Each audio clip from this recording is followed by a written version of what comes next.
being one of the leading teaching and research institutions of India.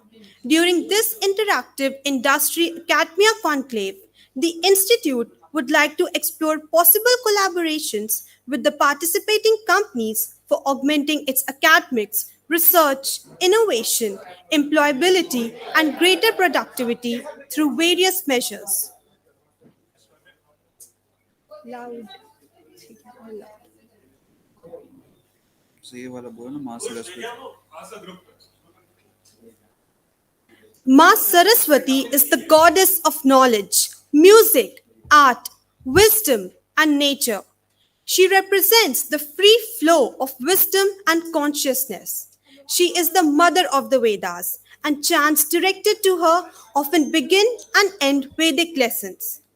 Let us join hands and pay our respect to Goddess Saraswati with a chant of Saraswati Vandana by Sneha Chaudhary and Aswita Rai. Sai. Dignitaries बुला रहे हैं. बेटा तुम अभी piano के चक्कर में मत पड़ो, तुम खुद चली आओ. उसको वो लेके अगर आना होगा फिर तो सिंपल है मोस्टली. एटलीस्ट आपकी हम वॉइस देखें इस पे. ये नया वाला कंफर्म कर ली. ठीक है ना? ये पुराना रख दिया तो तुम दोनों पहले आओ यहाँ और उसको कह दो वो लेके आएगा. वो लग पाएगा तो है कि यार आई डोंट नो लास्ट मिनट क्या होगा. ये सब चीजें मैं थोड़ा पहले सीखी जाती है ना. Because already start.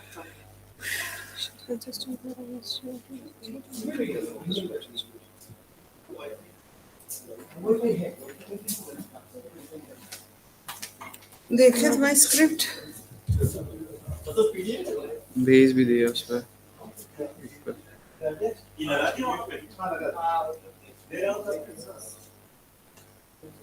अरे यार कोई फोल्डर नहीं है, बड़ा वियर्ड सा लग रहा है एक पेज. हाँ कोई नोटपैड नहीं, कोई बुक नहीं. एक प्लास्टिक फोल्डर रखवा दीजिए.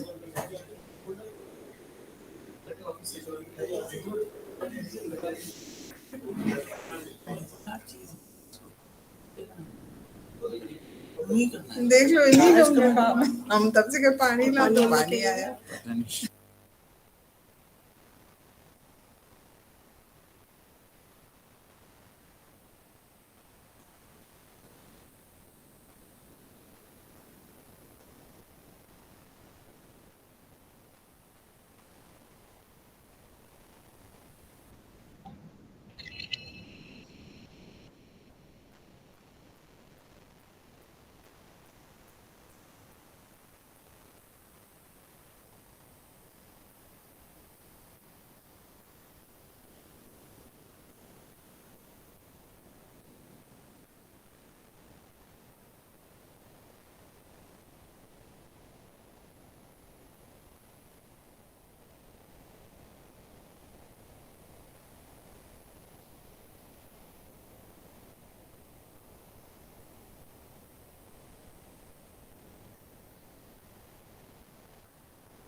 Hello.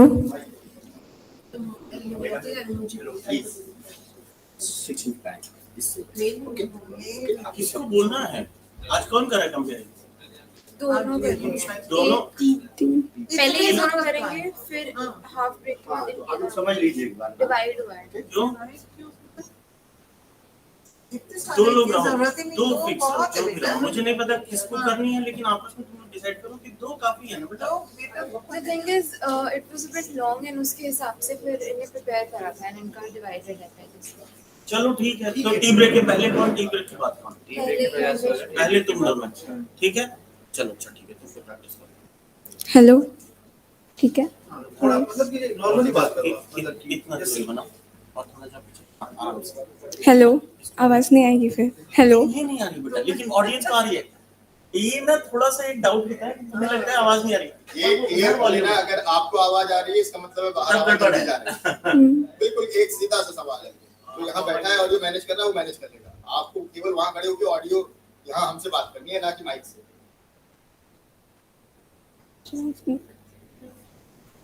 So first up, we have Mr. Vikas Dua. Mr. Vikas Dua, an alumni of the batch of BTech IT 2001, is the director of the company Remote. He is building regulated financial institutions across the EU, the UK, and the US to enable payments, including cryptocurrency. Remote is a fintech company and makes it possible for you to hire anyone from anywhere.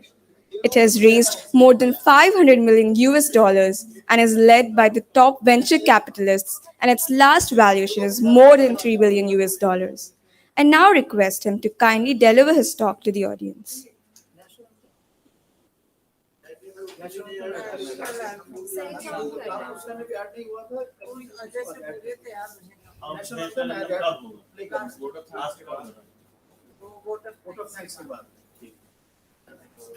Just एक line add कर इसमें schedule में ना, अगर वो play करेंगे तो vote of thanks के बाद यहाँ पे प्रेशर अंदर वाला सेट कर दीजिए।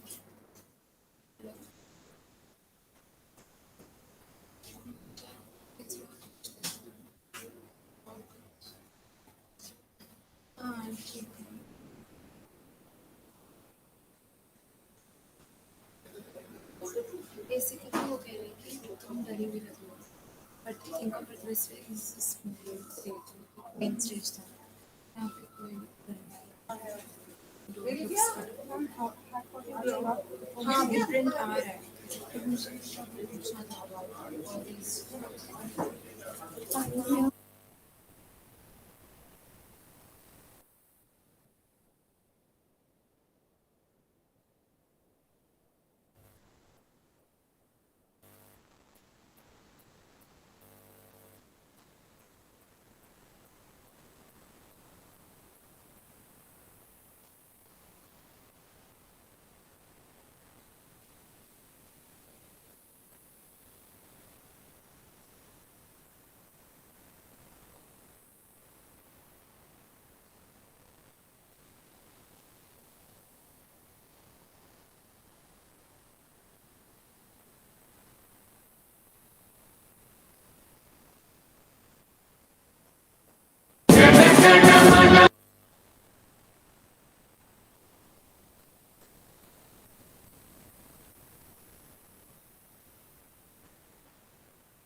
हेलो।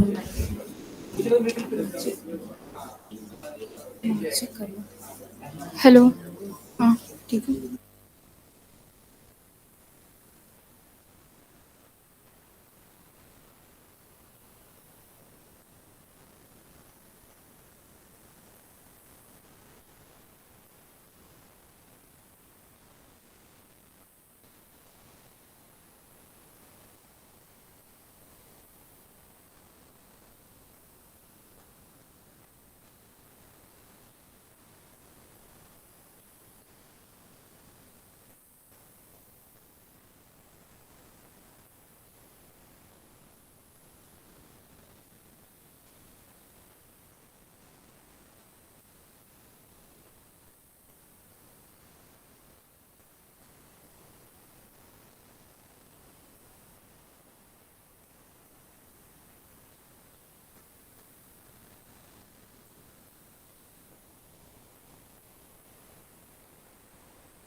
इसी में तो आवाज देखती हूँ मैं। हेलो। थोड़ा दूर से, हेलो। दूर से।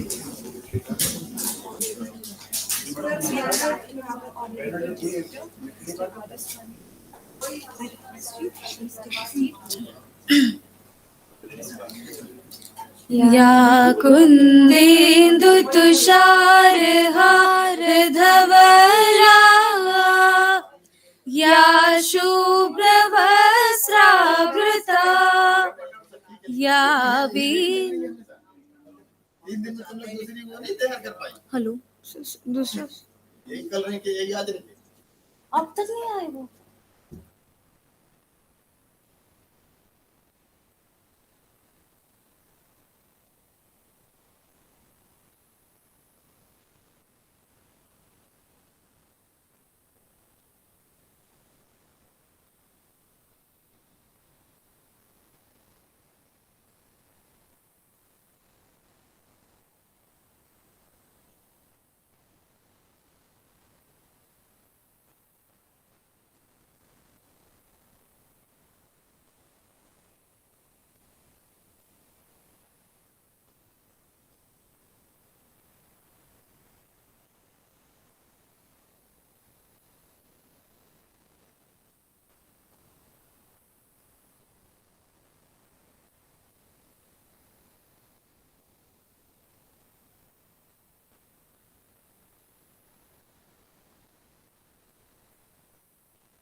Thank you.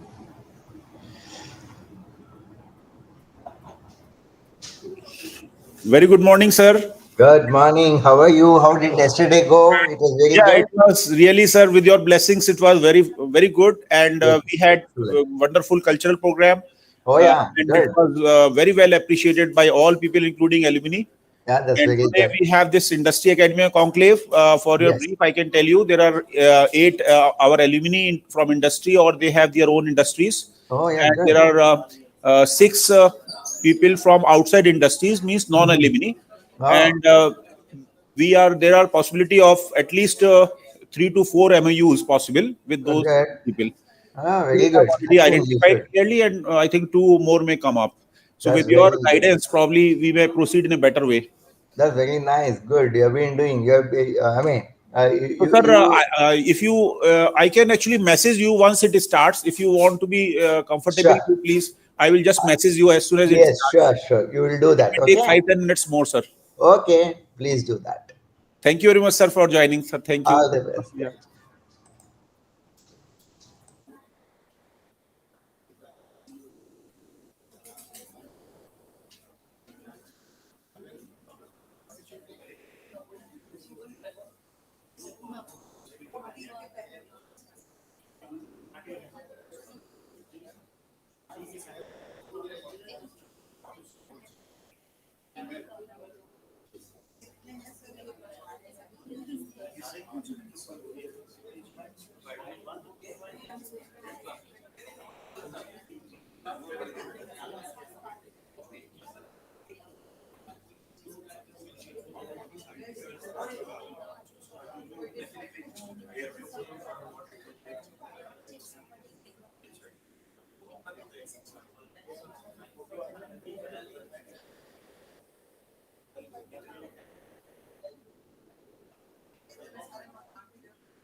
Hello, hello.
It is my humble request to everyone present here to please either switch off your mobile phones or ensure that your mobile phones are in silent mode, and please remain seated. We will be starting shortly.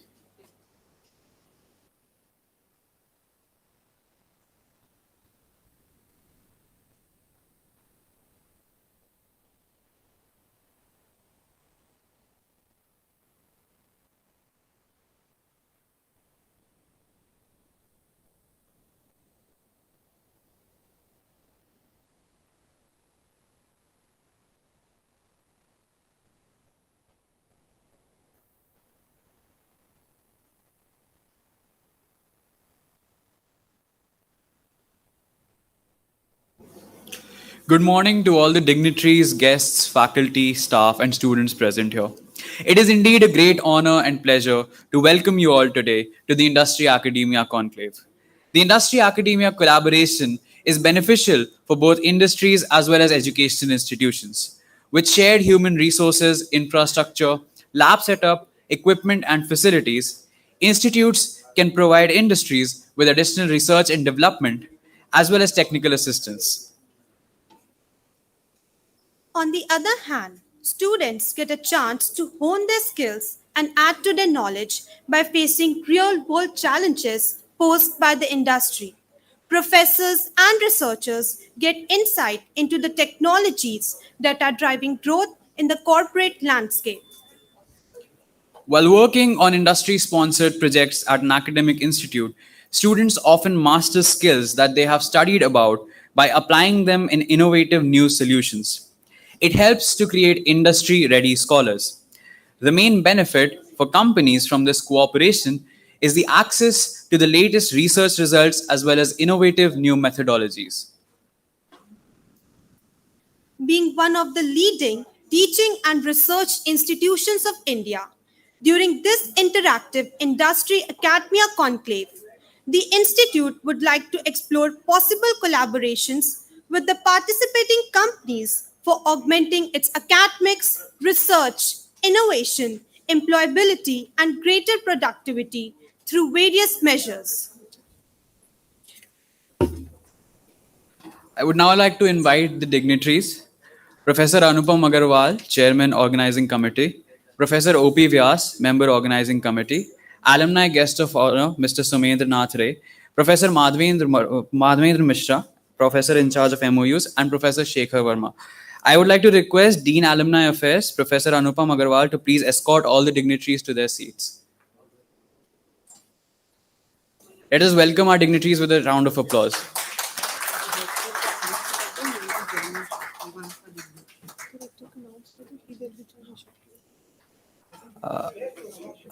Another dignitary of ours, our Honorable Director, Professor R.S. Verma, will be joining us shortly.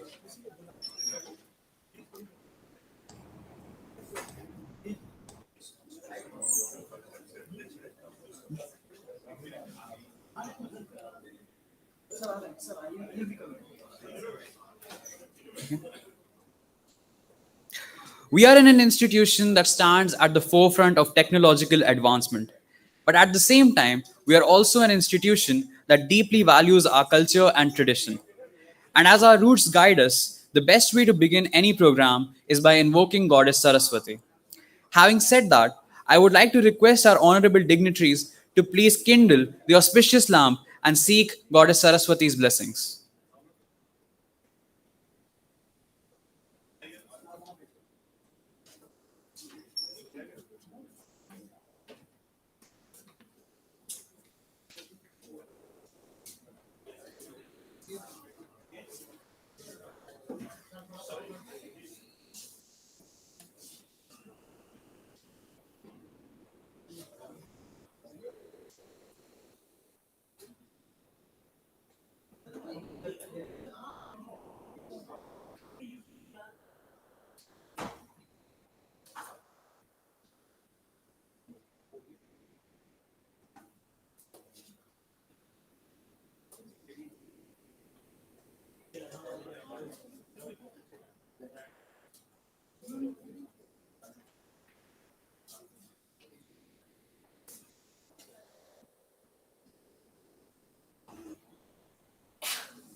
Ma Saraswati is the goddess of knowledge, music, art, wisdom, and nature.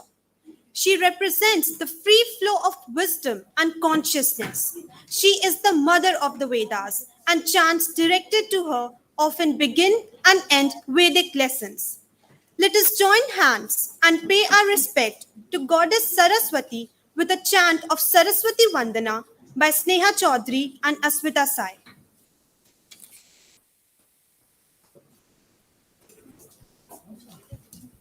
Hello.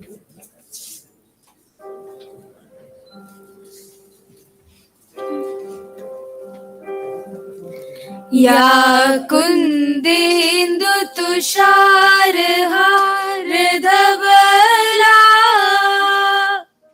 या शुभ्रवस्त्रावृता या वीणावरदण्डमण्डितकरा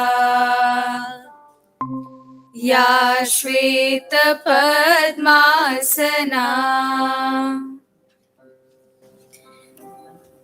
या ब्रह्माच्युत शङ्कर प्रभृतिभिः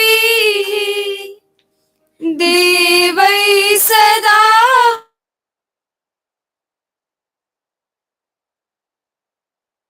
सरस्वती भगवती निशेषजाड्यापहा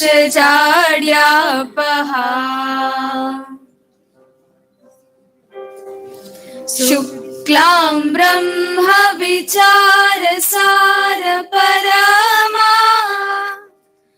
आद्यां जगद्व्यापिनीं वीणा पुस्तकधारिणीम् अभयदाम् जाड्यान्धकारापहाम् हस्ते स्फाटिकमालिकां विदधतीं पद्मासने संस्थितां वन्दे तां परमेश्वरीं भगवतीं बुद्धिप्रदां शारदाम् वन्दे तां परमेश्वरीं भगवतीं बुद्धिप्रदां शारदाम्. Thank you. Thank you.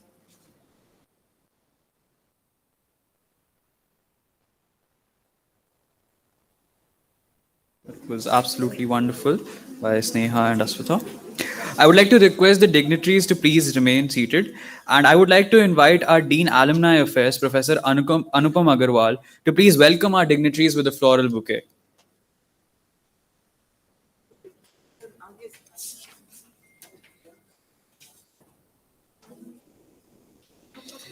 Let us greet our guests with a warm round of applause.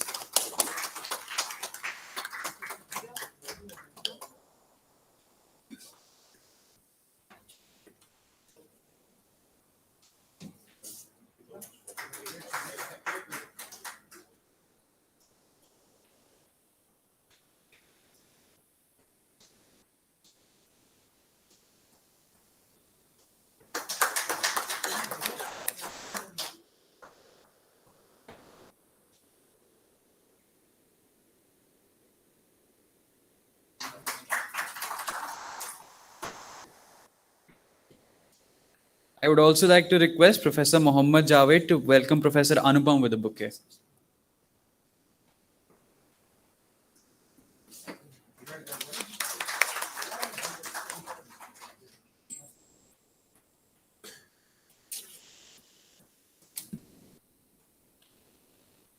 Thank you, honorable dignitaries. Now I request Dean Alumni Affairs, Professor Anupam Agarwal, Chairman of the Organizing Committee, to please deliver his address and extend a warm welcome to our esteemed guests.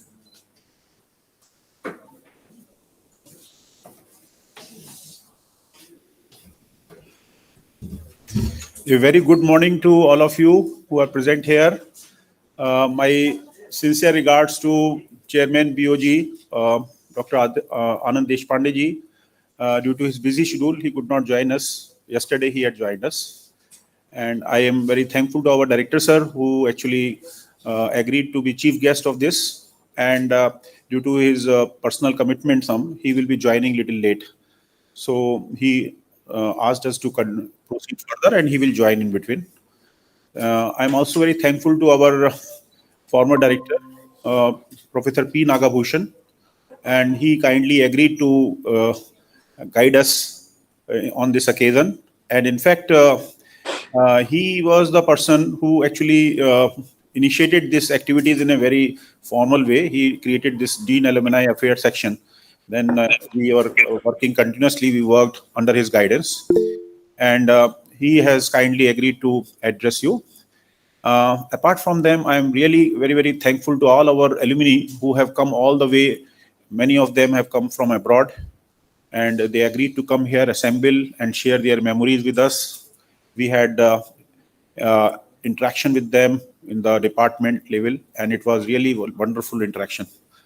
And some of them agreed to basically discuss the collaboration, what we can do with them, because they are having their own companies, or some of them are from leading industries. Apart from that, we have various dignitaries from other industries.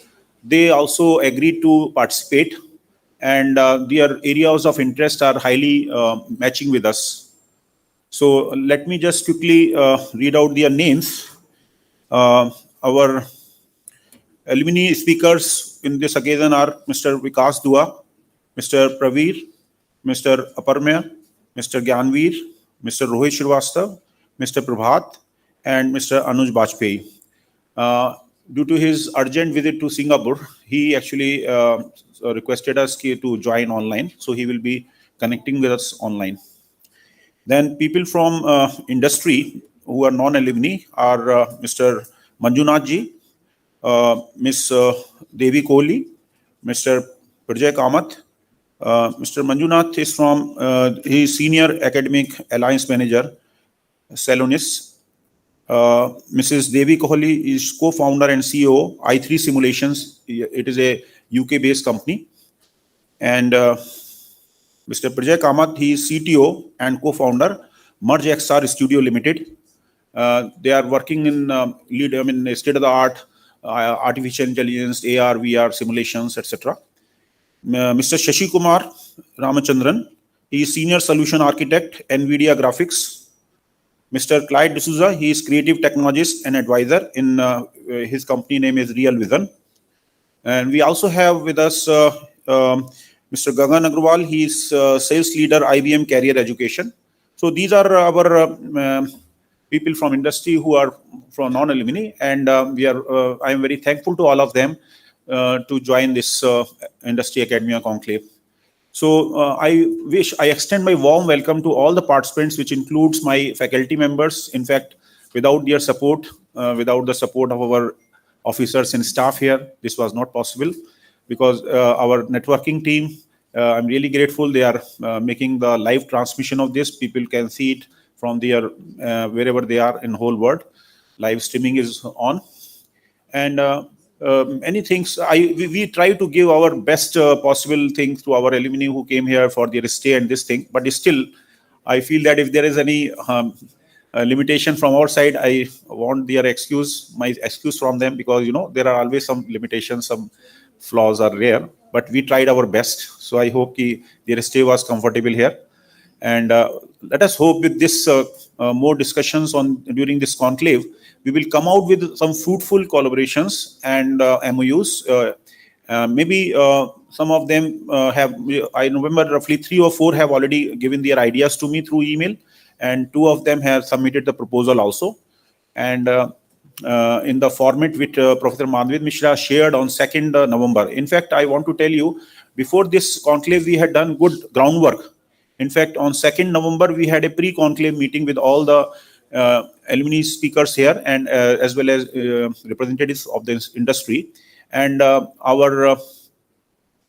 department research areas and other things were displayed. So can I just request that show the website? Hello? उसको उधर बोलो. वो website खोल दीजिए एक minute.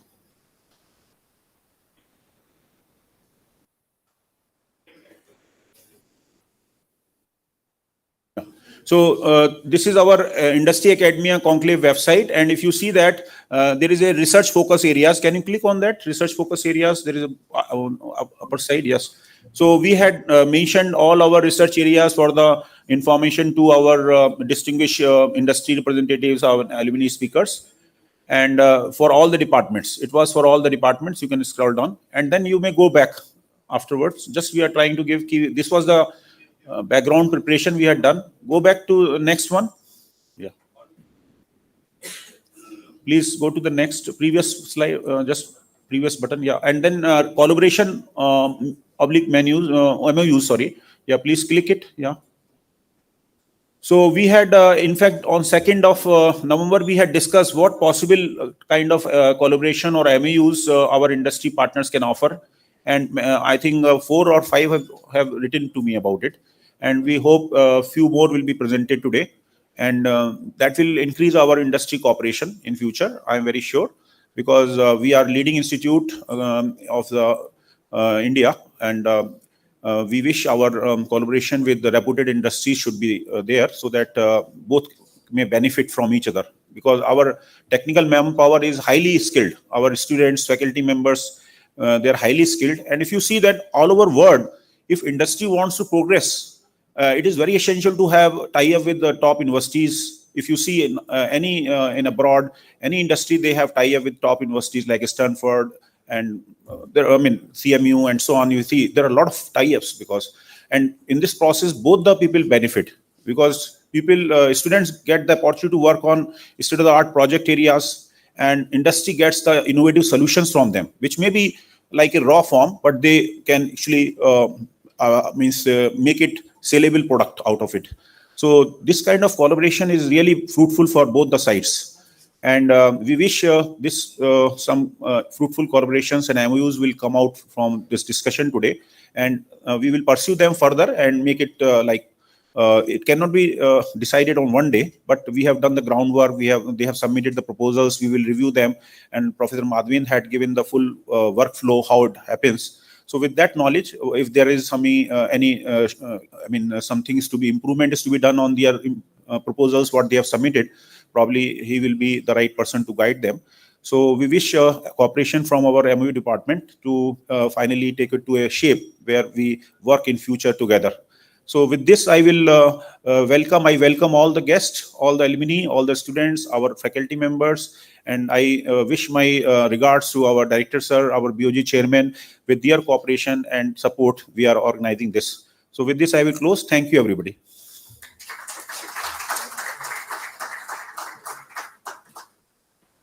Thank you so much, sir. That was quite insightful indeed.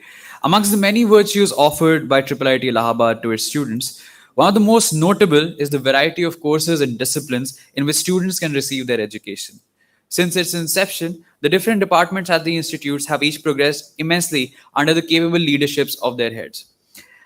I take this opportunity to invite on the dais Professor Pawan Chakraborty, Head of the Department of Information Technology, to kindly deliver his address.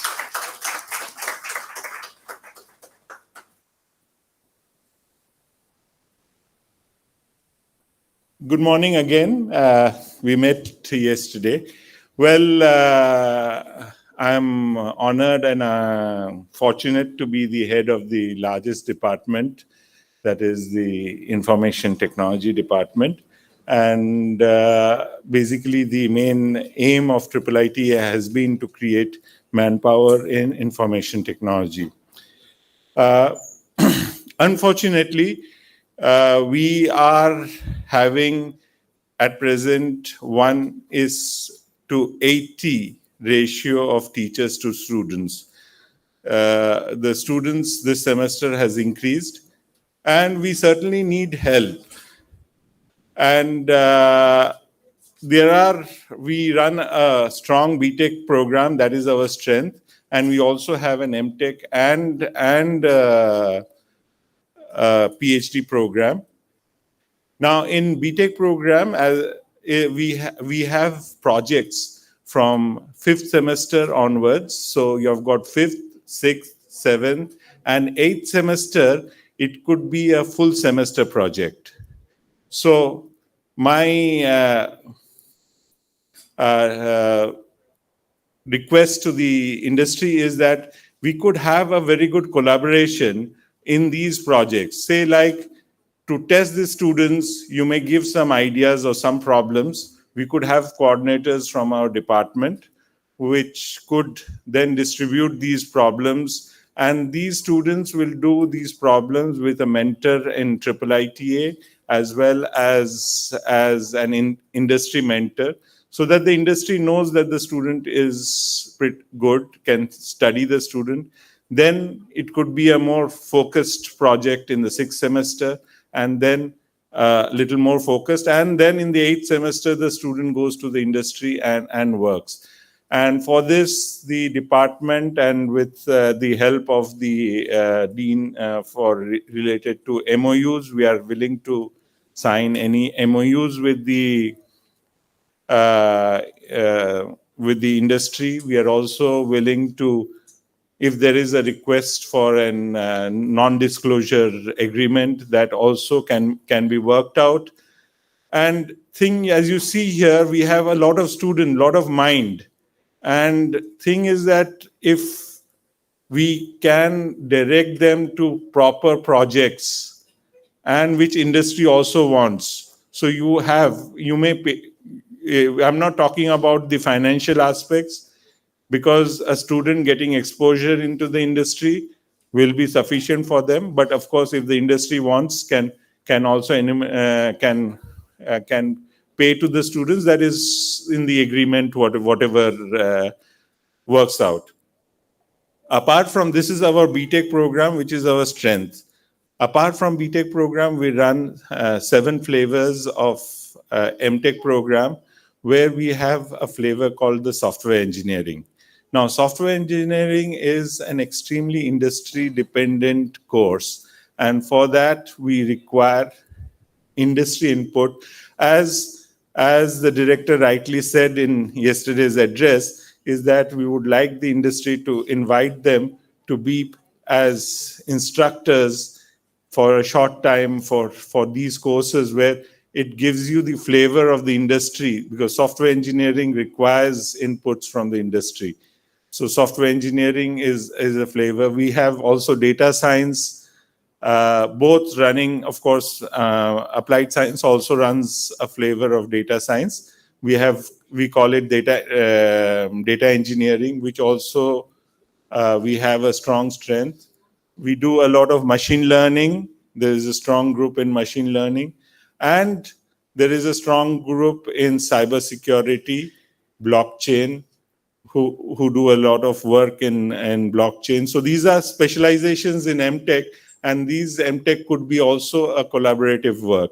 Now, if there is an IPR, the IPR sharing has to be there. So those are the extra modalities. But what we see is that we have a strong pool of young minds which the industries can tap, and in collaboration with our faculty, we can sort of develop together. So that is my view. Thank you very much.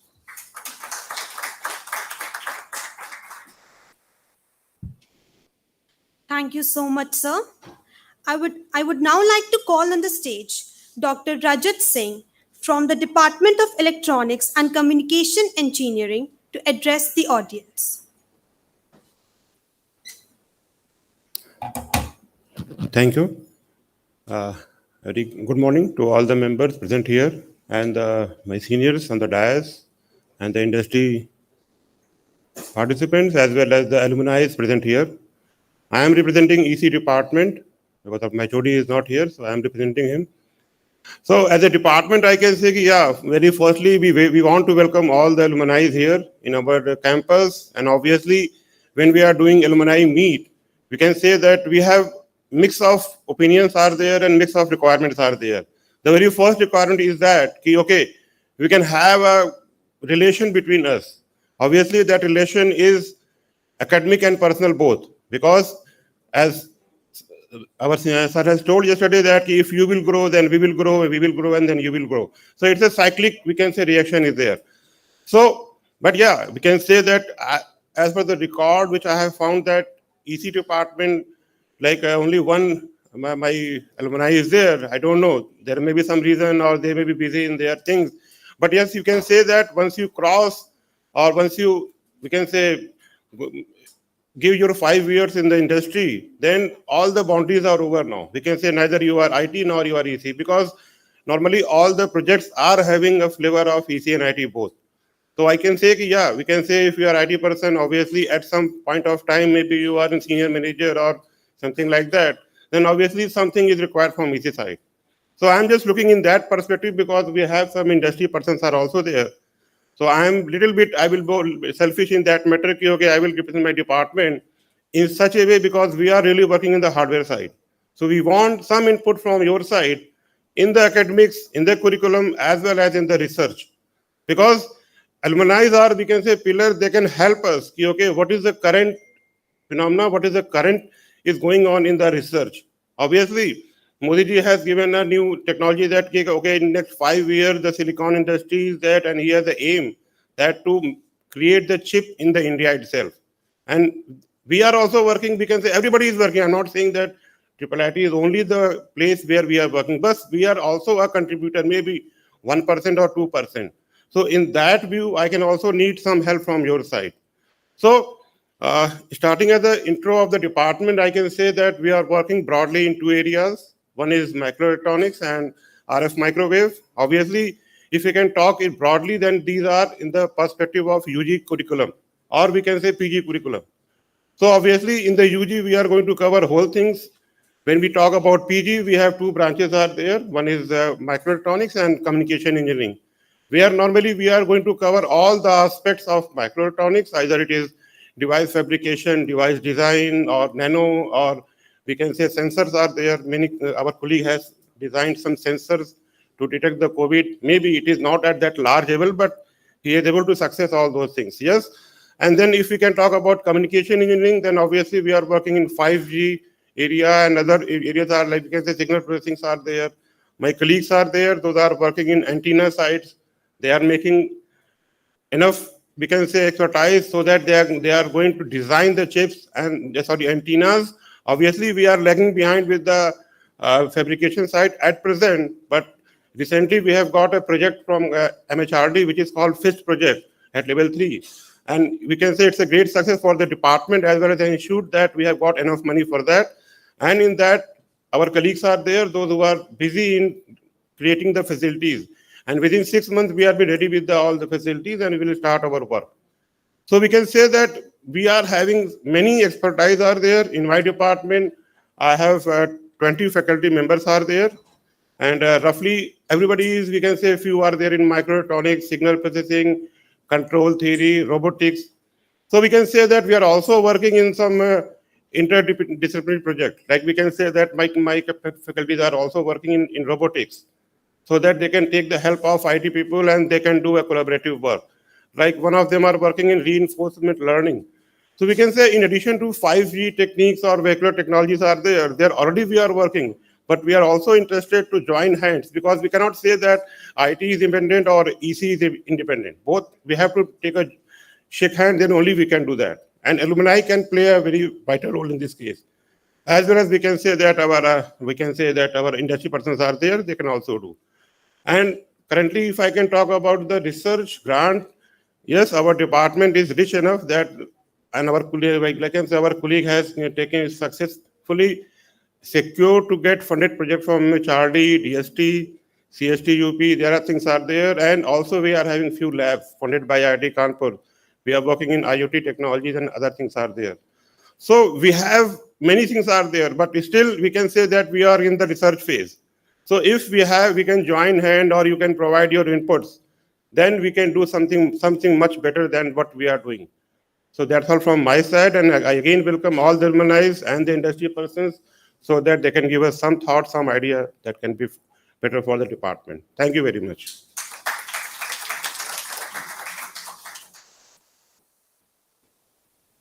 Thank you so much, sir. That was extremely insightful. I would now like to request Dr. Shailendra Kumar, Head of the Department of Management Studies, to please come upon the podium and deliver his address. Thank you, sir. Thank you. Dignitaries on the dais, former Director Professor P. Nagabhushan, the person from industry, alumni, and deans, heads. So first of all, on behalf of Department of Management Studies, I welcome you all to this third day of Global Alumni Meet. I'm representing Department of Management Studies. We are offering two courses in department, MBA, which is our flagship course, and PhD program. We are offering MBA in five specializations: marketing, finance, operations, HR, and IT. Our basic philosophy, it always remains since the day we conceived to have the department in Triple IT Allahabad, that we wish and we are continuously endeavoring to foster technology in the management. And the basic philosophy or the basic motive that we wish that we should produce techno managers. So we are working on it. As far as different functional areas are concerned, in marketing, we are working in upcoming areas like neuromarketing. We are working in the sports marketing. We are working in digital marketing. At the same time, we are also into consulting. We understand the importance of consulting in the industry. So process management consulting, BCP, DRP, business continuity planning, and disaster management, we are working in it. In finance, we are working in neurofinance, sentiment analysis regarding related to stock market. We are doing it recently. The PhD is completed in the same thing. We are working in fintech. Few of our faculties, they are endeavoring into this area, and we are also working along with BTech Business Informatics. So we are also helping them in offering their various courses, because they are providing needed informatics to the business, and we are actually taking care of the business part. In HR, we are working in HR analytics. We also working on the work culture, how to improve the work culture in the organizations. And in operations, we are working in supply chain management, which is a traditional area. We are also working for the perishable food industry. Then so you can see that in all the upcoming areas, the areas we are working, the IT remains in the focus. So these are the areas where we can surely collaborate with the industry, and that is a opportunity for us that we can sit together and where we can give you the solution to the problem faced by you, and at the same time those solutions will be helping us to update our curriculum, because we wish to be industry ready. That is the selling point. That's a USP of our department, that we wish to be industry ready. So we need your help, we need your support, which will be of mutual interest for both of us. You are getting solutions, and at the same time we are also updating ourselves with the problems faced by the industry. So this is what goes the basic philosophy with which the Department of Management Studies would like to contribute in this session, would like to participate in this session. Along with that, we are also offering, of late we started the PhD working professional and MBA working professional. So those may not be you, but in your industry you want, some of you are you're entrepreneurs and you want that your workforce need to be updated. So we are inviting you to be the part of those courses, where you can actually, in those courses, you can take your desk problem, and that desk problem can be converted in offering MBA and PhD. So that the same problem can be a PhD, and same problem can be the MBA. So actually your problem can be taken care of in a broader way, and that will also give you a degree at the end. So we are doing it, and so this is what we understand. So with this view, I welcome you all to this conclave, and I means I hope that we'll collaborate and we have a long way to go. Thank you. Thank you.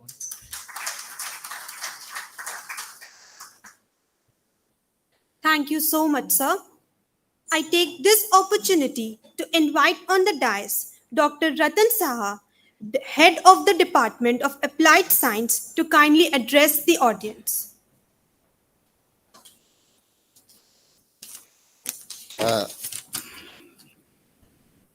Good morning to all of you. It's really a privilege for me to stand here in front of such an august gathering. I'm representing Department of Applied Science. First of all, India has become a superpower in software industry. We all know that. So I congratulate all of you. You are belonging to that community. It's a proud for us. And I also congratulate you because over the last 20 years, you have become a successful professional or leader or entrepreneur. So IIITA indeed very happy about your success. So this year, we are organizing this Global Alumni Meet physically at IIITA. And the main motivation is to bring you to your campus, and you will be helping us to grow. So I expect you will be motivating our students and grooming them to attend higher skill sets and enhancing their job prospects, and if possible, you will sponsor some of the candidates. So you may sponsor BTech, MTech, and PhD students. Actually, in my opinion, this is of course my personal opinion, I expect that if possible, if you are sponsoring a student, that will be, you will be sponsoring philanthropically. The word I'm using philanthropy because IIITA will be new to this venture. That is, we never worked with our alumni for grooming a student or handling an industrial problem. So of course, we will not be successful in the initial first few 5-6 years. We will be struggling a lot. And after that, slowly, we will be, of course, we'll be observing some lights. So it will be better if you sponsor some students without any hope that will bring some huge reputation for you, but it will just a philanthropic contribution to the society. And of course, if you continue your support and if we work hard, after 5-6 years, we should be able to do something for this institute or society. So in our department, we have pure mathematicians, pure physics people, and we also work on bioinformatics and biomedical engineering. So in case of bioinformatics, our colleagues, they deal with protein data, molecular data, gene data. They often use Monte Carlo simulations, molecular dynamics simulations, etc.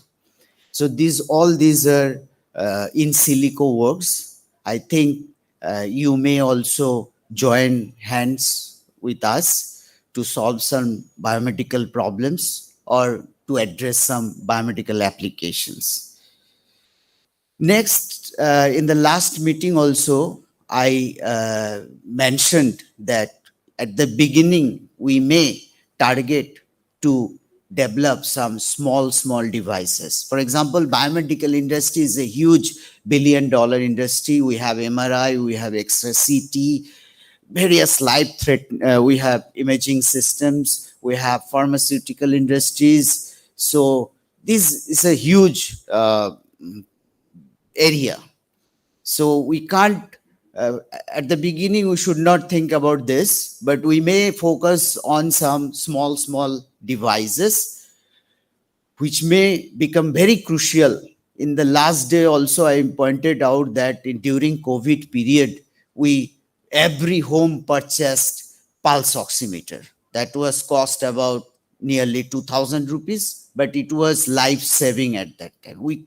So today, we need some small healthcare devices with intelligent systems or with a decision-making capability. It will analyze the data and physiologically it will correlate and show a decision, and that may save crores of lives, because we have a huge population, 1.5 billion population in India we have. So it's a huge market. This is one area we can focus. And if you need more specific, of course, I am pretty general, but if you need more specific inputs, we have Dr. Amit Prabhakar. He works on microfluidics. We have Dr. Amuresh Shahu, who works on nanobiotechnology. He also developed a corona kit, which was he got a lot of attention on that issue. We have a group that works on photonic crystals, material science. I personally work on biomedical imaging. So these are the areas. If you have any specific questions, you can ask the corresponding person.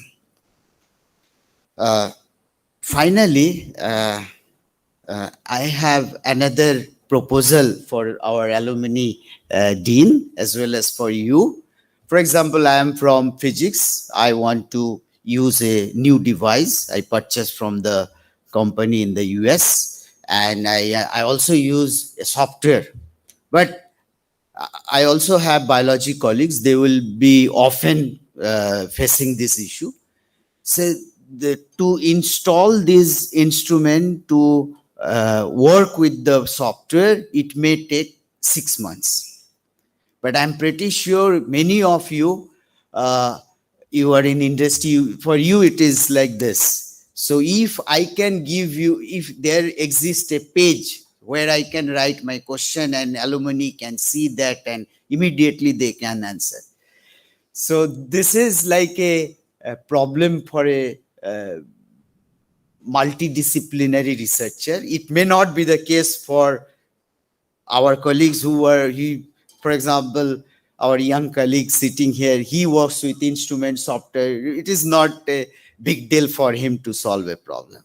But for us, it may be a problem. So if you can see that what your junior is facing a problem, and if you have a solution within 2 minutes, that will be a great help for us. And it will save a time, huge time, because communicating an engineer sitting in the US, it's not an easy because of time mismatch. For example, recently I was working with a device, he was in Taiwan. So I used to write a mail at 10 a.m. and that was 4 p.m. So next day she will give me a reply and again I will write. So there will be in alternative day, I will not. So if I am writing now, the solution will come day after tomorrow. So there is a huge problem that we solve, that we faced. Okay, I'm done. Thank you very much for providing me this opportunity to speak here. Thank you, our Dean Alumni, for organizing this occasion. And thank you, our alumni members who have come from different parts of the world and listening to me. Okay.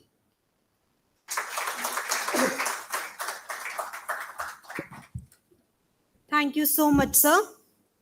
Contributing to the tenacious and consistent growth of the Institute is the technology enclosed inside the brick and mortar structures standing in our campus. I take this opportunity to invite Professor O.P. Vyas, Dean, Technology and Development, and member of the organizing committee to kindly step up on the dais to address the audience.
Thank you, Professor Anupam. So, dear friends, I am very happy and delighted to pitch the wonderful opportunity of a win-win combination for academia and industry both. Can you proceed further? Next slides. Yeah. Next one, please. Okay, so on this background of Global Alumni Meet, I would like to present the idea which we have in the institute, areas to collaborate. Can you go, please? Next one. So brief overview, of course, all those who alumni are aware about it, but many of the industry colleagues should know that after 50 years of academic excellence, the series of Indian institutes, namely IIT, IIM, ISC, leads the national higher education scenario with large number of centrally and state-funded universities. And after the success of IITs, the triple ITs were started. Of course, in 1998, we came into the existence, and soon in 2015, we became the Institute of National Importance by a special act of parliament, which grants us a special autonomous status. Next one. This program, just to summarize what my colleagues have already told you, we have a flagship program of BTech in information technology branch. Second is electronics and communication, and third one is added in 2019 is business informatics. We also have a business MBA program. We have a dual degree integrated programs of BTech MBA and MTech PhD. And we have already, as told by our the department, 8 different flavors of IT specializations. And then we have, of course, PhD in all areas. Next one, please.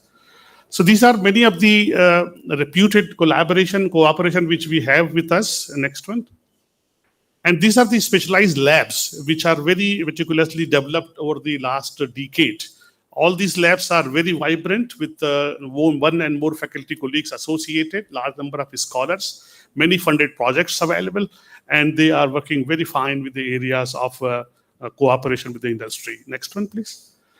And next, the recent kid in the block is the business informatics. 2019, we have added to it. It started in 2019 as the first ever bachelor course of BTech IT in Business Informatics with a 4 years program, which is an interdepartmental program. It's being organized jointly by the Department of Management Studies and Department of IT. So with the 3 batches of students each year, we have more than 100 students already there. Now the 4th one is joining. And with the strong background of machine learning, data science, and process science, fintech, cybersecurity, and blockchain technology, along with all core subject areas of IT. So business informatics consists of machine learning, specifically for machine learning for business, you can say, data science, process science, which I'll be introducing a little bit more about it. And of course, there are possibilities that our bright graduate students is to go for a summer internships, compulsory summer internships from 15th May to July 15th, at least two months. And we have guest lectures, not only from the Indian institutes, but industry and industry also. And next one. So just I want to briefly introduce you to the idea, which is the core area of business informatics as a research specialization. As we already aware of data science, which is also one of the stronghold of IIIT Allahabad colleagues, we can see the various part combining the data science as database and visualization and visual analytics, including data mining, algorithm, and statistics. But there are few questions which data science is designed to answer, whereas there are few questions which data science possibly is limited in the way that it cannot answer. So that comes the area of process science. Can we go to the next one? So process science is one of the highly specialized field which has originated from the idea of business process management. And it works on the areas of process improvement, operation research and optimization. At the background, theoretical background, it uses the formal methods, stochastic processes, and business process modeling and business process re-engineering and analytic areas are few of them which are included in our course curriculum, research areas and projects. Next one, please. So I just give a brief example what actually is the idea of process science and how we combine the process science with the data science. Can you see this picture where typically a company has 2 different buildings and they created a path from A to B, a pink color straightforward road, and take a right turn and they say you go to B. And they've installed some surveillance cameras on the top of the B so that they can observe how many people are entering into the premise. And this is the process which is they have designed to travel from A to B. Next one, please. So what happens in the course of time that the people find out their own way, and the people find out a way which is more convenient, which is more comfortable to them, and it travels from A to B, and consequently it becomes a regular path. People forget the original path and everybody follows the path from A to B, which is a user-created path. And you cannot overlook these ground realities. And the problem is that the company failed because it has a surveillance camera on the top of the lamppost. And as per the camera, nobody has entered the premise. But as per the change the process, the people have already started using. And this is the reality of most of the organizations. They formulate a particular process and they believe that the process is being followed. And they are not at all aware that what is happening in the ground. Next one, please. So the typical process mining use cases says that, what is the process that people really follow? What are the bottlenecks in my process? Where do participants deviate from the expected or idealized process? What are the highways in my process? What factors are influencing a bottleneck? Can we predict the problems? For example, delay, deviation, risk for running cases? Can we recommend countermeasures? How do you redesign the process? If you know the ground realities is already telling you that you're not following the process design, then you should know what is being followed. Next one, please. So typical challenges related to business processes are bottlenecks, duplication of work and redundancy, lack of visibility. We are never aware what is happening in the process in between, and of course the integration issues. Next one, please. So there are high demand in the industry from the academia to industry all the way. People require the experts in process mining. And it leads to a position like a senior data scientist and process mining consultant and experts from Deloitte to many different places. Next one. So what we are working here in the business studies program is actually process mining, which bridges the gap between the data science and the process science. Data science already tells you what are the problems on the data generated. But there is a problem in the source of data generating process itself. If the process itself is having a lot of loops, a lot of redundancy, a lot of problems, bottlenecks, then you cannot expect a efficiency, operational efficiency beyond a level. You need to look into the process. And that's what is our area of process science handles. Next one. So why it is significant? Because many times organizations do not realize that their business processes are not giving desired output, but is rather creating dissatisfaction. Can you go to the next one, please? So the challenges is typically from the academic point of view. The bridge is because before 1999 and post 1999, the world has quite differently changed, definitely changed. And before 1999, mostly the background for process mining were patronates, formal methods, concurrency theory, business process management, workflow management, and simulation. And post 1999, what happens is a major change in the whole scenario. Not only it happens with the process science, it happens with most of the sciences. Post machine learning, you have to rethink about your research work, research focus, and methodologies. And it creates a area like process mining, process discovery, predictive analytics, and conformance checking. Can you go to the next one, please? So basic KPIs in process mining is that how do you see my process mining is giving the desired output? So it is in 3 dimensions that the KPIs are looked at. It's KPI related to the time. That means lead time, service time, waiting time, and synchronization time. KPI related to the cost. And then KPI related to the quality. Next one, please. So typically what we are doing is we are combining our machine learning expertise of the institute in the terms of event logs and trying to use it for process analysis. And there are 3 different techniques, algorithms already in the practice. They are called process discovery, process conformance, and process enhancement. Next one, please. So I will not go into much detail, otherwise, a professor, if gets the audience, it's difficult to stop. Can you go to the next one, please? The idea is that we take a broadly, in the 3 category of algorithms in the process discovery, you see the ground reality, that means event logs, event data. And only from the data, we generate the actual practicing business process model. So process model, which whatever you have designed might have been in the books, or in the software, or in the office. But what happens in the ground reality is something which is produced by the event logs. So we generate the event logs to a model, which is called as-is model. And then next is conformance checking, that we try to combine this generated model with the pre-designed model. And we compare them and try to give you diagnostics that what actually is happening, where the processes are failing, where are the bottlenecks being generated. And then we have a possibility not only to see a diagnostic as a result, but also to provide a remedy of it. And the remedy goes to the level of enhancement, where you not only input the event log and model, but try to create a new model in process. So this completely gives the life cycle of a process science. Next one, please. Typically the pictorial representation, that how you play in with it and try to get a process model discovered from the ground reality, from the event logs. Then play out says that if I have a already prepared model, what typical use cases will be generated in terms of event logs. And this also simply replay. Next one, please. Next one again. So it's more technical now. So there are large number of process discovery algorithms in the research horizon, from heuristic mining to genetic mining to stochastic task graphs, alpha algorithm, a series of algorithms, and very, very interesting theoretical background, and beautifully combine the advances of data sciences. Next one. So now last summer, we are very successful. A team of 6 people from IIIT Allahabad were invited to a Indo-German workshop with a funded visit. So out of 6, 1 could not go because of visa problems. We 5 could visit the place. Next one, please.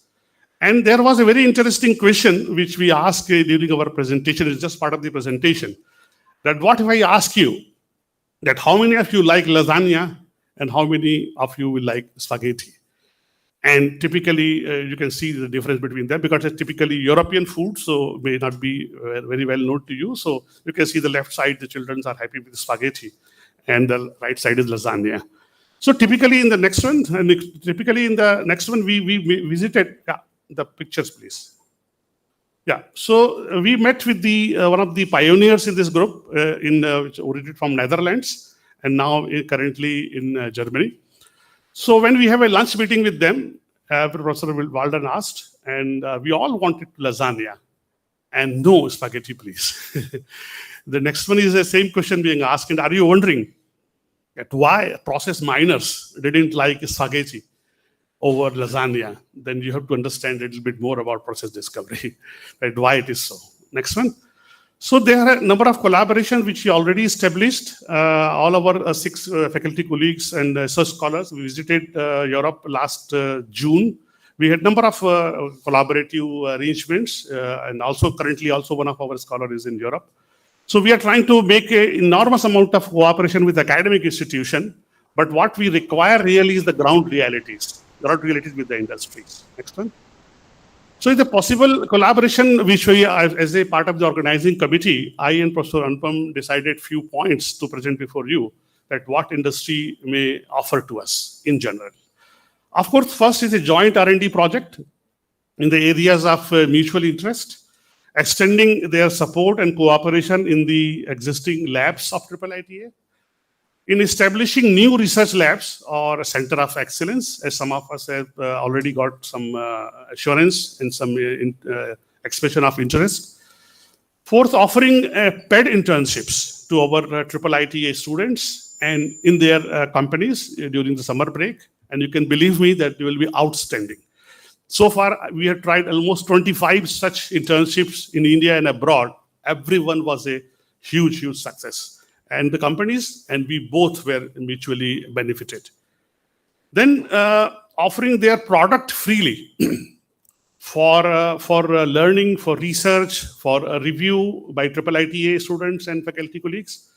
And it may provide a list of problems of their interest for faculty and students to jointly work with their officials or employees. So you can have a joint PhD, for example, PhD candidate. We both agree to a research problem which can last for at least 2 to 3 years. It may be in any areas of management studies or IT on the joint areas. We are very happy to conduct a complete study with the support of both the departments.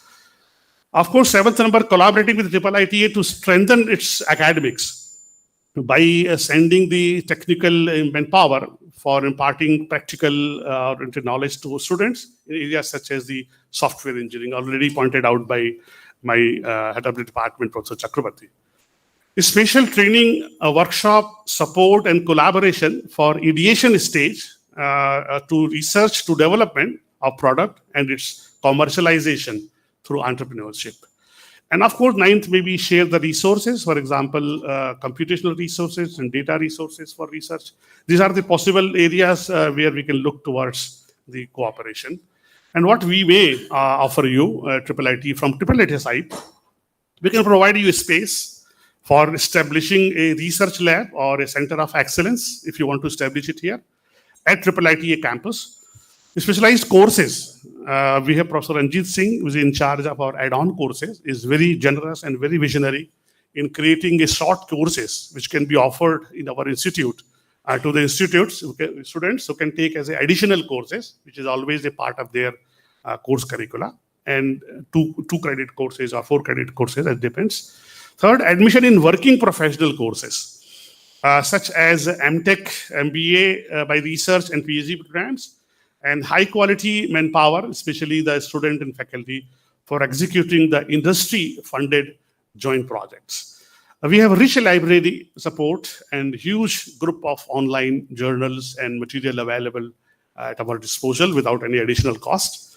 Training of industry employees in selected areas. If you want to have some industry employees coming to us for specialized areas, like our Department of Management Studies is already expert in many areas, including digital marketing, behavioral finance, and we also now into the process mining. We are more than welcome. Our IIITA faculty members can also participate in the online certificate and courses if you are offering any specialized courses. So these are the possibilities. Next one. So of course, they have a possibility for a sponsored PhD program. We'll be more than happy to have at least a commitment from you that you can fund a PhD student for a period of 3 years at least, so that a sustainable problem can be jointly handled together. And of course, there will be no issues in terms of IPR, as most of the leading companies today, starting from Google to Celonis, they all are born in the environment of a university. And they have flourished so well. You can see how Google is ruling the world in terms of search engine. And also similarly, Celonis, I think Manjunath will be telling you more about it, is going to be the next unicorn, already started from Germany as revolution in process mining. So you have many possibilities such like this, where you can try to collaborate with us. As the slides are detailed one, I did not read it out. But of course, I open the forum for any further discussion. And before I close the discussion, I would like to especially acknowledge the efforts of our former director, Professor P. Nagabhushan. And it was his idea that he started with 2 committees formed in this institute to start specialized courses, media informatics and business informatics. So I'm happy Professor Nagbhushan will be looking at this and will at least be proud of us that we have made at least some of his dreams realized. Thank you. Thank you so much. Of course, I'm open to any questions, any query if you have.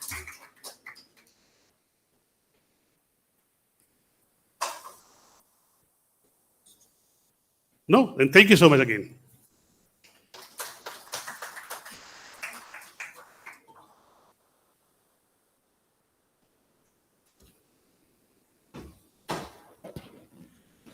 Thank you so much, sir. That was extremely insightful. We're delighted to have with us today our guest of honor, Honorable Professor P. Nagabhushan, currently serving as the Vice Chancellor of Vadlamuli Vignan University. He was formerly known to us as the Director of IIIT Allahabad. Professor Nagabhushan has had an illustrious career in the field of computer science, having been an invited professor in the University of Dauphine, Paris, an exchange professor in computer science in Saginaw Valley State University at Michigan, USA, and also a visiting scientist on the Indo-French research assignment in France. During his vibrant tenure as director of IIIT Allahabad, he launched a high-performance cloud computing center and chiefly led the introduction of choice-based credit-linked continuous assessment and awards at all 3 levels of undergraduate, postgraduate, and PhD. He also introduced 3 semesters, including 1 summer semester, instead of the traditional 2 semesters per year. Professor Nagabhushan's initiatives at this institute would certainly have a lasting impact. And today is the day of welcoming even more initiatives and collaborations. So without any further ado, I would like to invite him to kindly deliver his virtual address to the audience.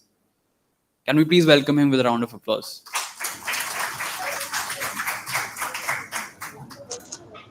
Good morning to all of you. Hope I'm audible. Yes, sir, you're audible. Well, thank you very much. Today's sessions were very interesting. To begin with, we had expertise exposure from different heads of the departments, and later there was a very wonderful keynote address by Professor Wupi Vaz, and I was thrilled to hear from him that the imaginations of 2017 to 2022 have been taken forward in a very, very bigger way. I was very much happy with Professor Wupi Vaz's address, where he has covered how alumni, particularly the industries, the alumni who established the industries could get associated with IIIT Allahabad. And at this point, I just want to give a little more formal touch. Look, there are 2 aspects. Unfortunately, these 2 aspects are combined as R&D, research and development.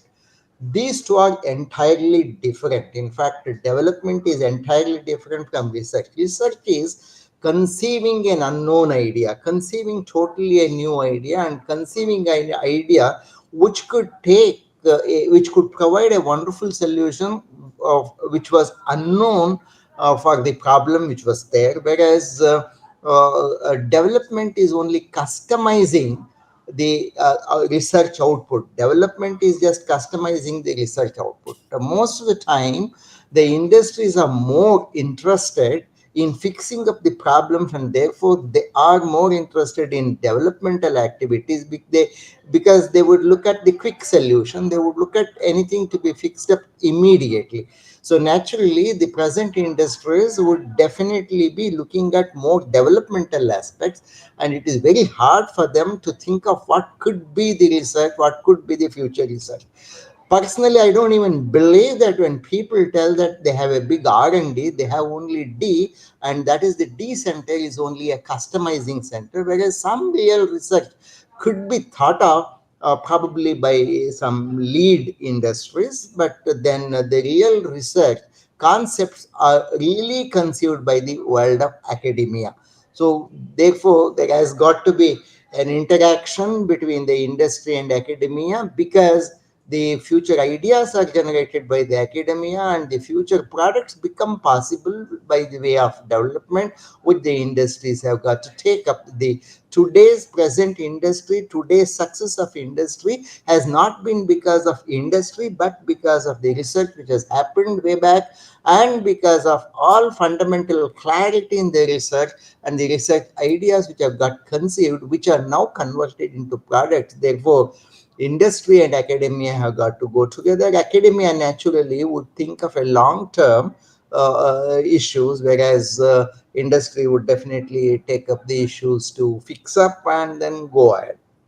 So now what I would suggest at this particular point of time, in continuation to a very wonderful lecture by Professor O.P. Vas, that the institute and industry jointly should have a cell called Industry Institute Interacting Cell. So it is not interaction, it is interacting cell, where industry should pour their problems into this cell, and institute should pour their expertise which is available into this cell, and this cell is a bipartite matching problem, right? So at one end you have all the resources, at the other end you have all the demands, and this bipartite problem of matching has got to be done by this I see. Therefore, the alumni association which is gathering here, by the end of the day you should be jointly be able to formulate one IIIAC where the members could be drawn both from alumni and from academia, the IIIT Allahabad, and this is a simple bipartite matching problem, and this has got to be really solved. So two things, one is IISc, second point is this IISc jointly should be able to find out which are the developmental issues which are being poured in by the industry, and which are the real long-term research issues which really require long-term research plan and research issues which have been brought out by the industry. That is what has got to be understood, and both of us have got to clearly understand, particularly the professors in computer science and information technology have got to clearly understand that there is a big demarcation between so-called development and, unfortunately, development, they call it as PhD problem. Most of the institutions, including IITs at certain stages, that they think that the developmental problems are the research problems. They are not really the research problems. The real research problems are the one which are going to create the unknown solution to an unknown problem, right? That's what has got to be thought, and then it has got to be clearly understood. Now this is one particular point, and then as Professor OPS has already mentioned and has already expertise, the people who expose the expertise which is available in the campus, they said that there are a lot of brain power which is available at IIIT Allahabad. Truly, the young students are very powerful, the young students are very capable, they can solve any problem. The BTech students and the MTech students should be able to take up all developmental problems. They would definitely be able to solve the problem, but then again it cannot be department wise. Any problem which is posed by industry is certainly transdisciplinary problems. It is interdisciplinary problems and cross-disciplinary problems. That is where the cell IIIC, interactive cell, should be able to find out, draw a team pulling out the resources from different industries to solve one problem, which requires all the resources of engineering. That's what has got to be done, and that's a very wonderful idea. And that's where the participation cannot come only from academia. The participation has got to come from the industries also. I'm very happy I came to learn from Professor Anupam that at least our alumni, numbering up to 8 to 10, who are the proud industry owners, have been over here, and they should really take a big interest. Now, the other point, as far as academia is concerned, allow the academia to formulate what has got to be taught to students. Industry should not make the mistake of telling that this has got to be taught to the students, because at the level of teaching, it is the knowledge and it is a strong foundation which has got to be given to students, and industry should not be myopically doing that. You teach this, you teach that. Ultimately, they would be telling about teaching the tools which should not be done, and you allow all the academicians to think of strongly the strong foundation which has got to be developed. Today, you are the rich owners of industry, not because of the tools that you picked up, but because of the strong foundation that you picked up right from your high school days up to your BTech program. And because of the strong foundation, when the philosophy is strong, you can really build the greater castles, and that has got to happen. Therefore, the industry should not just should not respond the way normally they tell that the academia shall not produce what industries want.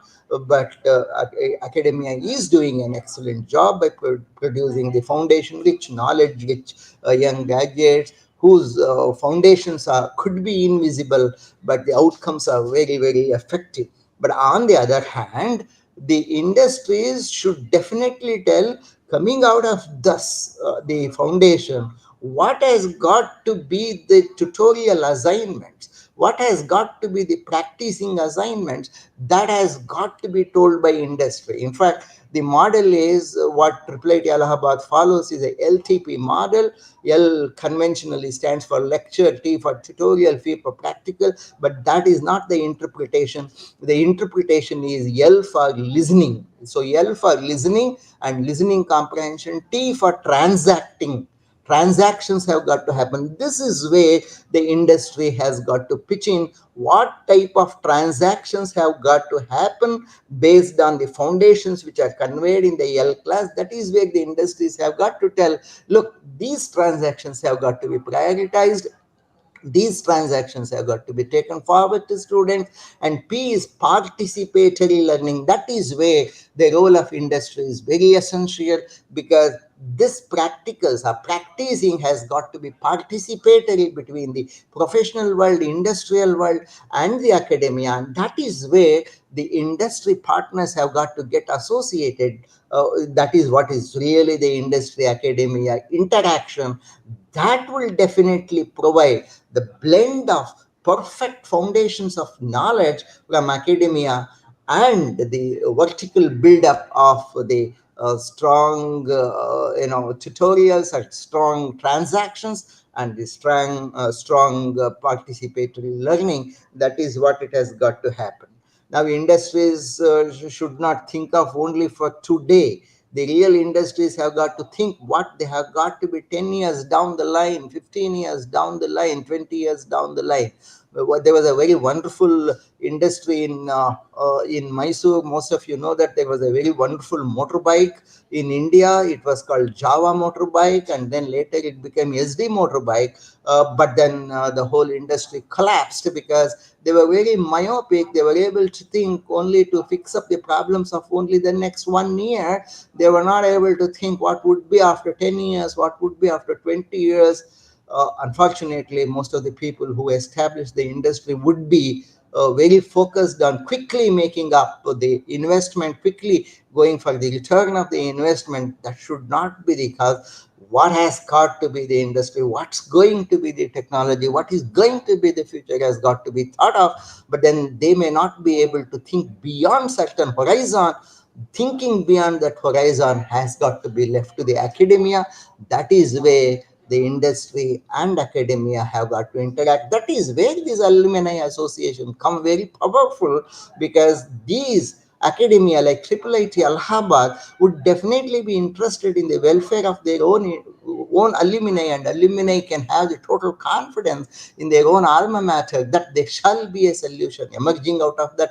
And this I see India institute and industry interactive cell should be able to identify which is going to be the research problem.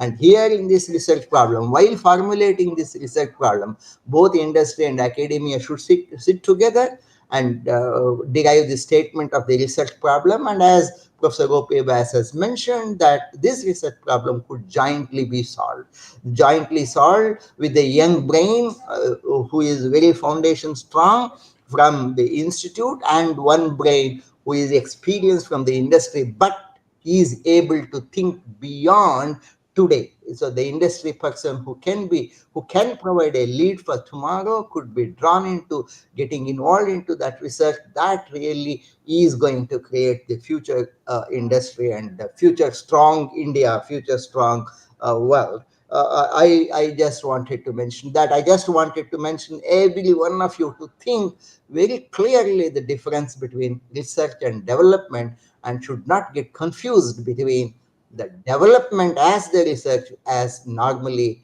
the industry people would think. And similarly, the whole computer science people, whole information technology people also sometimes think that development is research. This is where we have got to be very clear about it. I'm very happy Professor Gopi Vyas could deliver such a wonderful keynote address covering all the important things.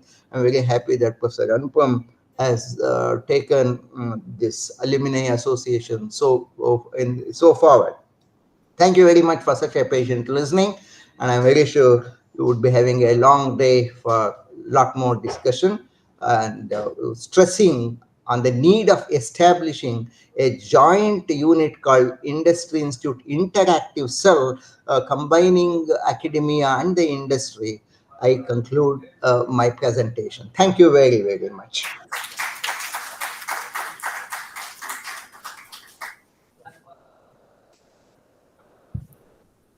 Thank you, sir, for your words of encouragement and wisdom.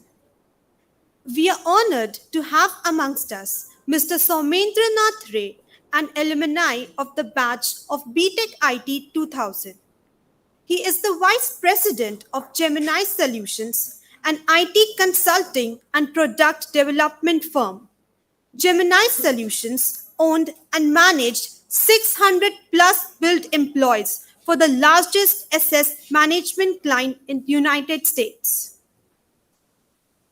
He has led the setup of shared services for multiple billion-dollar firms of the United States, the United Kingdom, and India, and has led the digital transformation in conglomerates for mega infrastructure projects.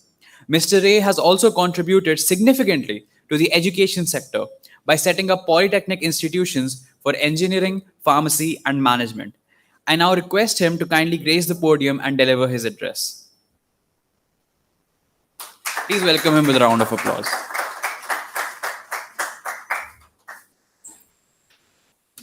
Thank you so much. First, I would like to give my round of thanks to the professors out here, Professor Anupam Agarwal, with whom I had the honor of studying, Professor O.P. Vyas. And it is great to see such professors still out there who give the sense of nostalgia when we came back here. Because otherwise, when we were studying out here, the only thing which was available here was a Maggie and a chai shop at the corner of the crossing. And that's like gone. And we are like, we don't recognize this place. We don't recognize this campus, the roads and everything else. But more than the buildings and the place, it is people who remind us that we were here, and that brings the connection. So thank you so much. I know I have a very short time to tell you folks, but there is an element of it which is to also motivate you. So I'll try to concentrate on that part as well. Starting on a lighter note, when we were here, we were waiting, at least I was waiting for the swimming pool to be constructed so that at least I'll take one lap in the pool and come out. So I hope you guys are lucky enough to use the facilities out here and have a dip, right? Moving on from there, I think the major discussion today is about how industry can help you people and how you people can help the industry. So let me summarize it in three basic needs that the industry has. We need three kinds of people. One are genius engineers. The second are expert techno managers. And the third are mavericks. Okay. Now, for all three of them, the needs are different, the characteristics are different, and where they contribute is different. So the channels in which the interactions happen will also be different. So let's take the case where while we were here, why were we able to be so successful? Because, and this is something I said in the informal meet yesterday as well, that if you're looking for inspiration, let's say, just look at the folks in your music club. What did they do yesterday? They tried to sing songs which were sung by legends like Udit Narayan, like Alka Yagnik, like Arijit Singh. And this is what they did in their free time for fun.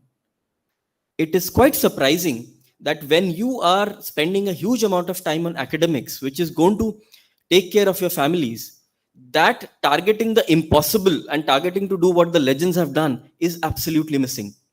So if you do not take up an impossible project while you are in your academics, from where will you get that confidence that, yes, when I go out in the industry, I will be very useful and people will value me?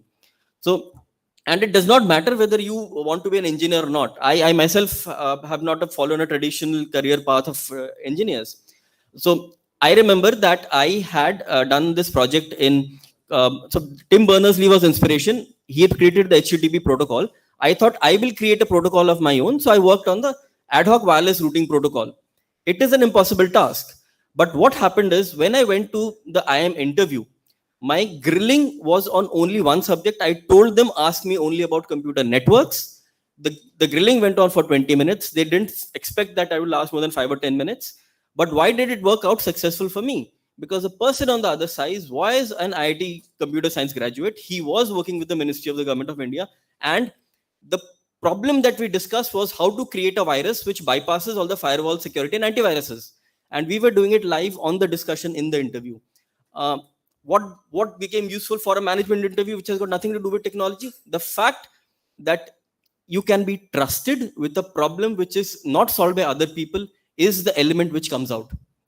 Okay, because you have done that in engineering, you have given so many chances by the institute curriculum structure of project after project after project. So please try to utilize it. And this fundamentally falls on you as students to work on the engineer aspect of computer, on the scientist aspect of the data, not the other distracting parts of it. So if you take inspiration from the leaders, they were engineers first and managers later. The second part, and this is where if you want our help, and what we have been doing is, personally, we can tell you what to do in these projects, what to tweak. If you're bringing making a login page, can you make it more with the latest technology ones? We can help you there. But there are a lot of programs where we have campus ambassadors, and we try to push idea of a lot of these, even competitive programming. But your project, let's say you're trying to do, can be of this nature, which is useful to you. The second part, which is where what we in industry look for. One, there's a huge buzz about, let's say, cloud and all. You know who understood the cloud concept the best? It was my father, because he has worked in mainframes. And if I, let's say, give out a challenge and say, after 50 years, how has mainframe changed into cloud and what has happened in 50 years? Can any of you tell me? This is where the focus has to be on, have you learned the basic sciences well, right? Do you know the physics behind it, right? If you're not doing that, right? If that is not has been your focus and you have reached the industry, and you get to hear things like, I'm doing machine learning, we'll do sentiment analysis. And do you think the interview process goes about asking you, how did you use these libraries of Python and pandas and etc.? Obviously not, right? I am interested to know that, do you know the mathematical measures of sentiment analysis? What was it, median, mode? What were you doing to analyze sentiments? Do you have an idea? For classification or learning problems, do you know why Markov chains were used? I'm not interested in somebody using a library and trying to code. Those are how industry is wanting to solve the problems. These rest of the problems, if to give an example, If you want to analyze satellite images and see where a ship is lying with some 1,000 lines of Python code, a class 10 standard can do it. That doesn't add any value, right? Unless you know as to why it was done and how it was done. So the main thing that I'm trying to point out here is how will you guys come to know of the industry problems and solve them? It's a hard ask from your side, which is where I would like to build on what Professor Nagbhushan said. We in industry have a lot of developmental problems, right? When we try to interact with the students, the framing of the problem in a way which is, let's say, a research framing of the problem is missing. So our interaction with the students directly can be a very simple industry project that we're doing, etc. But an important input comes from the faculty, not only because students are like our transit population, but the fact that converting a business problem or an industry problem into a research problem or something which is relevant for academia cannot be done by either the student or the academia part of the folks. And the second most important thing that I want to convey out here in the technology industry part of it is, after you have come out with a generic skill from engineering, right? It's like civil engineering, mechanical engineering. These are computer engineering, they're very generic skills or tools. If you have spent, let's say, 7 or 10 years in the industry, and let's say your industry is finance, and you cannot tell me how you were able to specifically use the CNN algorithms for reading the tone of the annual report as to understand the mood of the management, right? And you do not know enough finance for it. That, in a sense, boils down to laziness after you graduated, right? I'm being very blunt about this, because if you can study 40 subjects in 4 years, you have spent this is one area you're working on for the next 5-7 years, and you do not know the basics of how their industry concepts apply there, and you have not learned the industry over there. It's very surprising. You've stayed in Mumbai or Maharashtra for 10 years and you haven't learned a bit of Marathi. It's absolutely surprising. So to learn that language of the industry, it's very easy. It's very easy, because when I was in management consulting, the target given to us by our partners was, in 6 months, if you do not know about the industry from the bottom to the top, as the CMD does, right, of that industry, doesn't matter, shipping, mining, whatever, then why are we paying you? So it is very easy to learn. It is very simple to learn. We in industry have condensed those courses which are taught to be easily digestible by folks within 10 hours. But even then, what we have figured out is that not the problem of bringing water to the horse. It is the horse does not want to drink. But so I would urge you that please have that interest as to continuously learning, because the IT industry changes so fast that when we were graduating, Lean Six Sigma was at the top. People were getting paid double, triple. Have you even heard of those concepts today? They're out. They're not required. So in an industry where the life cycle is 5 to 7 years, and you have stopped learning, how do you wish to survive and be valuable after 7 years or 10 years? That's the important question that we're trying to answer. And the final part is about those folks whom we call problem solvers. Now, just taking an example. So you have all seen Shark Tank, right? And who was the most entertaining judge out there? Ashneer Grover. Okay. Ashneer Grover was on the same floor as mine, the room after mine. He used to study with me, and we have studied together for 2 years. Do you think when he built a payments platform, he knows more about technology than you? Yes. And that is the sad answer. He is not even a computer science graduate, right? The fact that he's from an IT doesn't change the things. The fact is he took the pains of getting into the industry, understanding industry, and solving a problem. Now, solving a problem or getting an idea is a bit vague. Do you think the person who founded Uber had this problem of, I have to walk 15 minutes to go to the taxi stand and then get a taxi to the airport? So this will solve a problem of the person who's waiting at the taxi stand and the person who's walking. You can frame it as a problem, or it is an idea of aggregation that, yes, it saves time and money for both the user and the consumer, everybody else. So I can make a fee basis commission on it, and it's useful for me. So it is a different personality characteristic of the third person. This is where the third element from the student or the faculty, which is the institute structures and processes, become important. Is if there is a maverick person among you like that, the questions which will come is, how can I form a company? How do I set my accounting? How do I find revenue? How do I declare my tax returns, etc.? Do you know that I had gone to a college in Chhattisgarh? I will not name it. Central Government Institute. There was one student who in his 4th year runs a company with an annual turnover, repeatable revenue of 2 crores. But where did he learn? He just had energy. He's a maverick. But for others, do you know how difficult it is to set up that company and set all these processes? One afternoon. You have not spent one afternoon if you have had a great idea. To set up that free books of accounts you can do the company formation for 10,000 rupees, which I will lend you if you want. It's very easy. The fact that has not happened is the fact where you have to come up and ask for that particular amount of help. So which is where we can help out.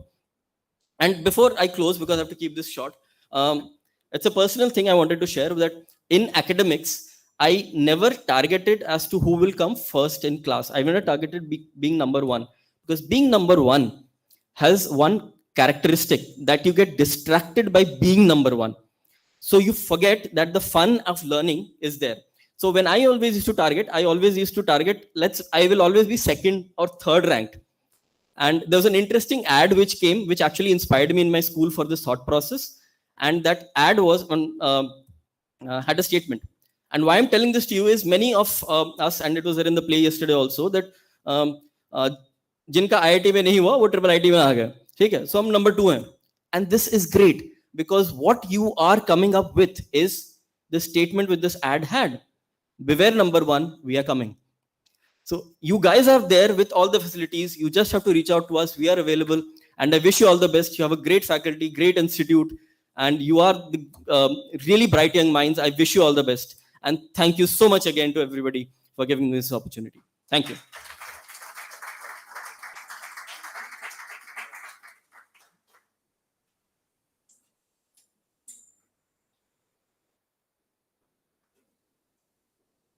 Thank you so much, sir. That was extremely insightful, I must add. Another alumni amongst us that we would like to invite forward is Mr. Vikas Dua. Mr. Vikas Dua is an alumni of the batch of BTech IT 2001, and he's the director of the company Remote. He's building regulated financial institutions across the EU, the UK, and the US to enable payments, including cryptocurrency. Remote is a fintech company and makes it possible for you to hire anyone from anywhere. Thus the name Remote. It has raised more than 500 million US dollars and is led by top venture capitalists. And its last valuation was more than 3 billion US dollars. I now request him to kindly deliver his talk to the audience. Please welcome him with a huge round of applause.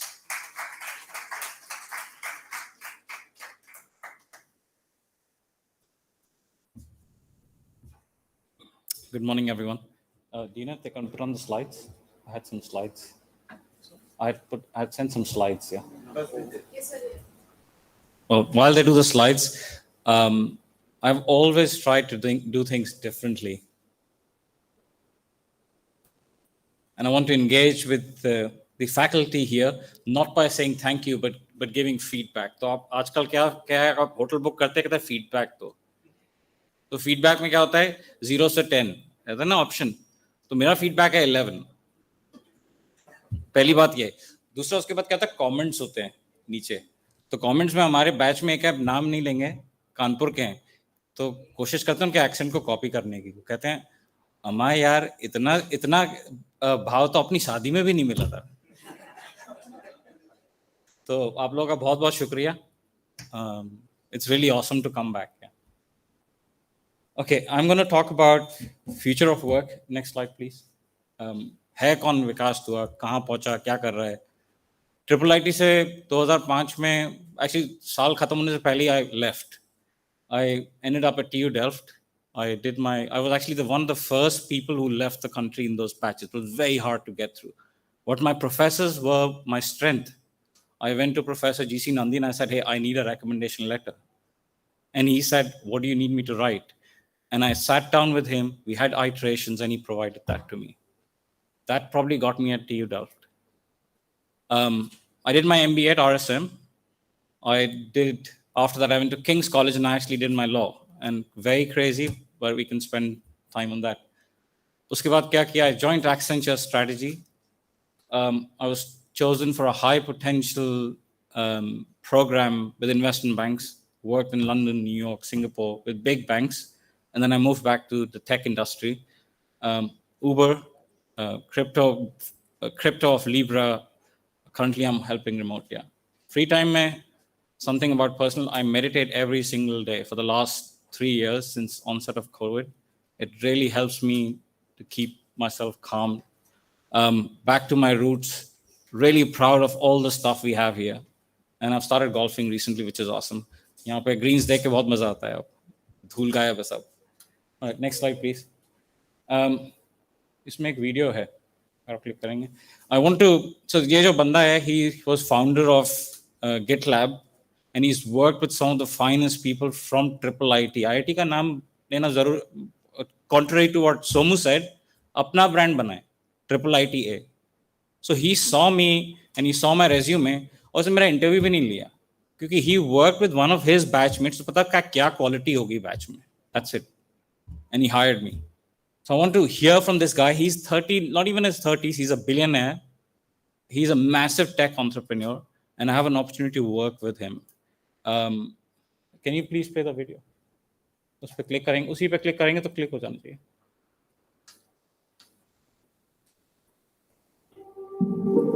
I feel the burden of inequality in the world. It doesn't make sense to me that the world is the way it is today. I'm Job, I'm the CEO at Remote. Talent is everywhere, but opportunities aren't. And if we make it possible for employers to hire anybody from anywhere, we can make it possible for anybody to have access to those great opportunities and build a better life for themselves. If you don't change, the world is changing around you. And what we are seeing is that individuals are choosing with their feet, right? If you are an employer that doesn't provide opportunities to people everywhere, you'll find that even the people that are today close to you, that work for you, will start to walk. I believe that companies can operate in a much more efficient, modern way. If you want to hire someone in a different country, there's a few options that you have. Either you set up your own entity and run everything yourself, or you work with an employer of record, like Remote. Setting up your own entity is definitely an option. The downside, of course, is that that's a lot of work. Remote makes it possible for you to hire anybody in any country. We take care of benefits, compliance, payroll, and everything else that comes with international employment. You want to make sure you work with the best people, and the best people are not in one location. They are everywhere in the world. The people we hire ourselves, they are the guinea pigs. We always hire our own people as first people in a particular country. And that way we experience ourselves how it is to hire someone. So that record, we build the software and we work hand in hand with everybody that we work with. The future of work is not about work. It's about freedom. If you spend the majority of your time doing a particular thing, it better give you great satisfaction. It's very important to realize that the value of an individual is the same regardless of where they are on the planet. It's incredibly exciting that other organizations are doing what I hoped that was going to happen over the coming years, which is that you give individuals opportunities, the ability to build wealth for themselves and fundamentally change the way the world works. If we can do that together, it's amazing. So I personally believe it's very good to hear from him directly rather than me. This was his vision and he hired me. He said, hey, I'm a tech guy. I can build this platform, but I need someone to sort the rest of the stuff out. Please go back to the slide. Next slide, please. We work with every single company across the world. Yeah. So if Triple ITA wants to hire somebody in Nigeria, we can make it happen. It's very hard to get visiting faculty over to, how do you compensate them, et cetera, et cetera. Next slide, please.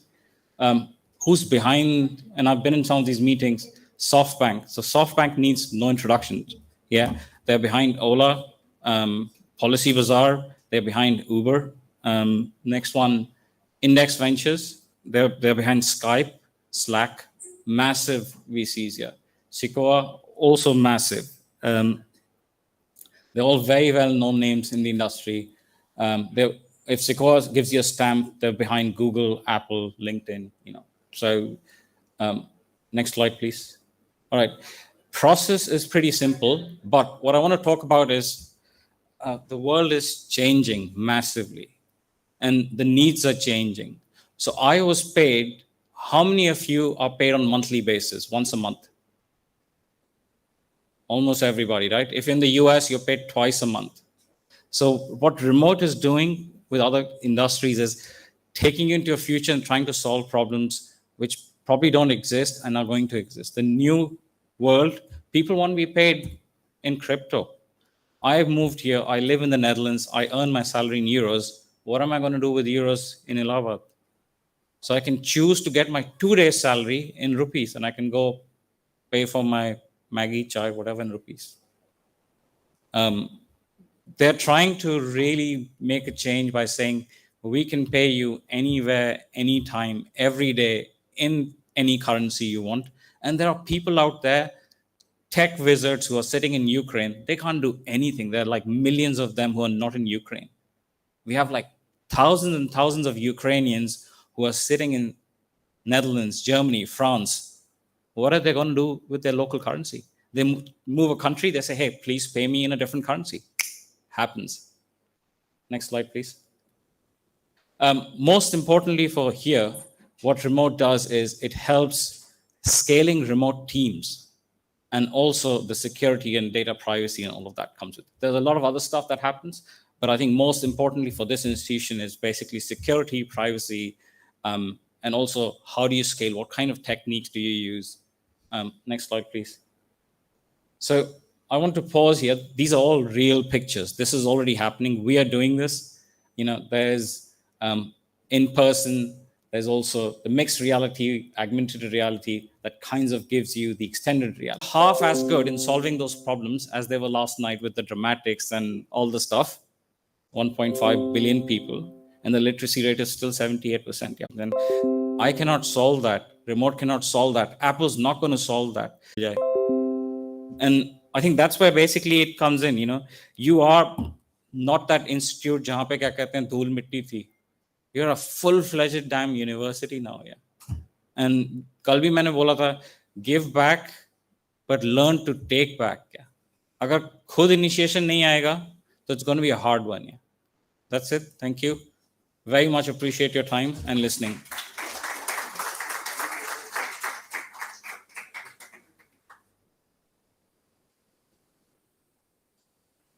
Thank you so much, sir. That was extremely well done. And we will now be having a tea break. Please note that no edibles will be allowed inside the hall, and we will be resuming shortly. And please gather back in the auditorium in exactly 10 minutes. Thank you.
Back in the flow, so your heartbeat or the blood flow is reduced, so you get basically a problem because you get the सांस बढ़ने लगती है, बहुत सारी problem आती हैं, so you cannot do the normal work. So we try to synthesize, biological synthesize with the use of some of the biomaterial, those valves. Now valves तो बन गए, material हमने बनाया, 2 साल लगे. Now how to test the valve? Basically we require a mechanical engineer for that. Luckily in IIT system we have a people who can tell you how to mechanical strength of that valve, because क्या होता है कि एक blood का flow आता है, blood का flow जाता है, तो he has to strength होनी चाहिए उसमें valve में, who can sustain that flow. कैसे measure करते हैं, क्या करते हैं, ये सब चीजें हमने सीखी. Now that valve, now second thing is that there is two type also there, pediatric heart valve and adult heart valve. If you know that heart valve replacement is a big problem these days, but very conveniently Sri Chitra, who is Trinal, which is in Trivandrum, that company from ICMR Institute, they have developed a very good heart valve for replacement which can last for at least 15 years and the cost is only 20,000. But those are mechanical valves made of some of the different biomaterials. Now, once you make these biomaterials heart valve, we have to have some kind of ring structure where we can suture it. Now, that structure should also be biomaterial. So we developed that suture and sutures it. Now they are in the process of the preclinical study. She is in US and we are doing it right now. Now the problem is there. The valve heart, pediatric heart valve is very small. When the adult grows, it also grows a little bit. So we thought, can we develop a heart valve which grows with the years? So that's where our stem cell technology came. That how we can, so we studies basically pediatric heart valve and adult heart valve, what is the difference in the material point of view, structure. Then we also study what are the cells and what are the expression of the growth factors in that particular differences there. So can we increase or enrich by time so that the pediatric heart become an adult heart valve, so we don't have to replace 2 times, because a pediatric heart valve is damaged. One replaces very small, and after 15 years, you have to again open heart surgery, you have to replace again. So this is a problem for a child and the men also. So we have work on those things, and we develop and publish a paper in Biomaterial about how to develop this heart valve. But it took 5 years actually to conceptualize that yes, we can develop it.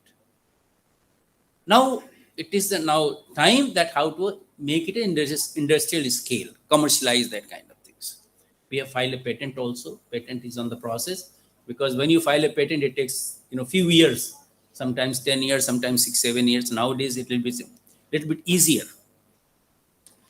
Now, what I'm trying to give a message to you, that students came with a problem and we sit together and try to help her idea. I have 32 PhDs in my, and every PhD students have a contact with me somehow. We exchange, is there any problem? I'll ask them, sometime I ask them, यार मेरे को seminar देने जाना है, slide बना के भेज दो, वो भी बना के भेज देते हैं. तो इस तरह का रिलेशन मेरे साथ है उनका.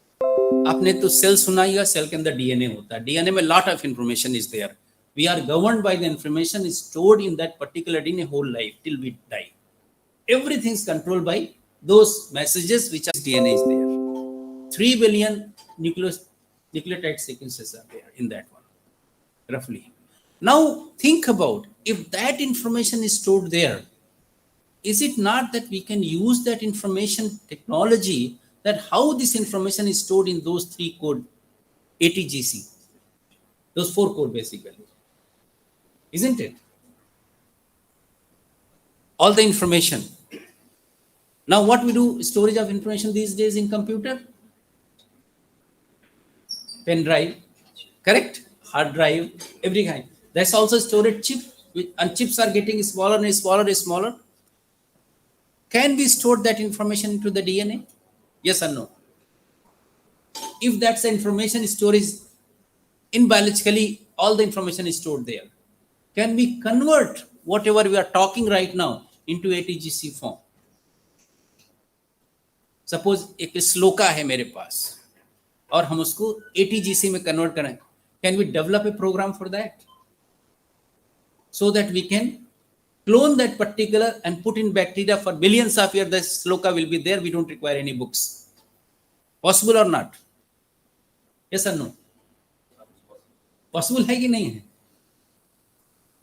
कर सकते हम लोग? कौन करना चाहेगा? Actually हम लोगों ने कर दिया है. इस समय जो प्रेजेंट डायरेक्टर आईटी मद्रास के डॉक्टर कामाकुटी, हम लोगों ने मिलके, उन्होंने वो कोड बनाया और हमने उसको क्लोन करके एक बैक्टीरिया में डाल दिया.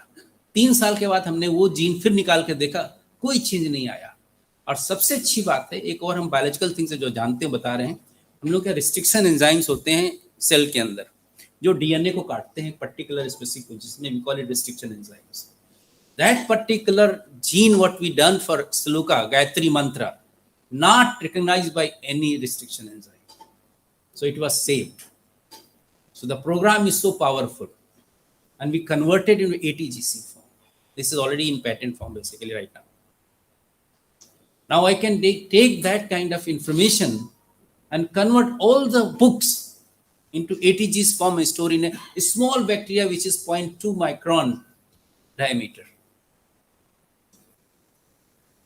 Do you require any chip for that? And we can store millions here in -80 without any problem.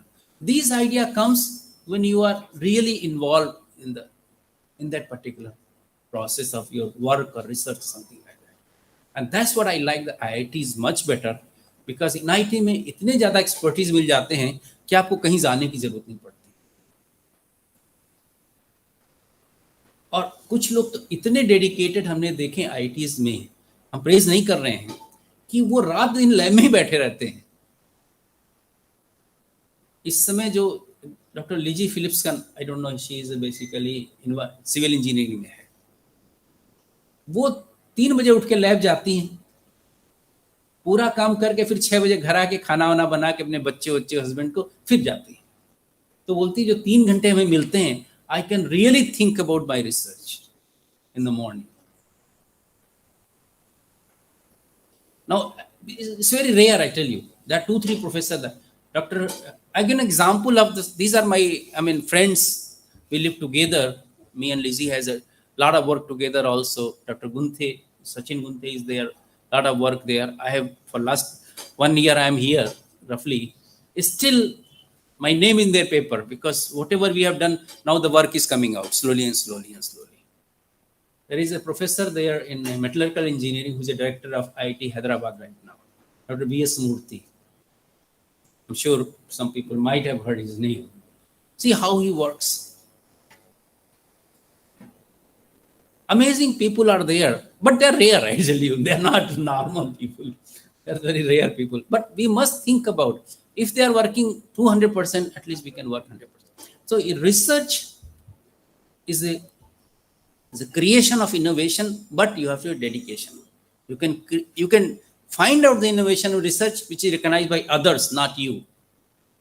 We should not say that I have innovated these things. It should be recognized by others. Then only the innovation good thing is happened, basically. So my message is there, all the people who are there. So 2 things, if I summarize them, that we have to be integrative. You have to take the help from the other discipline also.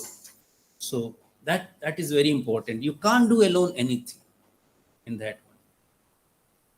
See, those who got a Nobel Prize, yes, Venkatraman, he's in Oxford. If you see his working condition, he came to deliver a lecture in University of Madras. So the lecture start 10 minutes late, he went back. He said, 10 minutes is very precious for me. I will not give a lecture. He went back. So this is the punctuality of those people, that how they do it. Of course, people say he's a mad, it's Indian time, whatever.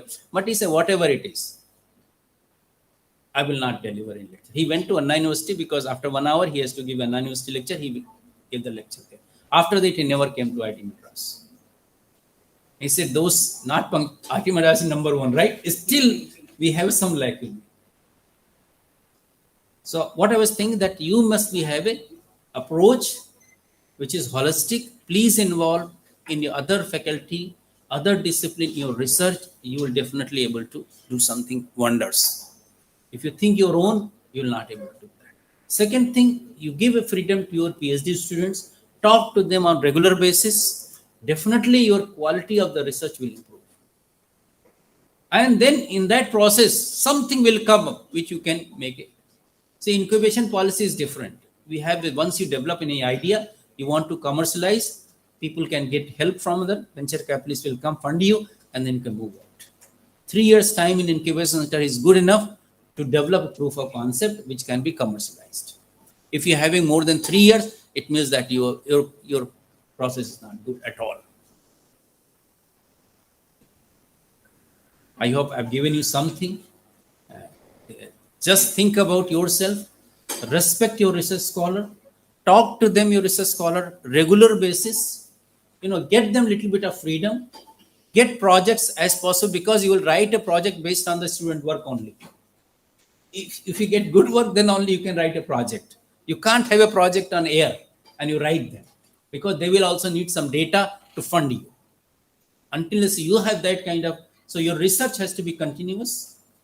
Innovation will come automatically. You talk to the people, you make a collaborative approaches, talk to the industry, let them see what is the difficulty they have, give that project to the student and solve the problem in a time manner. Because industry will not wait you more than 2. If you say, sir, mera ladka nahi hai, main kaam nahi kar paya, industry will not listen to you. Honestly, I'm telling you. Yes, sir, those who are from industry, they know that time is very important factor for them. So if you have a MOU signed with them, 6 months, I will do this kind of work, please do it. Otherwise, next time they will never come to you. They will find somebody else who can deliver the things. So accountability, punctuality, and deliverability is the key and success for your life. Thank you very much.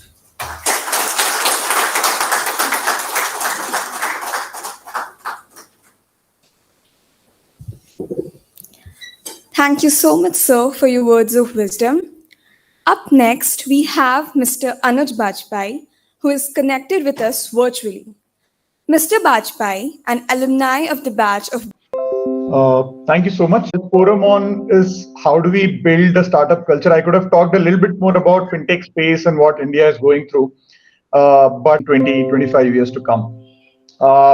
So just a very quick brief about, I think already an introduction has been shared, but what we are doing at Liquid is we are trying to help build wealth to retail investors. Essentially, Liquid is a company that is trying to bring a lot more sanity on concepts like equity research, on how do you put money into stocks, how do you build long-term wealth.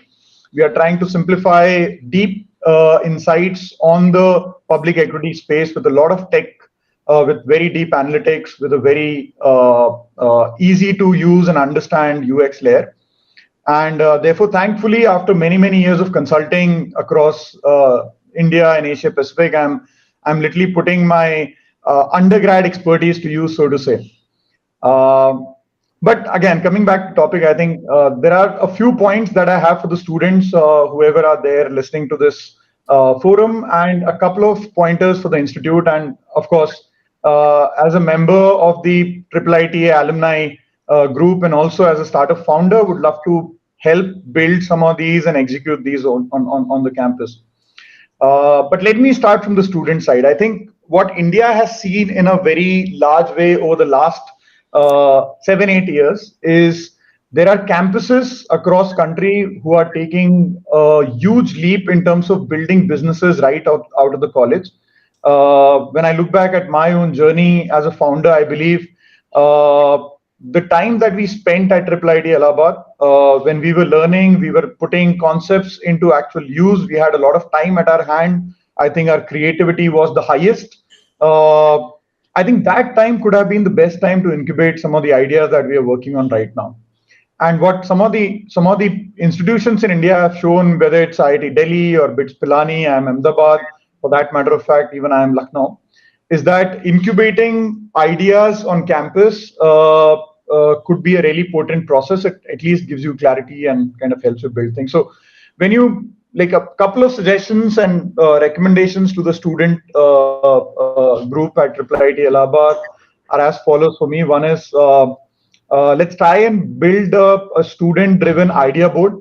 Let's have a place wherein we could park our ideas together as student community, which could be also mentored and administered by alumni group, almost like a Slack channel wherein people could freely ideate, exchange their thought process, figure out what others feel about it. More importantly, we could do projects in campus which are very focused on solving a real life problem, which I see a trend already in a lot of students at the campus. The ideas are very real and they are working on solving problems which can have large scale impact.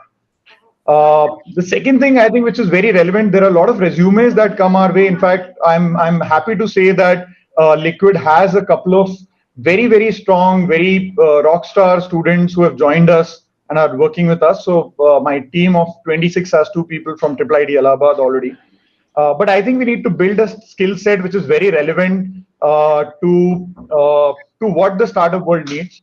There are various technology stacks which are becoming very relevant, and it would help if students kind of focus on what the real world needs. The tools, the boxes, the languages that we are kind of prevalently using for our internal projects, etc., could be more kind of synced up to what the real world needs. I think one question that in the last forum we were asked as alums is how can we help students in the campus to kind of get connected with the industry.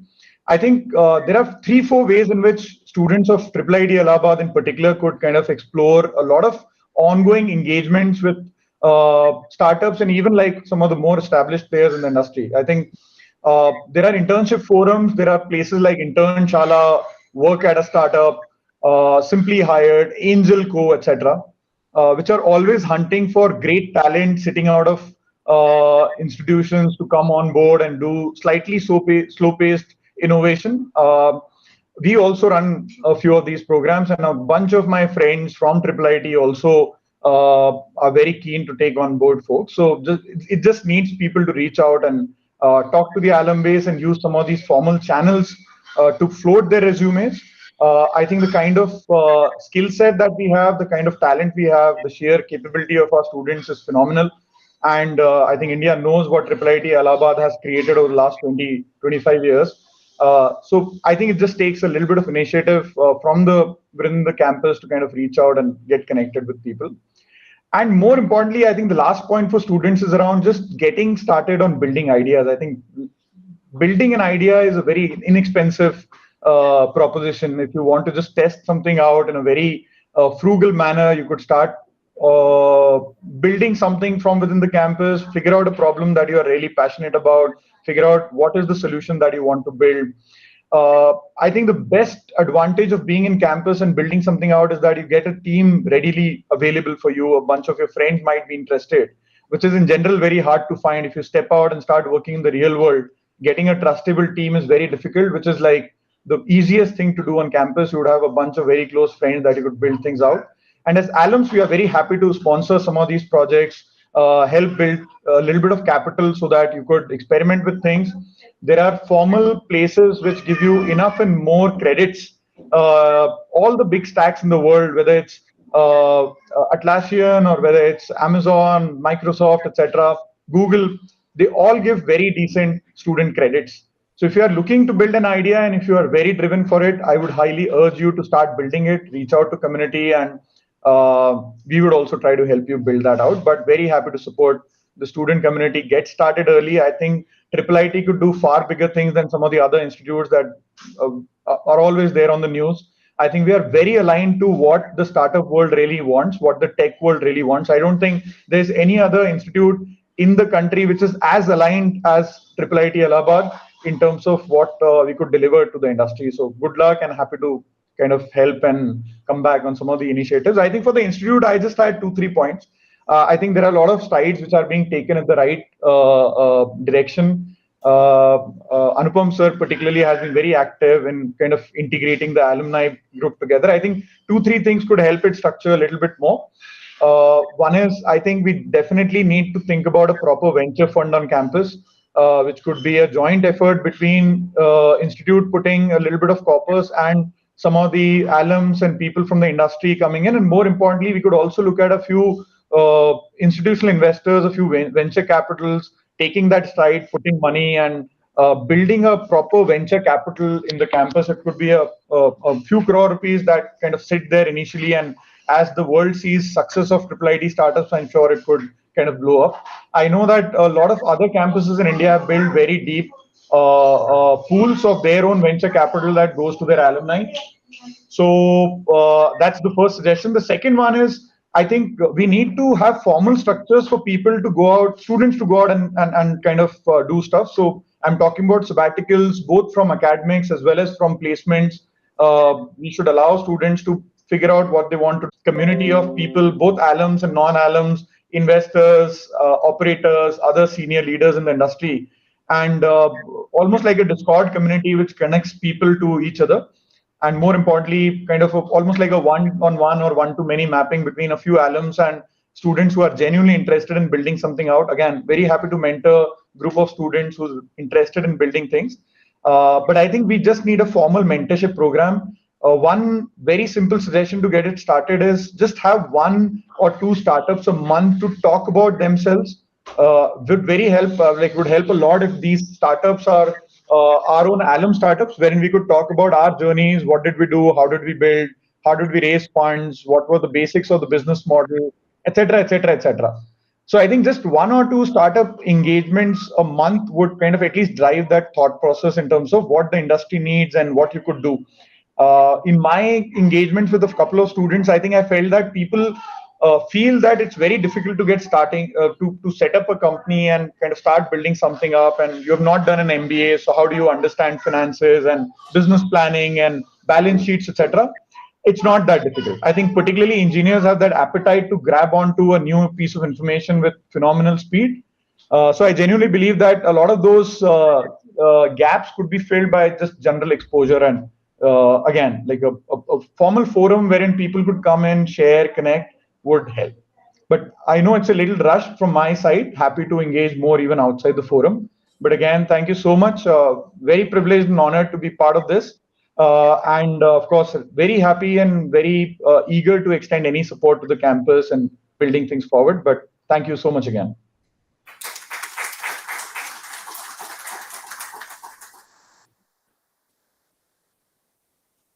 Thank you, sir. Those were genuinely very meaningful suggestions. Without any further ado, let us shift from academia to industry representatives. The speakers present amongst us today are from an excitingly diverse array of industries. They will be delivering insightful talks regarding the scopes of their companies, their collaboration with academic institutions, and possible areas of collaboration with IIIT Allahabad. Firstly, we have Ms. Devi Kohli, who is connected to us virtually. She's the co-founder and CEO of i3 Simulations. She has led talented teams of diverse experts over the past 15 years of her entrepreneurial, research and development, and product designing journey. Alongside her, we will be having Mr. Prajay Kamath. Mr. Prajay Kamath started his career as a self-taught expert in interactive media and entertainment. Later, he continued his passion towards technology and pursued formal education, resulting in a master's qualification in research. He is currently the CTO and the co-founder of Merge Exile Studios Limited.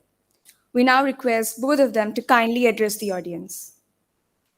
Please welcome them with a warm round of applause.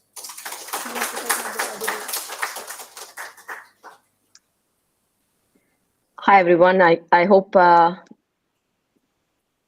you can hear me clear. Yes, ma'am, you are audible. Okay, sure, perfect. Well, actually, I'm meant to be sharing a presentation now, but I'm not able to share it first. Okay, hopefully it should be able to. Are you able to see my screen? Ma'am, your screen is not visible yet. Okay.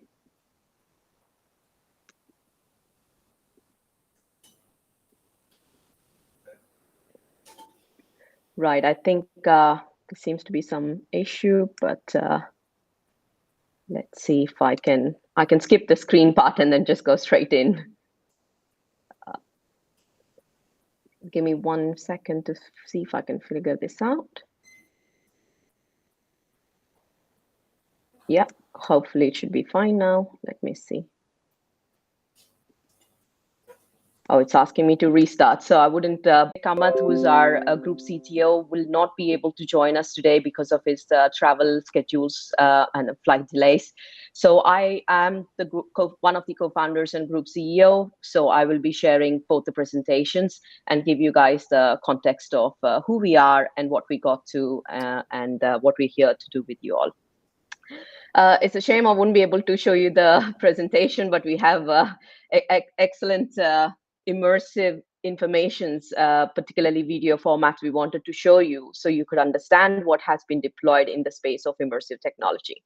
But without causing any further delay, keeping the interest of time, I'd want to introduce AI Solve, which is a 15-year-old company. We've been established here in the UK. And as I said, we've started as 3 co-founders, myself, Projay Kamath, and Pranay Kamath. And we come from diverse set of backgrounds. And interesting thing here is AI Solve, when we started in 2007, we had this vision of putting artificial intelligence into the everyday markets.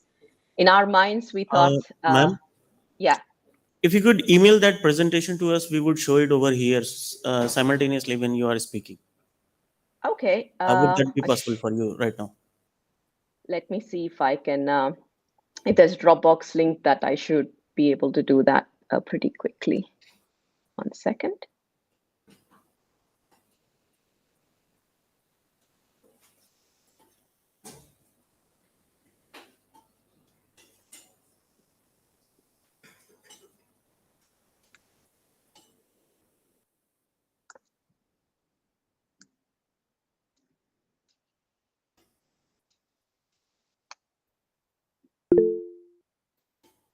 Okay. Either you can share it on this email ID or on the message itself, you can write the link of Dropbox. Yeah, I think I'll just put it in the message for you to be able to take. Yeah. That should be fine. Thanks. Please try at your end. I think it's the system preferences is asking me to restart, so but I don't want to do that now. Okay, but that should be fine while someone's trying to figure that out. The interesting thing here is when we set out to put artificial intelligence into the market, we realized actually the world only understood the typical gaming market back then. But in our minds, we felt that, hold on a second, anything and everything that can be immersive and interactive can be equally made intelligent. And we felt that the applications were far more stronger outside the typical gaming sector. And what we felt is gamification, whether it's work, learn, or play, is totally possible. So we chose to actually go non-mainstream and go outside the traditional gaming markets and set out by making any and every immersive and interactive content to be intelligent. And what do we mean by that? What we meant here is, oh, thank you. I think you got the wrong slides. So let me just 1 second.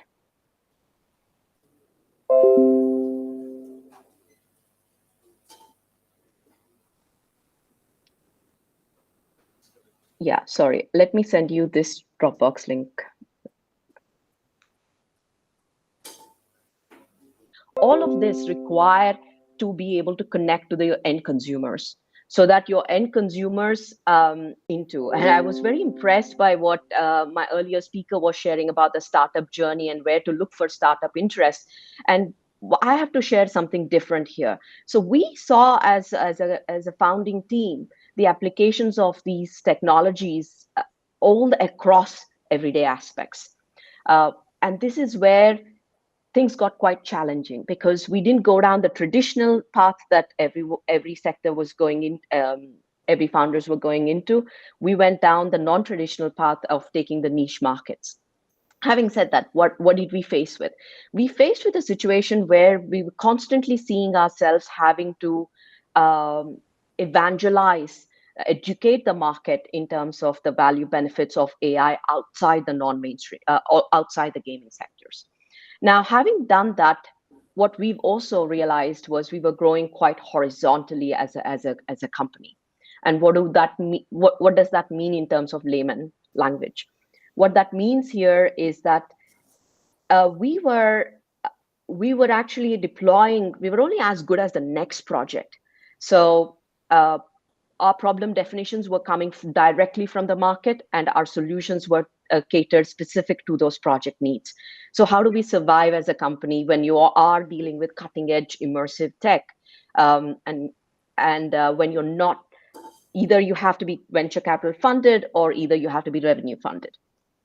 We were revenue generating, commercially successful. However, when you're in a cutting edge space, that's not going to be enough to fund significant R&D. So how do we do it? So that's when we realized, hold on a second, we're actually growing quite horizontally and not venture capital friendly because of that very nature. Now we got to do something different. This is where innovation came into place. And what I want to highlight today for everyone is that innovation is not just about technology. Please make sure you are working in an ecosystem, and also constantly pay attention to innovating around business models. Now, this is where we understood the power of taking from project-led approach to more product-led approach. So we started to productize technology. So back then in I think it's 2011, 2012, when we were already addressing augmented reality into retail sectors, pretty much most major retailers in the UK, Europe. One thing we understood was, despite of the efforts, the retailers couldn't quite grasp the value benefits and proposition of augmented reality outside a one-off gimmicky marketing application. It's only after Pokemon Go they could understand that actually, hold on a second, augmented reality have applications into everyday life. Now, what changed? To be honest, nothing changed. The technology, and as you guys as technologists already know, have been super robust all the way through, has been around for several decades. But what has changed is the infrastructure became far more powerful. The infrastructure at that point in time, we started to get better smart devices.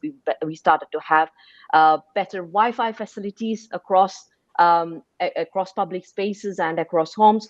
And this simple change in terms of infrastructure itself made us a robust technology like augmented reality to be far more acceptable into the markets. And productized technology, intangible technology. So in 2016, we did a quick experiment of taking augmented reality for mobile 2D, 3D product recognition and productized it for a retail application. And we launched a product into the market, and 3 months into that product launch, we managed to get a seed investment through the market providers. Especially at the time, we had exclusive requests from both HMV and Game as retailers, and we had Game PLC moving pretty fast. And within 6 months of that product launch, we had a complete product acquisition at 30 million valuation. We were quite excited, having done a startup who were only scaling from project to project, and then learning how to productize technology and launching that technology to a point where we were able to exit that product into the market through successful execution. But that happiness didn't last too long, because 2 weeks later, we understood that Meta was acquired by Apple by 50 million valuation, and our product was not far off from where Meta sat. Having said that, that is life, and it was interesting in a way that it got us the confidence to productize tech and be able to push back into the market with bigger and better approach. Now, this is where in 2017 we turned ourselves into a little incubator. We were always working in collaboration with universities here in the UK, Europe, and USA, and we managed to successfully build a little incubator of our own at AI Sol as the group company. In 2017 and 18, we launched into virtual reality and AI-based product set for location-based entertainment, which is entertainment outside the in-home space, and then the same technologies for medical purposes for healthcare training. Now, these two fields were very important for us, mainly because at that time in 2016-17, we already saw that physical retailers were significantly suffering because of what the power of internet technology has done and how mobiles have transformed a physical space shopping. And retail spaces are becoming more and more vacant, and people no longer started to go to shopping centers for a metric transaction, but it started to become more of a fun day out. So clearly that was available for education and training today, where be that textbooks, e-learning computer-based learning or mobile learning or even virtual reality learning, which is extremely immersive, combined with the power of artificial intelligence and machine learning are available to us. What we are able to create is adaptive, non-linear based simulations. And that's what we've created in the medical professionals to be trained on, because today training is global. Now, people using the latest been quite central to seed funding our first flagship product, Resuscitation VR, in 2017 organizations. Now, to ring fence into virtual production technologies. Now, what is virtual production technologies? This is the place where gaming is managed to merge with traditional filmmaking. And that's where MergeXR came into place. And today, through MergeXR, we're able to generate support where people are able to take complete post-production activity all the way straight into the production phase itself. So traditional filmmaking involves pre-production, production, and post-production, whereas virtual production actually able to do all of that in real time using the gaming technology. And that's what we managed to produce. And we are leading at this point in time in this technology. So we take pride in this. Now, how was all of this possible, right? From location-based entertainment all the way to retail technologies, to medical technologies, to now film and media technologies. And this has been possible because we don't see technology as a one-stream activity. We see technology as a convergence of several different domains of technology, be that animation, virtual VFX productions, or be it gaming, be it extended reality technology, or be it Internet of Things, or be it artificial intelligence and machine learning. All of these technologies are only meaningful when you start understanding the end user application. And what we were hoping to achieve today with you is make you understand that it's not about technology like Professor R.S. Verma was mentioning. It's about the end user application. So please focus on that. And you must be able to see through all of this today that human computing has evolved from mainstream computing to today virtual reality and mixed reality wearables. In fact, in terms of interactions, we have moved from punch cards to touch interface, voice recognition, eye tracking, and in fact, brainwave tracking. Now, all of this, what is it doing? If you think about it, all of this is in fact helping us humans to engage better, because we as humans, the very nature of us, engage better through three-dimensional and natural intuitive ways. That's exactly why these technologies are going to, in fact, enhance and deepen the immersion and the natural way of engagement. Now, with that, and with the dawn of 5G technologies, extended reality, and artificial intelligence, I conclude that we are, in fact, at that new age of computing and communications. So what is the takeaway message I want to pass on to all of the audience here, be it the students out there or the institutions? What we request is, you as future engineers, we want you to understand that it's cross-departmental technology is what is essential here and is super critical for building a meaningful end application. It's not about one technology in isolation. It's about the convergence of various technologies that will make a meaningful impact. Now, we want you to expand your knowledge and make sure you not just focus on one technology, but understand and have that sort of breadth of innovations across different fields. Now, meet the industries. There were some great ideas with the previous speaker about how do you get, and we'd be happy to expand that in incubation provision, including to the point of investing in some of those incubations. Think about the data securities. Ma'am, yeah. We would appreciate if you could conclude it briefly. Yeah. Okay, perfect. Thank you. So again, don't fall prey to the big paychecks and inflation. So concentrate on the quality experiences. And finally, we would like you to ensure you deploy and the emerging technologies with frequently challenging, but make sure it's in an ecosystem. So I conclude with that. Thank you.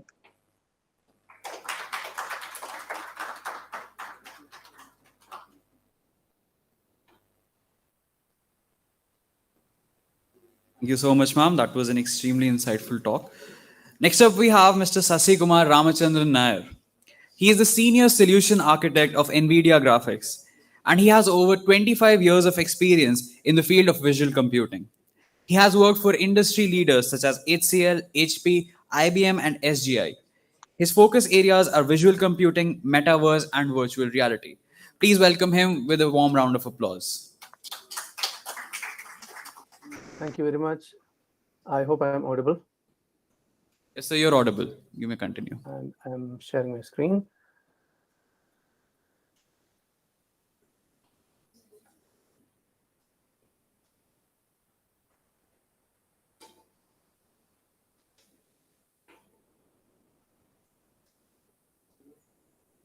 Is my screen visible to everybody? Yes, sir, the slides are visible. You may continue. Good afternoon, everybody. Thank you for having me here today. What I'm going to talk about is a technology and how this technology is extremely important for the industry and the academia moving forward. And as introduced, I'm a senior solution architect from NVIDIA. So a little bit of NVIDIA will be there in my slides, though overall I'm going to talk about the technology and the opportunities. So metaverse is a widely discussed term. In some ways, I think it is often misrepresented as well.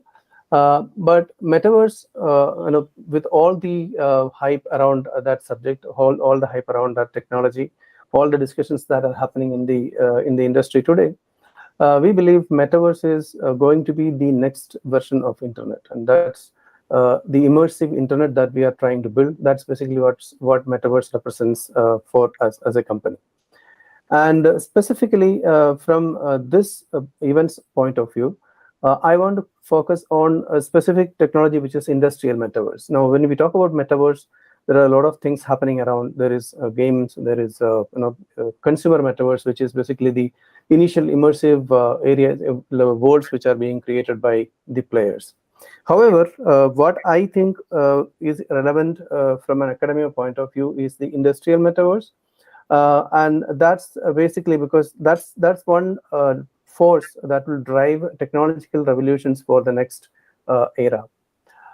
So for us, metaverse is basically a combination of visual technologies as well as the artificial intelligence, which will drive these experiences from behind. So that's a combination of technologies which is going to get into the metaverse, or the internet of the future, as we say it. And why is it important as a technology? If you actually look at the industries today, metaverse applications are already there. I mean, there are many of these use cases, many of these applications which are being used in different segments of the industry. It's not something new. However, the way it is evolving is something which is extremely thrilling, to put it mildly. And the way technology is being used to develop this technology is extremely satisfying. So if you look at the industries, there are different places where you can actually see the metaverse applications are in play.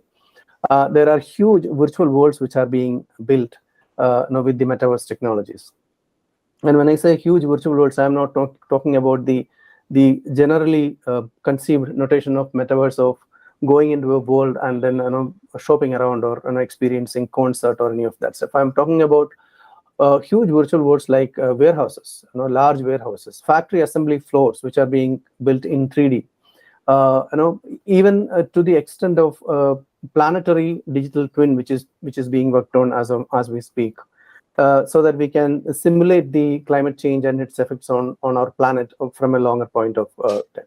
Now, why is it so important? Why is it? Why should we actually make a virtual replica of something which is already existing or which we are planning to build?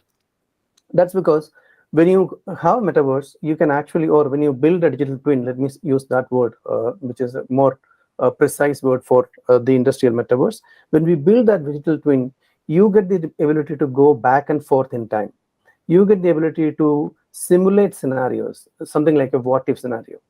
And that gives you immense power to develop a more accurate product, a more accurate solution for your customers. That's exactly why This is extremely important. Now, if you look at metaverse, there are 2-3 different ways it is going to increase the value of workflow.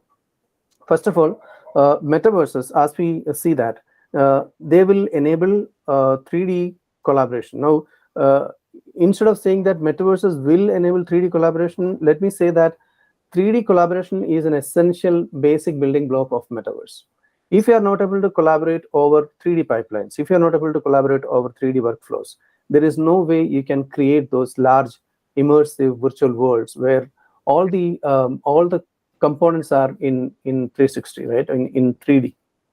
So the other way, actually, the metaverse will actually drive the adoption of metaverse, and the technologies will actually drive the need for 3D collaboration. And when I say 3D collaboration, I'm not talking about you sharing your desktop via a Zoom session or a Microsoft Teams session and the other person being able to see it or minimally interact with it. I'm talking about applications which are going to collaborate with each other, right? If I have Unreal Engine on my system, and if my developer is doing some development on 3D Studio Max on one of the components, how do I interconnect both these applications? How do I make sure that whatever the artist does in 3D Studio Max is immediately visible in Unreal Engine? So that's the kind of collaboration we are talking about, where applications can collaborate with each other, teams working on different applications, different platforms, working on different file formats, different architectures can collaborate with each other. So that's basically going to be huge when it comes to industrial metaverse.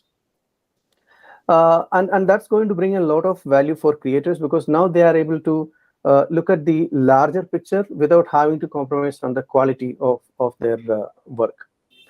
The other area where metaverse is going to add a lot of value to the industry is simulation, right? With in the case of a digital twin, I'm going to build something even before, or I'm going to build something in 3D in a virtual world even before I plan to do something in a physical on the physical side.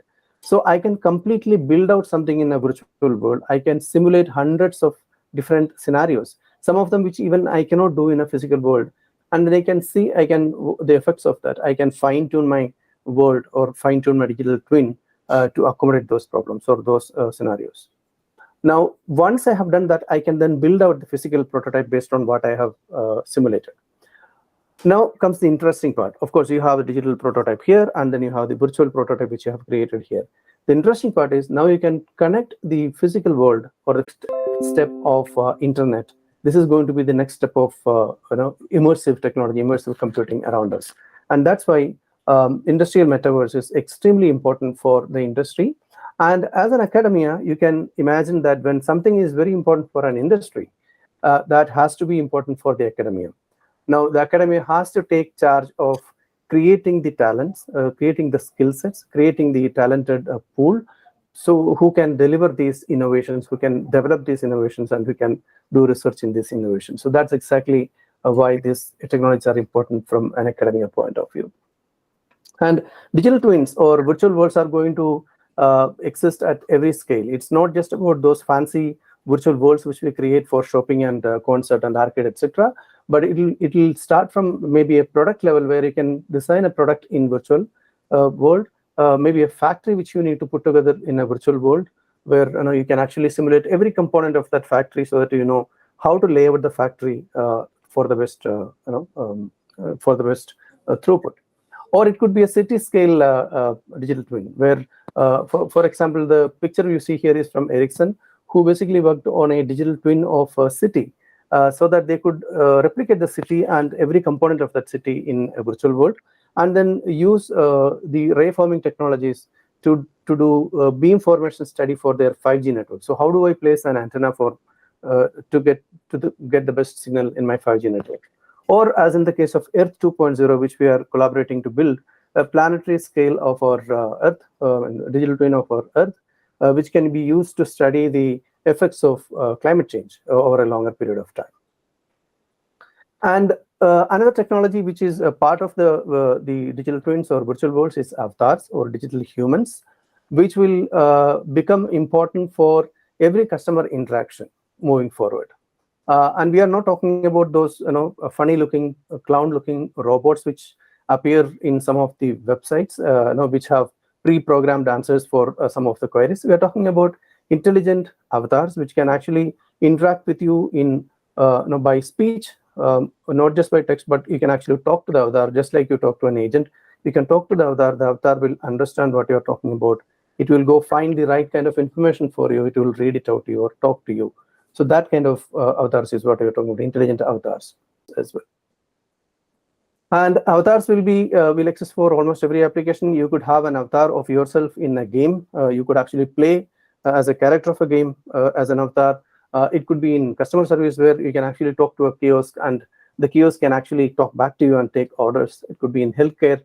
It could be in video conferencing where you can actually replace or substitute your presence with an avatar, an intelligent avatar in your absence. So a lot of opportunities, a lot of new ways we can use these technologies. And I don't have to say that AI is going to be a very important part here. And of course, the visual collaboration, visual design part of it is also going to be extremely important. And we need a platform which will bring all of these things together. You need to have a platform which is scalable, which is intelligent enough to integrate all of these things, which is amenable to AI. Sir, we would appreciate if you could. Yeah, it's my last slide. Yeah, thanks. Yeah. Right. So yeah. NVIDIA came out with the Omniverse platform, which is basically what we can use to create these large virtual worlds. So one of the things which we have done. So you can actually go ahead and try this out. I'm skipping a video which we have because of lack of time. What's the next steps? Go ahead and experience Omniverse. If you search for NVIDIA Omniverse, you'll actually get a lot of information on this, even a version which you can actually download and try. The institute could actually think of collaborating with us on creating a center of excellence for industrial metaverse.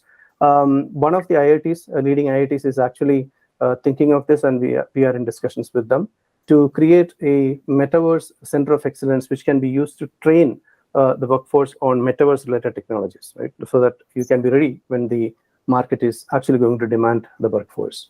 Also, this is something which is not new. Collaborating on creating AI and robotics center of excellence. Robotics is going to play an important role in, especially when it comes to warehouses and factories of the future. So something on those lanes would also be extremely important for the institute, is what I believe. Thank you so much for the patience. Staff in immersive journalism. I request him to kindly address the audience. Hi, good morning, everyone. Hopefully you can hear me. Yes. I'm just going to quickly get into sharing my presentation. So I think it's present. Screen. Oh, hang on. Sorry. It would be a window, I think. All right, can it be seen? No, sir, it's not visible. Oh, okay. Yeah, sir, the screen is visible. All right, because I can't see myself, it's gone full screen. So hopefully, anyways, thank you for having me in. Please do stop me when the time is up, because I believe I've learned a couple of things today. In fact, to be honest, one is about punctuality and the other one is about. And I believe that's true. We have a lot of institutions out there who the purpose of graduating seems to be to find jobs. And I think that that's just work, work, work. We should have meaningful work. Hopefully this talk inspires to do shots, not tequila shots, but actually moonshots. What I have in mind to bring for stakeholders, no stakeholder wants to sit and watch boring graphs or bar charts. They'd rather be told a story, and that drives investment. So what I'm proposing is something novel, where in scenario one, you get students coming up with the ideas in the different disciplines in infotech and business informatics and the ECE, coming into the space that's called the moonshot base at the institution, and we add a story to it for context. Now that story can then help drive the public or stakeholders understand what we're trying to do, and that builds enables the building of the final product. In scenario two, we get industry partners coming in, and they have a product that's newly launched, or they have a service in mind, and they approach the moonshot base at the IIITA to add story to it. And then that goes out into the final build of a product. So I'm kind of trying to glamorize it in a way of taking tech and IT, which is otherwise boring, it's algorithms, it's kind of stuff, and go into this kind of a moonshot story format that we should probably explore at the thing. After all, some of the biggest inventions, like the tablets, was from sci-fi films or from stories that came out, like from Star Trek, or the cell phone came in again from Star Trek. The internet was inspired by Arthur C. Clarke's, dial-M. And then we've got China, who bring up complete sci-fi out here. For example, high-end robotics, and they glamorize it by actually putting it like it's a dystopian kind of movie, where you see, this was, I think, released a couple of months ago or a month ago.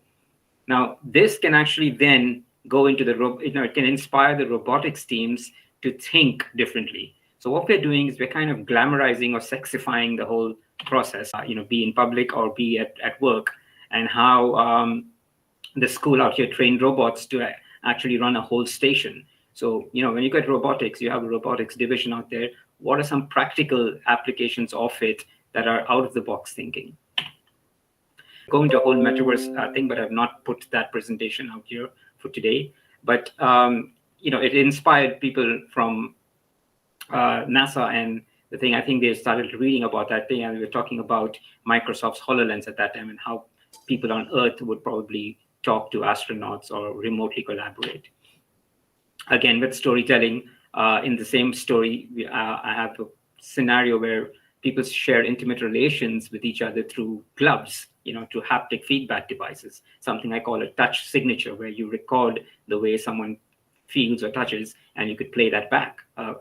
And now we see, just recently, I think last week, I heard about a Chinese bunch of researchers at Tencent, in fact, developing something like that.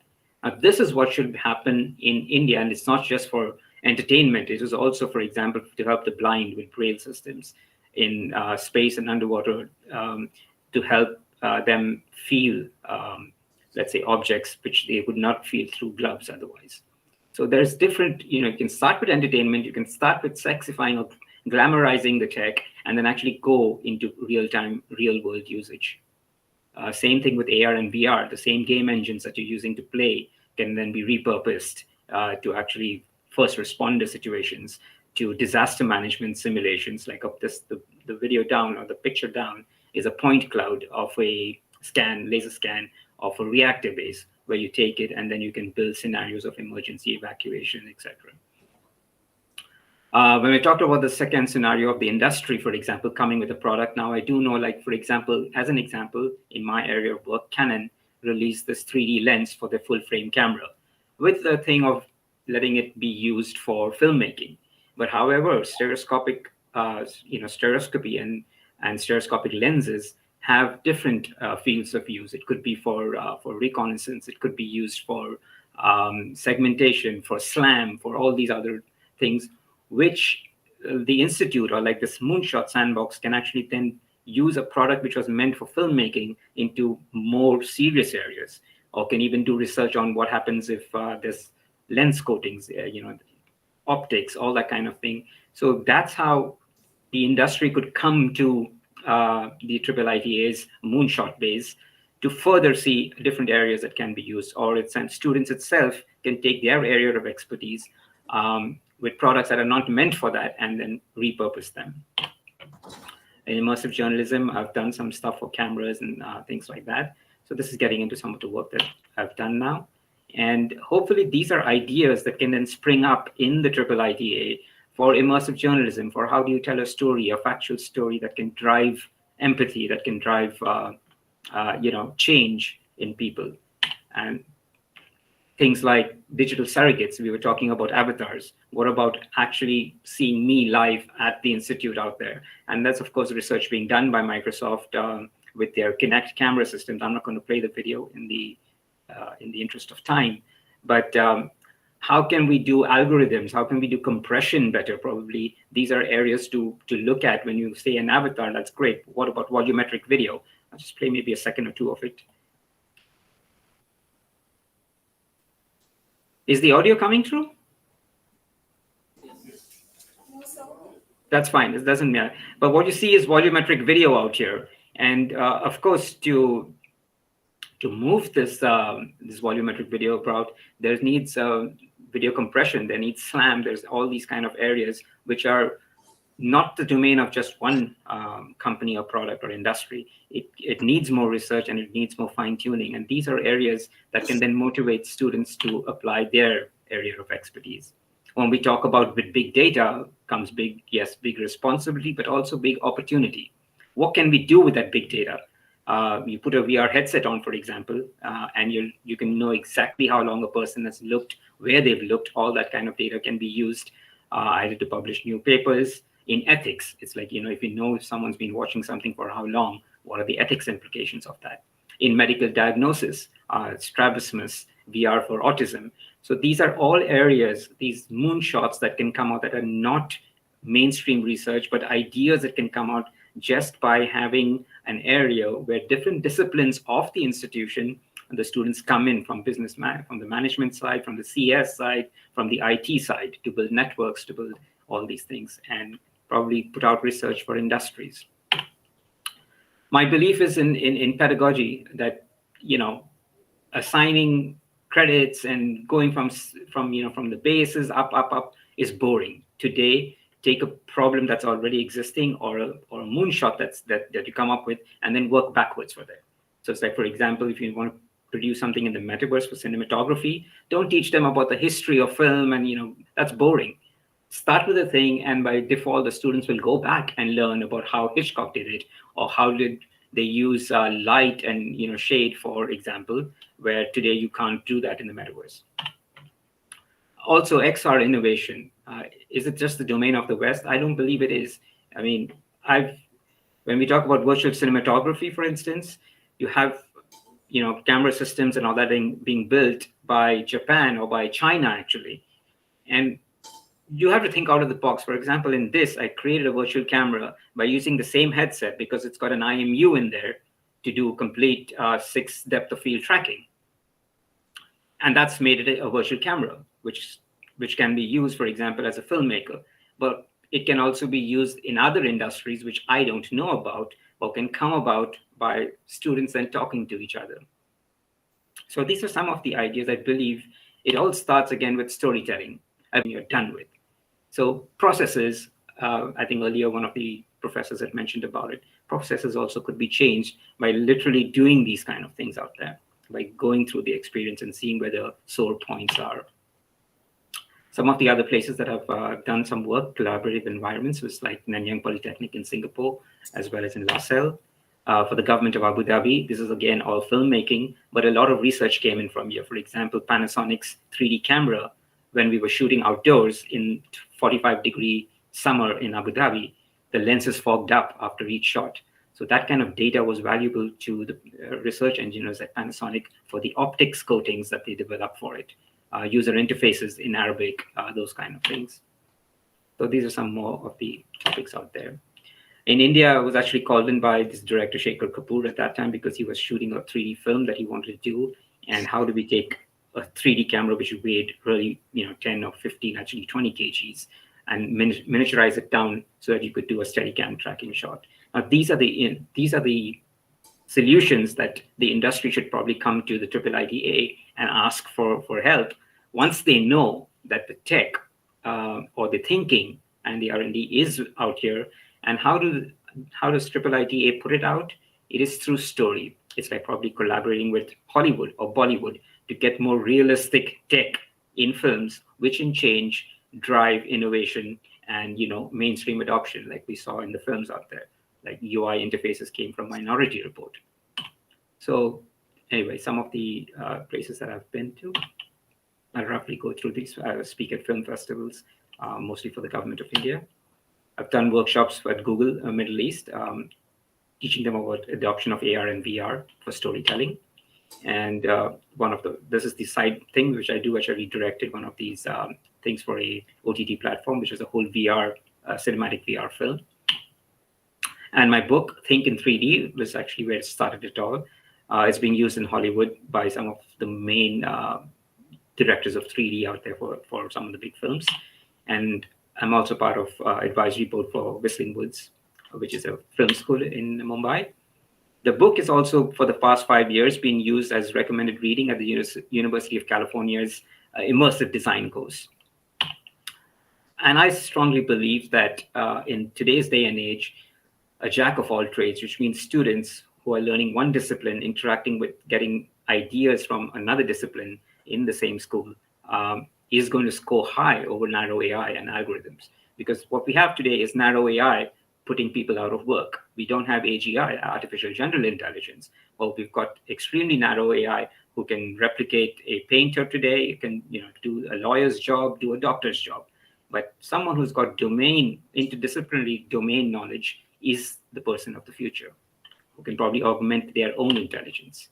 I was very happy 5 years ago. I think I visited Professor Karandekar at IIT Bombay, and now reading the news yesterday or the day before, I think, about the first artificial heart coming out of there.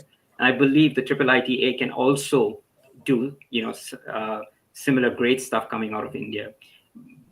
The key differentiation, I would say, is to glamorize it first, get it in through story from a storytelling perspective, and that will drive the product innovation.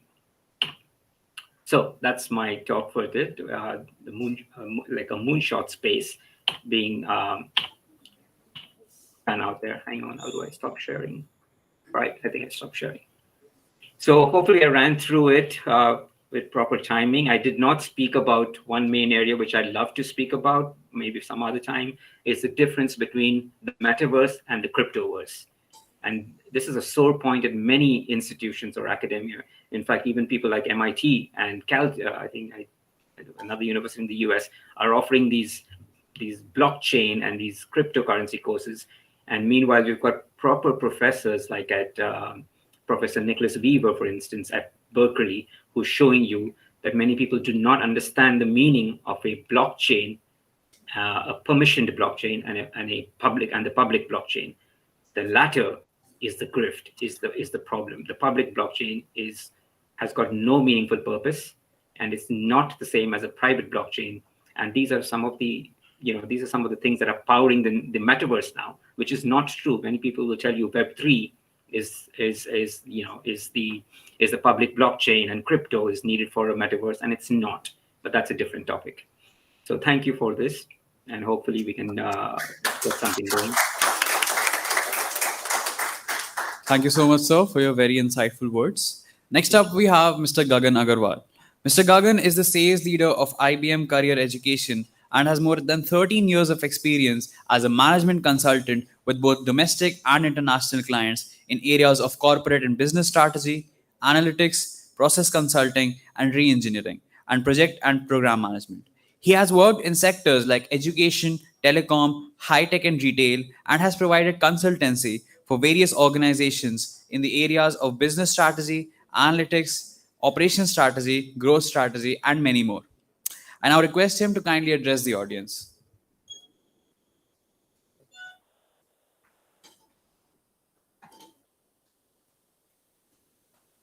Good afternoon, and thank you everyone for inviting me here today. In interest of time, I think it's closer and everybody must be waiting to break up for lunch. I'll just keep it short and to the point. Next slide, please.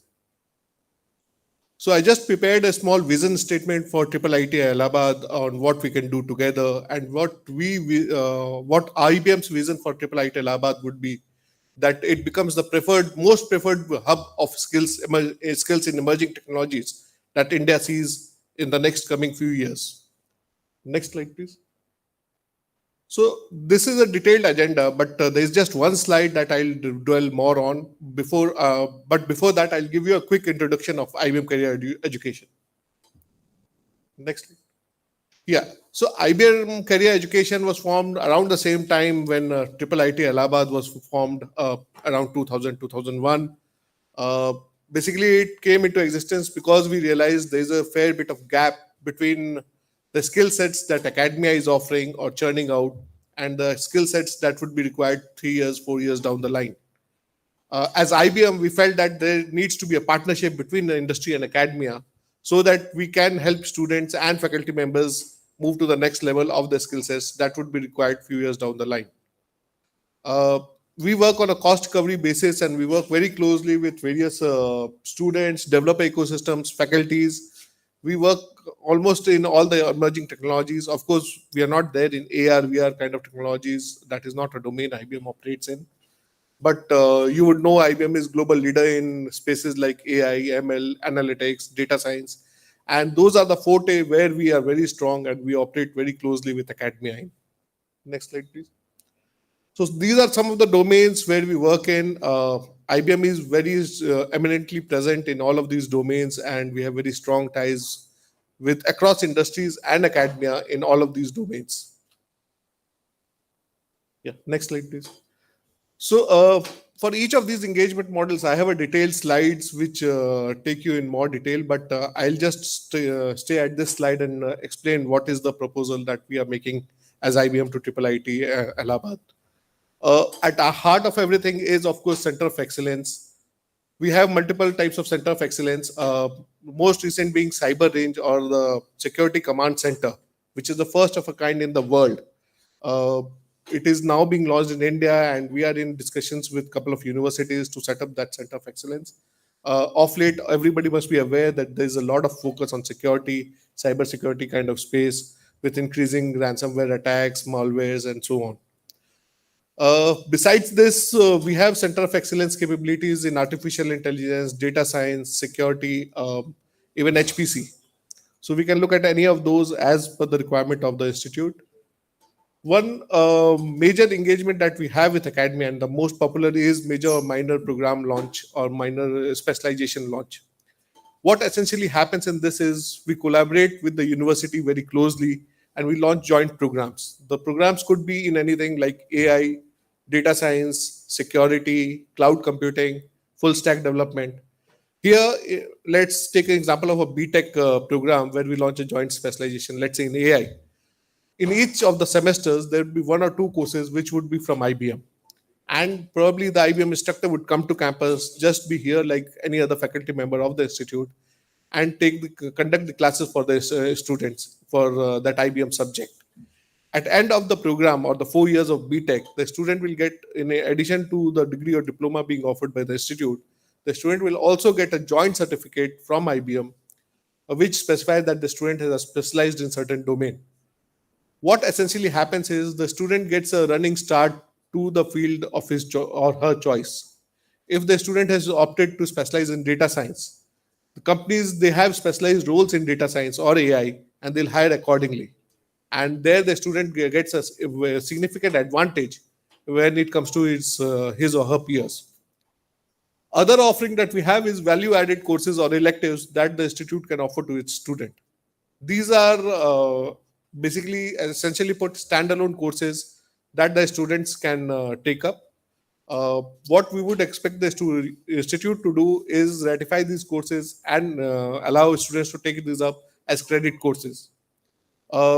Again, this could be trainer-led or self-paced as per the choice of the institute and the student, and we can customize all these offerings.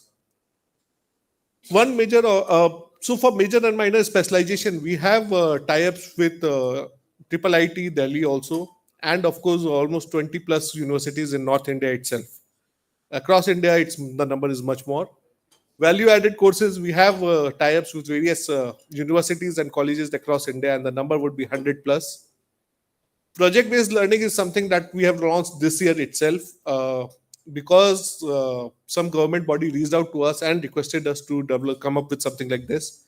This has been launched with Anna University, and right now, as we speak, we have almost 3,000 faculty members and 55,000 students under Anna University going through this project-based learning.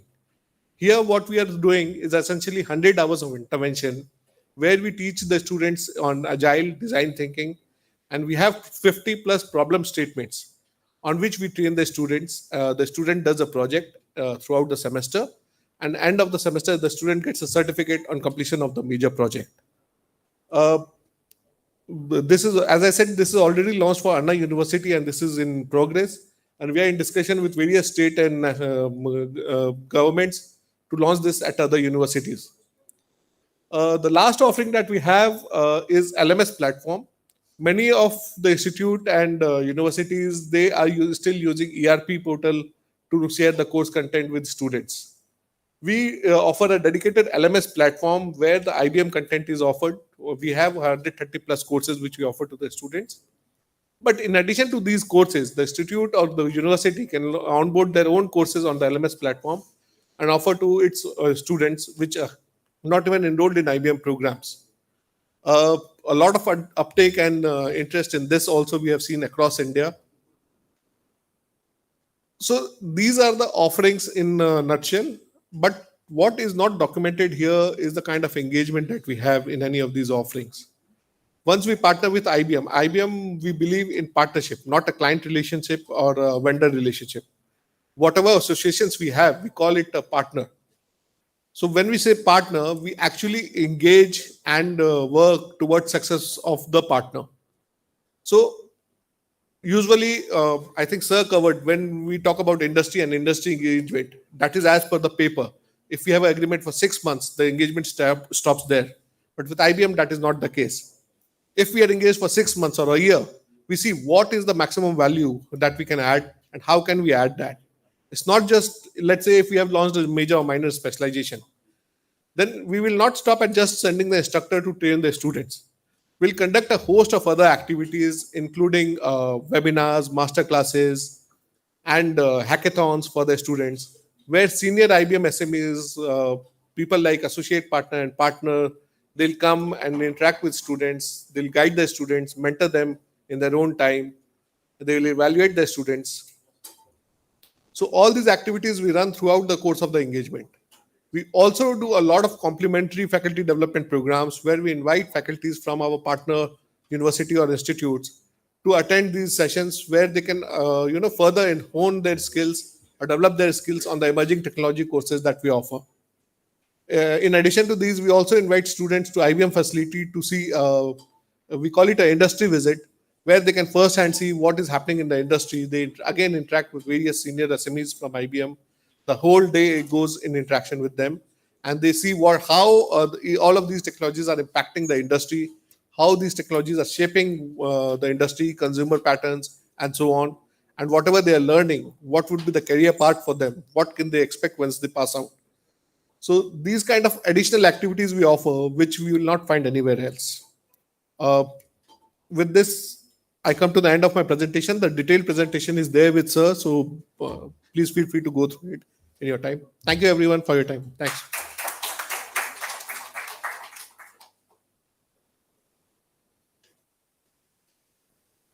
Thank you so much, sir. Looking forward to more. I would now like to invite the alumni and dignitaries for a panel discussion. The panel would include Professor Anupam, Professor O.P. Vyas, Professor Madhvendra Mishra, Mr. Gagan Agarwal, and our guest of honor, Mr. Somendra Nath Rai. Please welcome.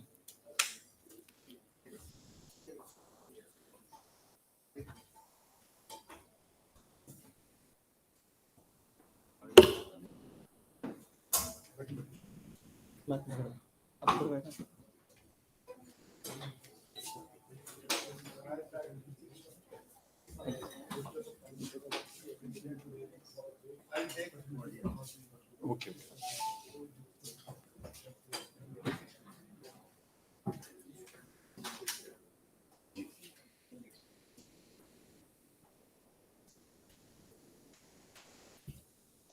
Good afternoon, all. Thank you. It's been a long day on very sincere deliberations, starting off with Professor Vyas's keynote, then followed by Somen's insightful discussion and other eminent guests who joined us online. To further it now, we are opening it on a panel of discussion, essentially to see how this industry academia engagement could potentially be materialized. Over these 2 days, rather 2.5 days, we have already met on a pre-meet on the 2nd. We were able to jot down some basic points of reference. They're just points of reference. They don't happen to be restrictions for the panelists and of the audience as well. Largely looking at ways how we could possibly engage with each other in form of joint projects, workshops, guidance of students in the entrepreneurial programs, developing center of excellence, sponsored PhDs, MTechs, MBAs, and few interesting prospects which I personally was thinking about. There's a lot of ads, just the recent speaker, Mr. D'Souza, was talking about storytelling, ideating. That's where the crux lies. There is where the gem and the brilliant ideas lies. So can we have something we can formalize that moonshot thing, creating some test bed scenarios. I think industry would not be happy to handhold us from nowhere to somewhere. If we can actually provide them something ready where they can come in, join with us, do some odd jobs, settle out with some initial results, probably that will be very interesting. So that could be an interesting thing. Accelerator, incubator, startup environments have been around. So we have an incubation center, and that's being led adequately by many of our faculty, and we are incubating. So with this, I invite all the panelists to engage one by one. So we may start with our alumni, guest of honor, Somendu, and then we can accordingly pick up. We'll open it to audience as well with due course of time. Thank you. Okay. I think thank you so much, Madhavan sir, for inviting me first. I think I will also, during what I speak, I'd like to involve other alumni who are there with us to be a part of this discussion. I'll just name them. Praveer is here, Apramay is here, Gyanveer, Rohit and Prabhat. Please feel free to join in and add to what I'm saying. But there are three fundamental things I wanted to point out that I noticed. One was when we were students, and this is an admission from my part, that let's say I am great in networks. Do I know who is the best professor for networks in my campus? So I don't. I did not at that point of time, because here we have O.P. Vyas sir, who has a PhD in networks. I come to know of it today. Why I'm saying this is because what could have been even better, and perhaps I would have continued in tech, is the reason that I did not have some information about my own faculty who can help me out. This is one aspect which needs to be recognized. When we have more than 50 faculty at a particular institute, it's very difficult for us to kind of know as to who is the best person to reach out. That's one.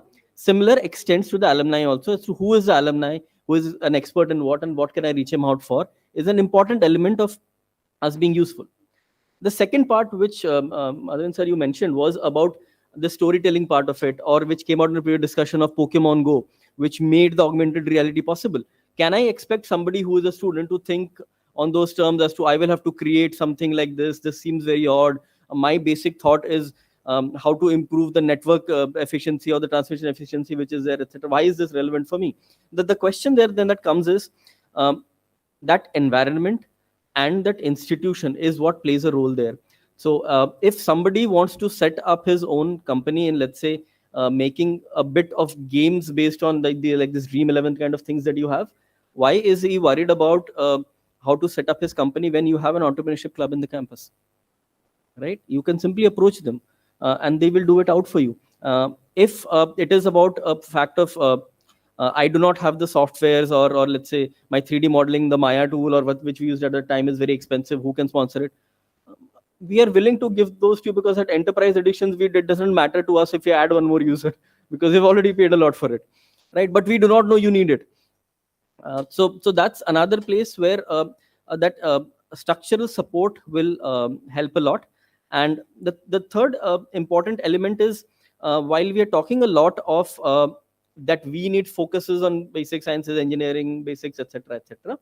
A lot of it comes down to the student as to what he or she wants to do.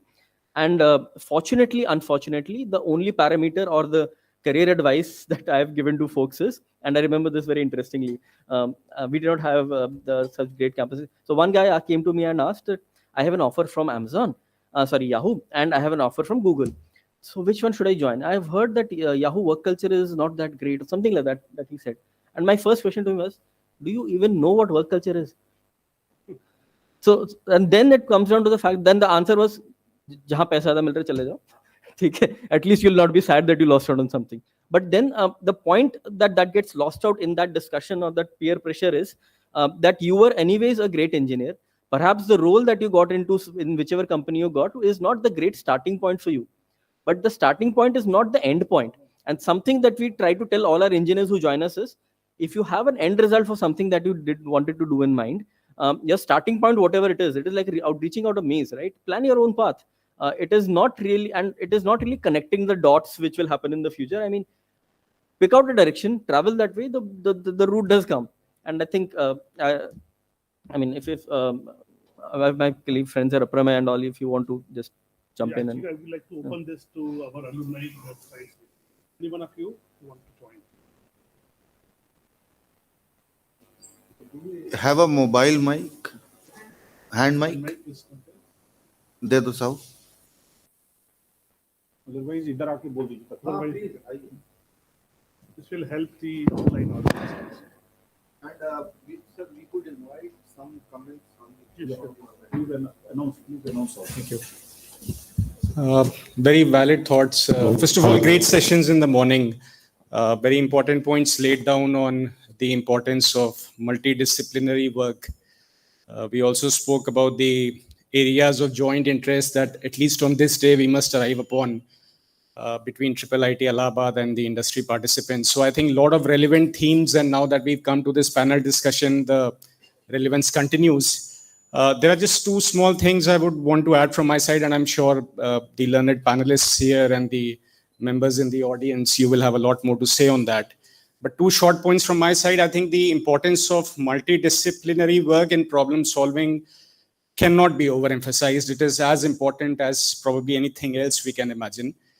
And what that means to me is, while in this room, we may carry the expertise of information technology or electronics and communication or applied sciences or business administration, but problems cannot be framed into silos of these specializations. Problems would cut across. And that's where the learned professors and Professor Nagbhushan said in the morning that we need to start looking beyond the silos of the specialization that we carry.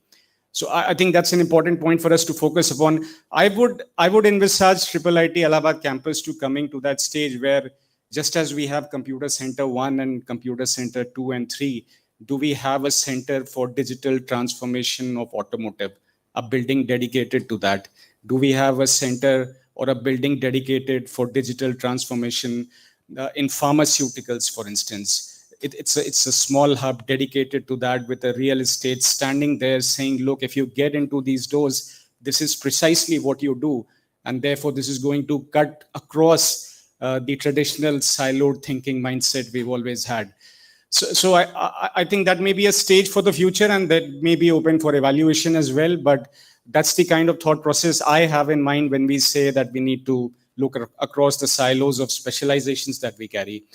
The second important point that I would like to highlight is it was spoken very articulately yesterday as to what is a good engineer. And I think in many ways, Somendra and all the learned speakers in the morning, they've been trying to continue that theme. Several focused on the fact that it's not about it's about the meaningfulness in the job, and that should really stand out. When it comes to being a good engineer, I think we have to realize the fact that, and some junior also spoke to me yesterday. He said, sir, you spoke about being a good engineer. What does that mean? How do I evaluate if I'm a good engineer? I think the evaluation needs to come from within, and your friend and your neighbor cannot do it for you. But here's what I have to say about it. You must differentiate, and with all due respect, you must differentiate what an engineer is from a technician. and all jobs are important. But if you ask me what a good engineer is, I think the answer lies in distinguishing yourself from everything that's similar but not the same. If you carry an expertise in a tool, I think that's brilliant. I think that's respectable. I think that's required to take society forward. But I may not always believe that's exactly what an engineer must do. So I was giving this classic example yesterday that, we often talk about cloud technologies, and we have these data hosting platforms in the cloud, and they often crash and the data does not move from point A to point B. And there's this brilliant audit tool. Those of us who are familiar with Amazon Web Services, they would know that this is a tool called X-ray tool that gives you an audit trail of where exactly data is dropping. Now, if you specialize in that tool, you have my highest levels of respect. And I think you are a specialist in that tool. But if you have to pose that question back to yourself, I may not always say that that's being a great engineer. I think that's being a specialist or a technician that can help solve a certain problem. But that's not bringing the engineering mindset to it. The engineering mindset would be to avoid the problem altogether, perhaps have better cloud services, etc. So these are just two small points from my side. I would sum up by saying, be as multidisciplinary as possible, adopt the basic sciences. I was hoping for an opportunity to talk where I would present several possible interesting problem statements from Nissan Motor Corporation. We do a lot of work in connected cars, in autonomous drives, in shared mobility, electrification, etc. It would have been an opportunity to pose interesting problem areas for the IT people here, the electronics team, the physics and chemistry people in the applied sciences team, process study people in the business administration team. There's something in it for all. And that's the part I wanted to highlight. Hopefully later in the day, I'll have that opportunity. But with these two themes of being multidisciplinary, one, and the second being the fact that you have to decide for yourself what it means to you being a good engineer. With that, I'd like to conclude. Thanks a lot. Thank you. Thank you, Pramay. Actually, you told this kind of area can be also developed here. Would you like to involve our student or give us some problems Yep. for our students Yep. and what Yep. that I look forward. Absolutely. So if you give me 5 minutes, I can give some problem statements. We will discuss on it. Sure. We will note down. We will be like collecting some problems or making something so that our students have opportunity to work on that. And you may be serving as a mentor. Is it okay for me? I'll be very happy to do that. Yeah. I think HOD IT also has something to add.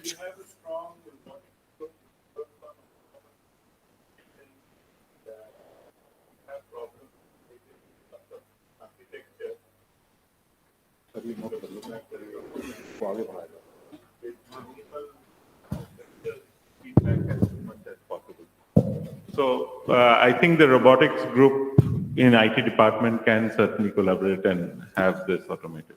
That's very correct, sir. I went to the robotics lab yesterday and I spoke to the professor there. And we had a small but engaging dialogue on the kind of open problem statements in autonomous drives we were talking about. I was giving one very fascinating example yesterday. I said that, look, if you have an autonomous car and that's driving very late in the night and there are no lights on the road, and yet your job is to sense the vehicle in front of you. And let's say that vehicle in front of you on that dark road is also a black car.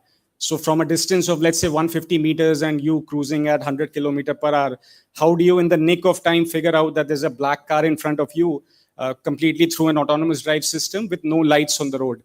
So the answer to that, and possibly the electronics team would also be interested in it, is something called Geiger mode sensing, which is sensors that can pick up even one photon of light. I mean, that's the most fundamental unit of light. You have a fiber concentrator in front, and that these are available.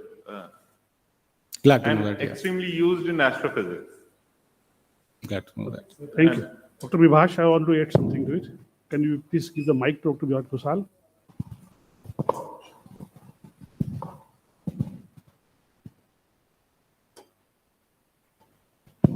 Hi, I'm Dr. Vibhash Ghoshal, Assistant Professor in Department of IT, and I've been listening to your speech. So you gave quite a motivation towards working in this particular field. I actually work on embedded systems and various aspects of that, ranging from application of that in optimizing different applications to securing it. And we also work on applying embedded for IoT applications. So the autonomous car, it seems to be some kind of, an extension of different applications of embedded. I mean, it involves huge lot of sensors, and then how do you connect them and all.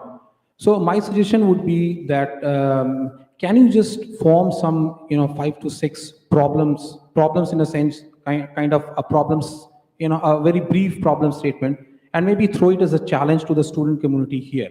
Because there are a lot of people who actually come running saying that, okay, we are interested, but finally it's very difficult to understand who is actually the person that we should be or I can say the headhunting is a very difficult task, because there are a lot of students, but they just come out of interest, but that actually doesn't materialize.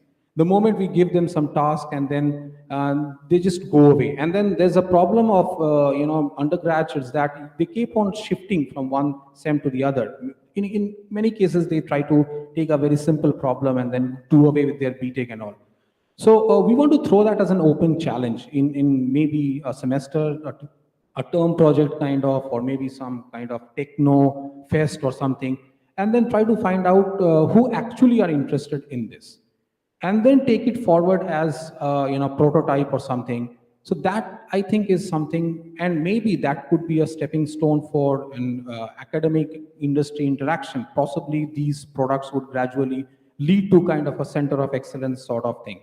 So that's one. And the second is, can I have something kind of a data lake sort of? I feel that that's some area where we haven't thought of, because data is something that everybody needs, right? Majority of us who have been working require data. And as you see, if you look at any research that is going on, even for example in computer vision, majority of the benchmarks and data that they work is actually came from academics. So if you talk about ImageNet, etc. So creating interesting data is something that is required for both. And industry, to put your deadline, don't have that. So maybe you can give us the infrastructure, and we as an academician would give you back the data lake. And that is how we can start off, maybe. That's my suggestion. And I also invite you to visit my lab, which we work on some IoT-based products and prototypes which we have developed. For example, we work on smart street lighting, where depending on the environment conditions, we are able to decide what kind of an illumination would that lights be. And we would also try to give some intelligence to that. For example, network all these street lights, so that it's not only just intelligent street lighting done locally, but also controlled remotely. So these kind of projects we have. So thank you. Thank you, Dr. Ghoshal. So it's interesting perspective, but in paucity of time, we want to confine to these specific points. For example, one is organizing joint events with our industry partners or alumni partners in terms of workshops or training sort of thing. So we can possibly more brainstorm with individual partners and value their expertise and our requirement altogether. So one thing I would like to invite your expression of interest in organizing a joint event in future. I think IBM will be the most preferred partner for us if they can. Yeah, thank you, Bengal. And also after this, we'll like to have some joint projects which may culminate into a development of center of excellence also, and also try to have some sponsored PhD candidates. This will be the 4 areas. If very quick comment from any other alumni friend, we'll be very happy to have. Please.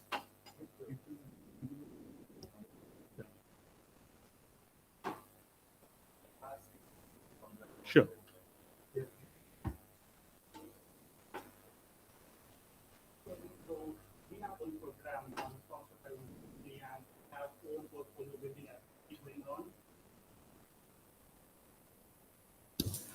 So what we try to do is try to create a pool of patents, and we try to license.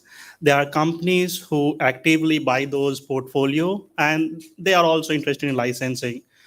We are very much interested in collaborating on certain areas. They have predefined areas. My portfolio is also being built on certain areas. So we can have a collaboration on those topics, and we will take those IP, we will try to license, we will incur all the cost and expenses for maintaining the portfolio, filing across different countries. And if there is any licensing revenue generated, we will share that. So that is one collaboration we can do.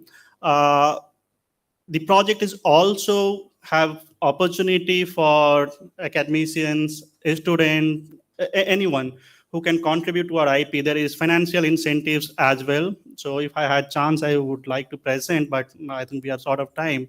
So there is 1 lakh per invention that we can sponsor. If you have idea, you need to prototype it, but that's not the requirement to start with. So we are very happy to do that collaboration. I think I'm talking with Amit sir and Madan sir. We have a MOU proposed. So that's one part of it. Wonderful. There is other IP protection and services that we are offering, but I think that's a separate part. But on the collaboration, this is one thing we can do for certainly. Great, wonderful. Thank you so much. So we are also fortunate to have Professor Madhavendra Mishra with us. With Institute Collaboration, Internationalization, he has a great contribution. Sometimes even it is so fast in converting the ideas into an actionable document. But in 24 hours, we have seen our international MOU being processed and signed by him, and our scholar was just into the place for applying a joint research program. So in his presence, we are more motivated that these ideas will culminate into some actionable stuff. Any other colleague like to speak something? Alumni friend?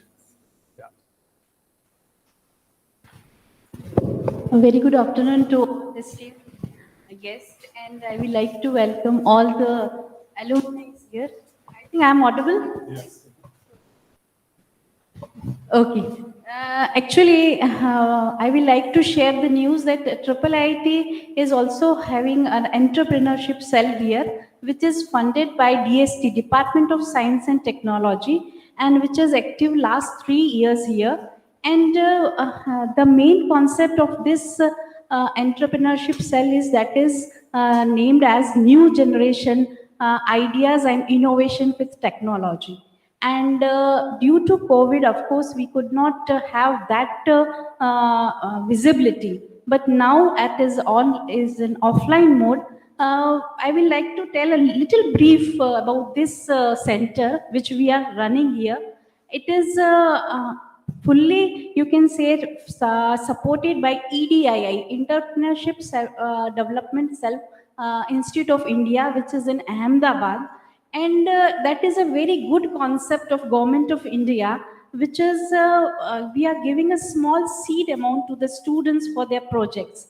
The amount is 2,50,000 per student group. They can develop not only some good ideas for business and innovations, but they can develop a prototype. And our students have successfully done that in the previous years. But what we are facing as a challenge, that we require certain mentorship from the business academy, or we can say some industry people who can mentor this student. And we have a small honorarium also for that. That is apart from that. But our IT students who are really very much towards Google, Amazon, they want a job, they want a placement. But few students who wants to do the startup but are scared that what they will, at the end of the program when it ends up, what they will do. So this is a fear in them, among them, but we are trying to encourage them, trying to make them feel that they can, of course, do the startups with their dreams. And the most important part here is they don't have to register their company. They can have their idea, just developed a prototype, and in them, I think Vibhas sir has also supported with his lab. Many students of his lab also are a part of this, but only we are, for this conclave, I feel that those who want to be mentor for these students who are very raw with their ideas and innovations they are doing, we have a very good lab also. So we can just not only develop prototype here and send to to the industry, or how we can ask the students. And from this conclave, I will like our alumni who can have both experience now, industry, research and all, so they can guide. So I am hoping for that in future. Thank you. Thank you. Thank you. So we have some interest. Sorry to. So a problem that I have been facing over the years is funding. I mean, that may be a problem with everybody, I suppose, right? So as you know, being an academic institute, we primarily rely on the different, national level or the centrally funded schemes. And that takes a lot of time with a lot of hassles in that. I would sincerely request the industry to please think in that terms because funding is true. So if somehow we can come up with a joint proposal, as you see today, even the government wants industry and get some of their some kind of a 50-50 partnership. Both of us. So I would kindly request the industry to help us hand to the schemes. Okay, so that would really be help. Before we think about very large ventures such as Central of Excellence, etc., etc., let's start with a very joint proposal, see something culminating, and then maybe even the government would be initiating this kind of Center of Excellence. Or it's very difficult to, convince at the Senate or the board that what exactly do until you have a tangible thing to start off. So all these hi-fi ideas materialize until you have something very credential. So better then move forward. So that's my suggestion.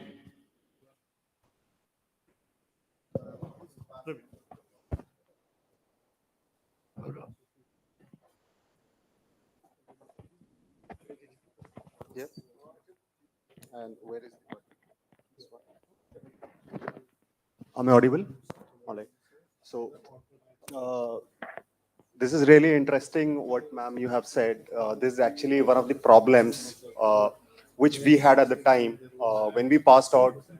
There are so many ideas at the time when we are studying, and we are so raw because we haven't seen the industry. So I would totally agree with ma'am whatever she said. And I was not aware that we have an e-cell here, right? Before we actually, do that joint collaboration with industries, I think it would be a great idea to work on this e-cell, to, identify all the stakeholders, basically, who are going to be active member of this e-cell from the academia side and from the industry side. Then identify the students, basically.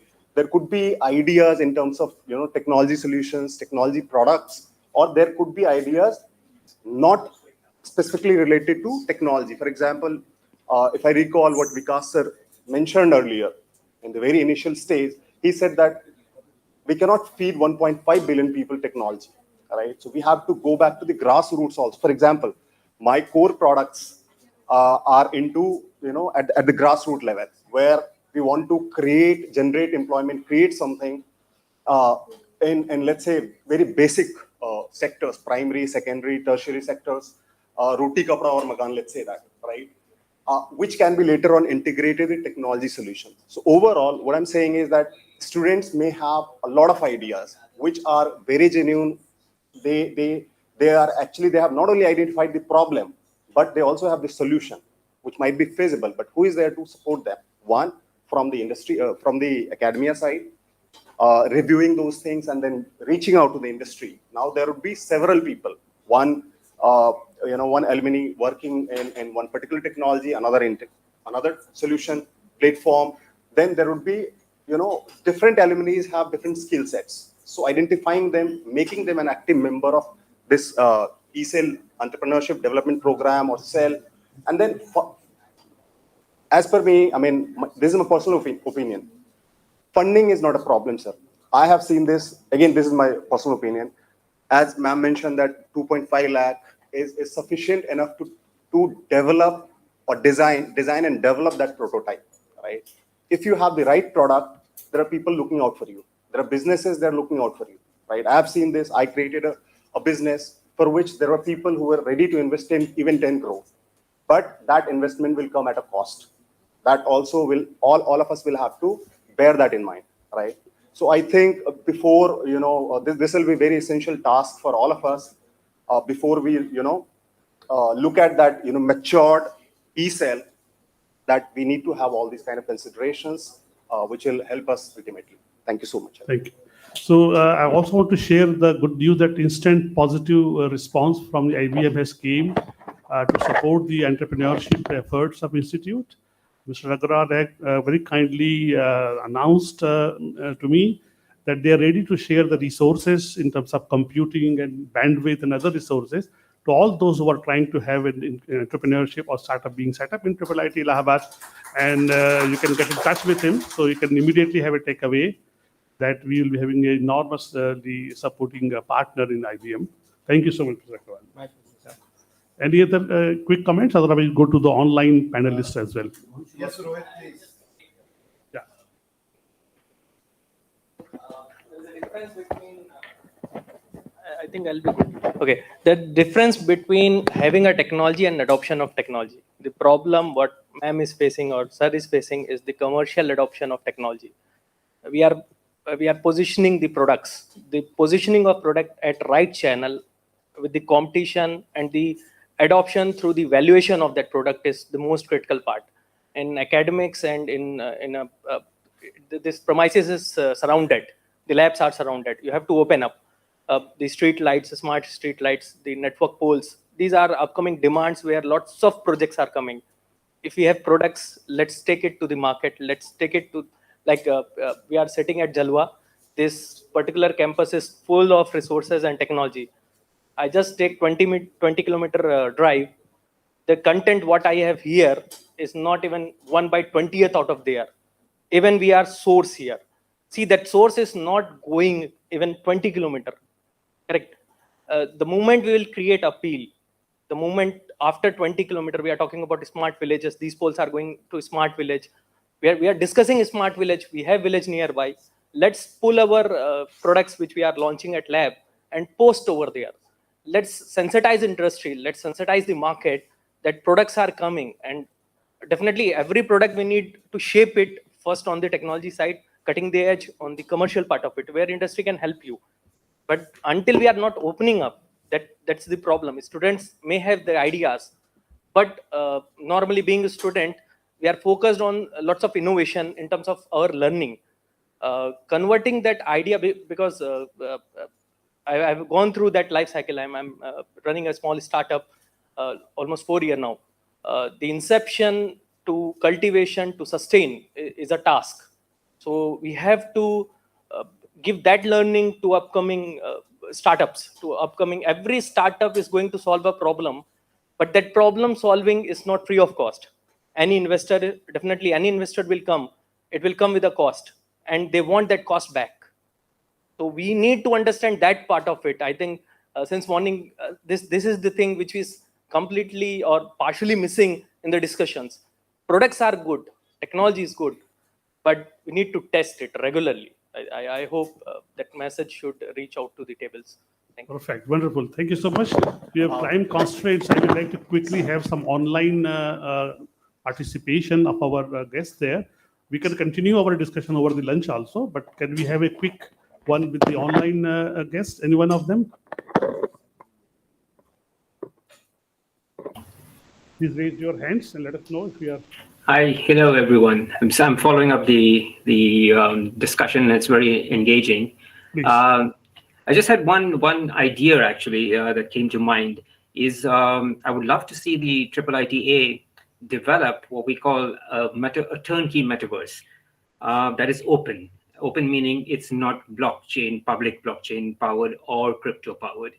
And something that I see that is missing right now is even AWS or GPC, Google Cloud, or Azure Cloud. None of them, like let's say I'm an organization who wants to have an event or something in the metaverse where virtual people can interact over desktop or with VR headsets, meet people like 1,000 or 2,000 or 5,000 people audience. I cannot go today to either AWS or to Google Cloud or to Azure and say, I need to spin up a metaverse. I'll pay you the 5,000 or the 10,000, whatever it's costing, but I need a turnkey solution. And that just does not exist. There are middlemen who offer something, but the base ulterior motive of driving crypto. And sadly, that's what has happened. You don't need cryptocurrency to run a metaverse. It's been proven. You don't need the public blockchain to run a metaverse. So something that could be developed open source at the IIITA as a product can actually go out to the industry, the sporting industry, anything, the film industry, the organizations who are actually organizing industrial things, which is beyond entertainment. They all need this virtual capability. Now, if you look at something like Mozilla, they have the Mozilla Hubs is an open metaverse of sorts. No need for blockchain, no need for crypto. But it is a little bit of a learning curve to get it up and running. Any single one competent IT engineer in an organization can actually have it running. But for the general public, I would say there exists a market to develop a metaverse product which is turnkey, and something like that, some kind of IP, and can come out of the IIITA. I would say is my one thought that came to mind. Thank you so much, Vince. Add on to Clyde's point. So while if you look at it, the gap is coming from the fact that while the skills that you have are very useful, but when you're trying to translate into a product, as he said, which has some market adoption to it, that's the gap. So I'll give an example. One of the satellites was developed by a university in Canada over a period of 5 years, which means 5 successive batches worked on the same project to make sure that it is successful. It made the department very strong in that particular project that it was doing. Now, if you bring it back in, because you have to develop a tangible project, break it down to what we have. If the problem is, can you develop a web browser developed by the institute? Can you develop something like an ERP by the institute? Can you develop something like a replacement of MySQL by the institute? Why? Because while doing them, there are concepts they learn in 5th sem, some in 6th sem, they can use it. For some other project, they will learn it in the 7th sem. They can be a part of it. They will use it. The point with the key missing thing out here is, can we break it down, whatever product that we have, into those curriculum relevant projects which will be useful across years? Now, what that does is, it's not an immediate benefit to anybody as such, but anybody who has gone through the process knows how the product is being built. What is the consideration making a browser? So the interview question that people faced is, this is MySQL, and my friends, find a bug, fix it. You have 3 days. You are in the Taj suite. Spend as much as you want. People will be willing to do that. But they didn't even know how to find a bug and to fix it. That's like being done by hundreds of thousands of people around the world. But that's what Trilogy did for its interview process, right? So why, and people were able to clear it and do it again. The same people who are coming from these institutes, right? So if that was coordinated into a bit better way, it may not be that for one industry or for one company, some product or something got solved. These are generic problems which can be broken down into solvable pieces, and it just helps everybody out. And that just gives the confidence to many people who need it. Just my two cents.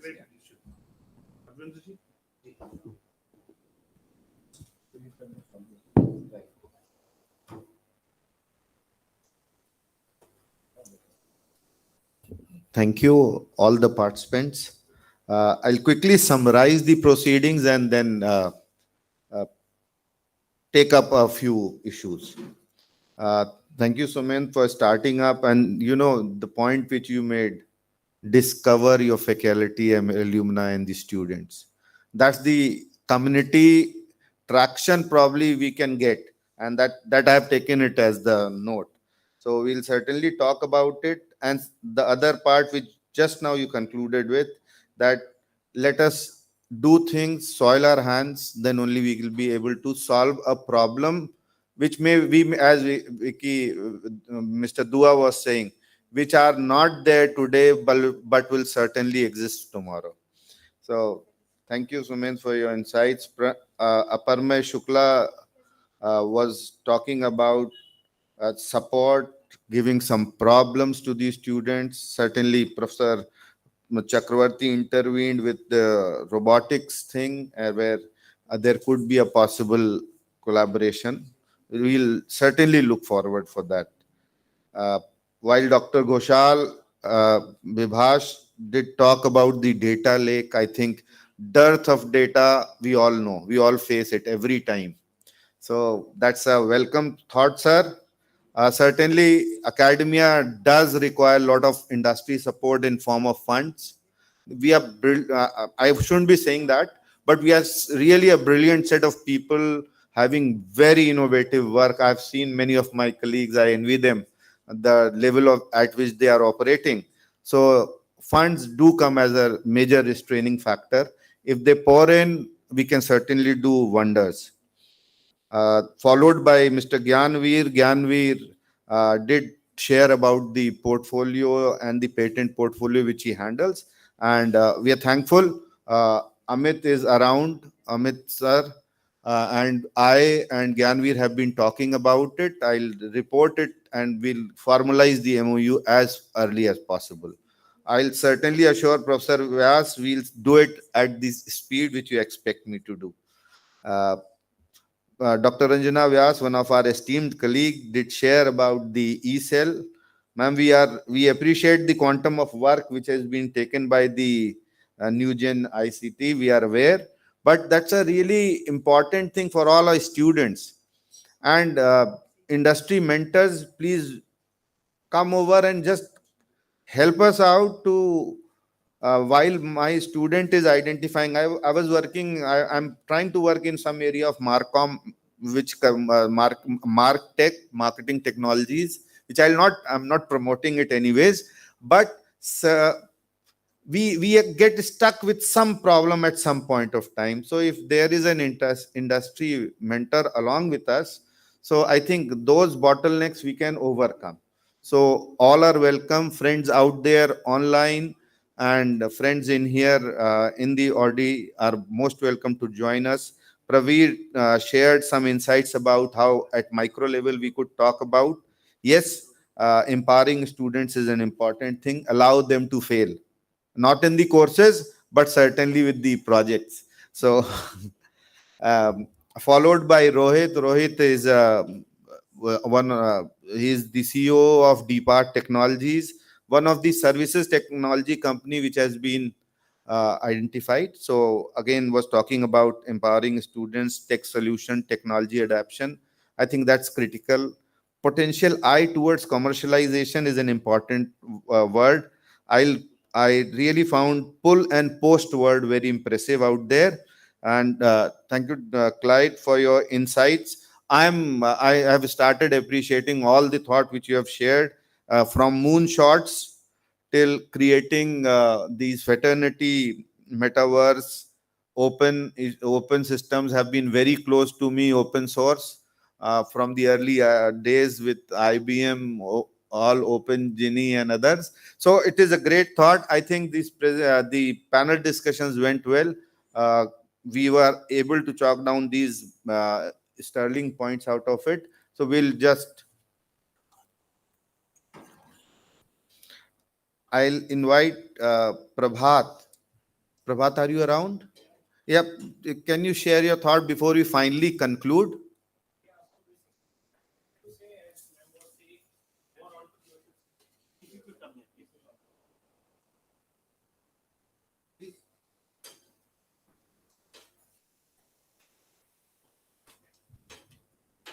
Hi. So first of all, warm regards to everyone. I would like to say, as Ma'am was mentioning about the entrepreneurship cell. First of all, now being in the industry myself, being running a company, and now being from startup stage to established company, I would not say a very hugely established company, but let's say now being gross revenue into touching millions now. So first of all, we need to know how the framework is of the existing entrepreneur cell in the triple IT right now. Okay, how does the current setup of entrepreneurship cell exist and how do they operate? And there might be certain gaps, because whenever I go to Bangalore, other cities or Chennai, and I meet my alumni, or for example other set of, for example, HNIs and everything, now they always ask me, Prabhat, obviously that we are into jobs and we have some obligations. Now we cannot maybe pursue something which we earlier wanted to, but they have certain ideas, they want them to get implemented, and they look forward for students who can get them implemented, right? So fund won't be an issue. But obviously these people look for equities, right? They do not do anything for free. So while I can help, or maybe other people, I know a lot of alumni today, they are at very fat packages and they won't be, I think, any hindrances. While they can provide money, they can provide their support, but they would require equity. The only thing is that they would want to know how the current setup works right now. And when they are happy with all the overhauling we can do together of the current setup, there might be much more applications and much more partners looking for putting in money, and then maybe creating startups of this college while promoting equity sharing also. Right? That is what my take is on the whole topic, and maybe then we can take it later on a long discussion. Right? Thank you. Thank you. Certain working points for us. We'll try and foster the environment which our industry experts have tried to share, and ensure that we will certainly empower our students more and let them face the problems, bang their heads with these problems, and try and get great solutions. Now I welcome the Dean Alumni to share his insights. Thank you.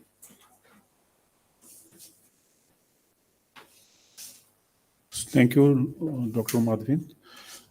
In fact, I am delighted that the objective with which this idea was conceived by me when I was planning this alumni meet, suddenly I got this idea, why not have such kind of sangam of our alumni. They are from different companies, different industries. Some of them are owning with their own companies. Why not have a like a session like this where we can develop some collaborations with them, as well as people from other industries. So this sudden idea, I am finding this now very much fruitful. This is the third day. Instead of just having a get together and going away, this idea was conceived by me, and then we worked together, our team with Professor O.P. Vyas and other few people, and we worked on it sincerely, and I'm finding this idea is now quite fruitful, and we are going to have few good collaborations. And in fact, our alumni, I took some help in this, and I am very fortunate to have Mr. Kuldeep, one of our alumnus, and he actually worked, he is member of our Sangam, Sangam Alumni Committee. Then I would like to just give him 2 minutes to actually speak about this, so that he, whatever work, because he has given a lot of support to me in this idea. Please. Thank you, Professor Anupam. Thank you, everyone. So this started like a year back when we organized virtual alumni meet, and all of the alumni we were involved were very happy about it. That it's a very good initiative from the college to make it formalized and aggregate the ideas coming from the alumni as well as involving the college authorities. So I would share just my experience on like how it went and what is the feedback, as I have been representing Sangam Council of Chapters for last 1 year. So how we can improve this relationship between college and alumni, and how we can involve more people in this endeavor. So there are a few things which I feel can act as a feedback. I think a lot of alumni is present here, a lot of faculty is here, and I think we have to think in that direction where we can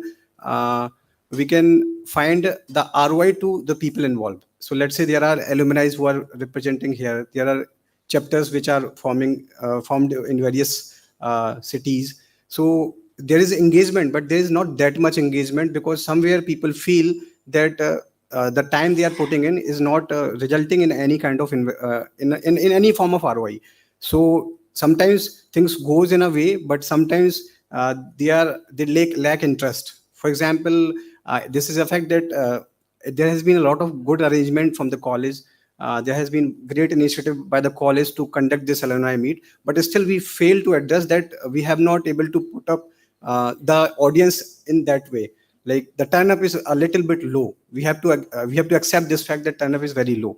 So we need to think the practical ways how we can engage the alumni in such events in a more collaborative way. And we have to think in that direction, that their time is valued even our faculty has put in a lot of effort, and I think they also feel this way, that our time has not resulted in the in a practical manner. So ideas are coming up, a lot of things are coming up. So we need to think in that direction, that how we can channelize it in a practical way, so that it is beneficial for the institute and it is beneficial for the alumni as well who are involving in it. So I'll cut short here because a lot of time is. Thank you very much. Thank you, sir.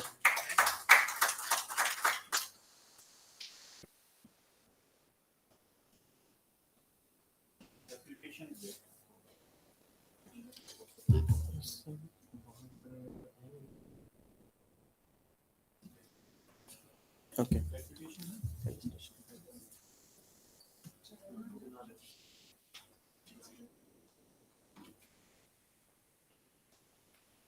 We now move forward to the felicitation of the guests. We have the following guests. Our guest of honor, Sumerendra Roy, Mr. Praveen Neeraj, Mr. Aparmay Shukla, Mr. Gyanveer, Mr. Rohit Srivastav, and Mr. Prabhat Kumar Kulratne. I would request the felicitation to take place.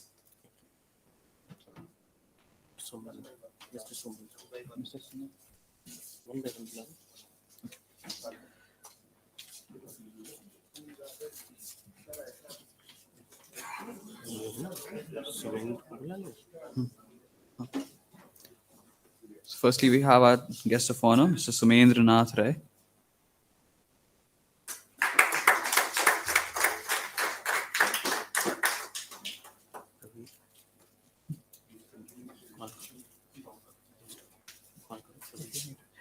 Next up, I would like to invite Mr. Praveen Neeraj.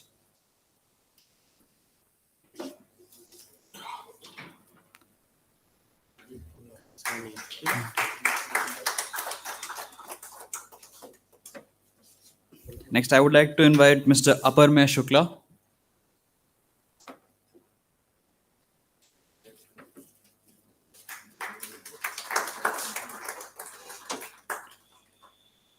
Next, I would like to invite Mr. Gyanveer.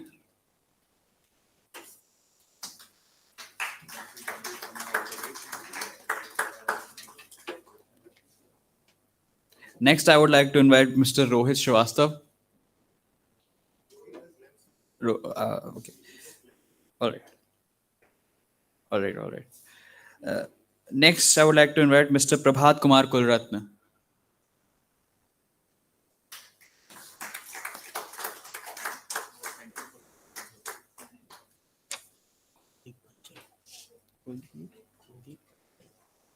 I would also like to invite Mr. Kuldeep Manjal.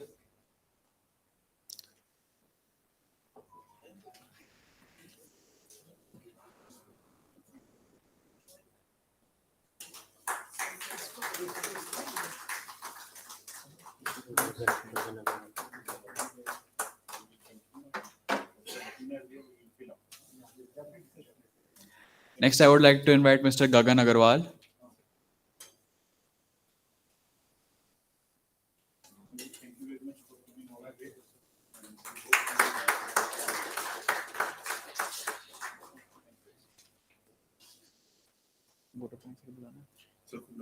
Vote of thanks. We're nearing the end of today's event, and we haven't yet expressed our gratitude to all the people who have made this successful. So I take this opportunity to request Professor O.P. Vyas, Dean Technology and Development, to kindly deliver the vote of thanks.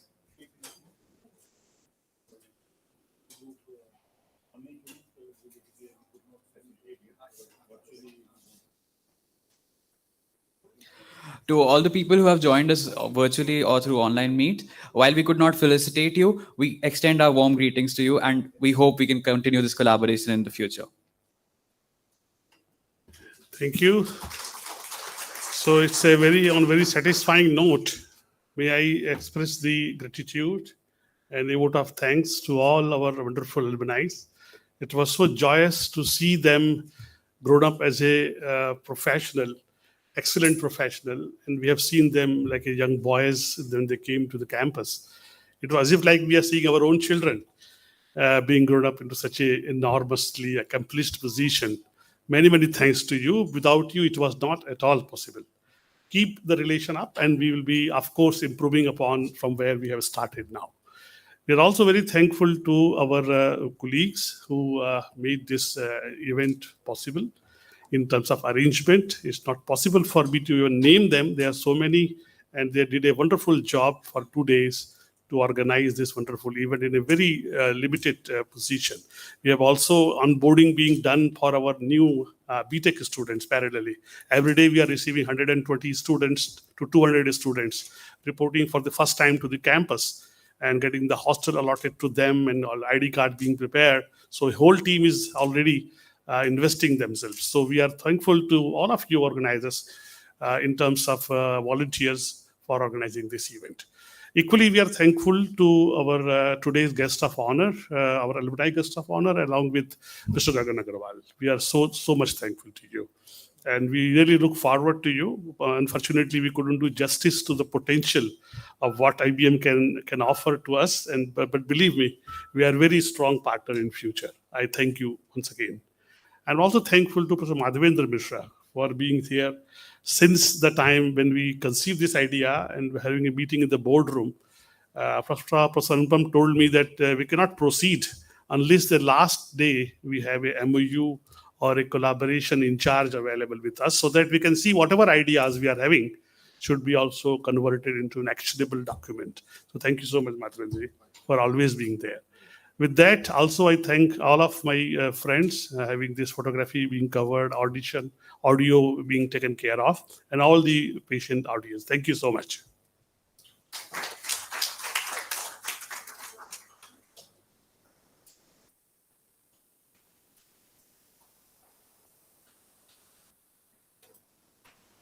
With this, the event nearly ends. I would like to request all present in the auditorium to kindly stand up for the national anthem.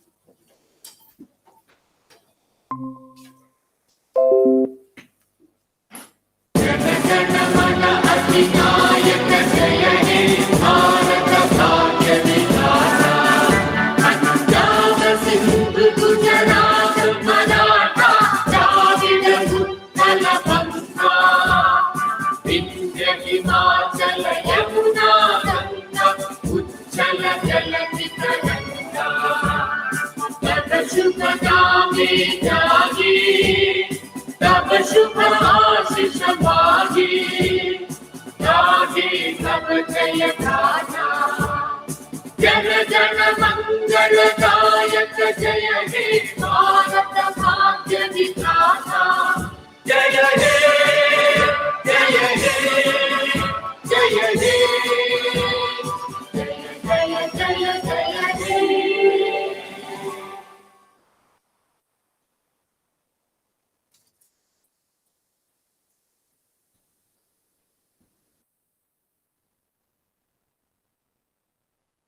Okay, with this, our program ends. You may now proceed for the lunch, hopefully. Thank you so much to everyone present here. And the lunch is being conducted in the main auditorium. Please move forward towards the main auditorium. Thank you.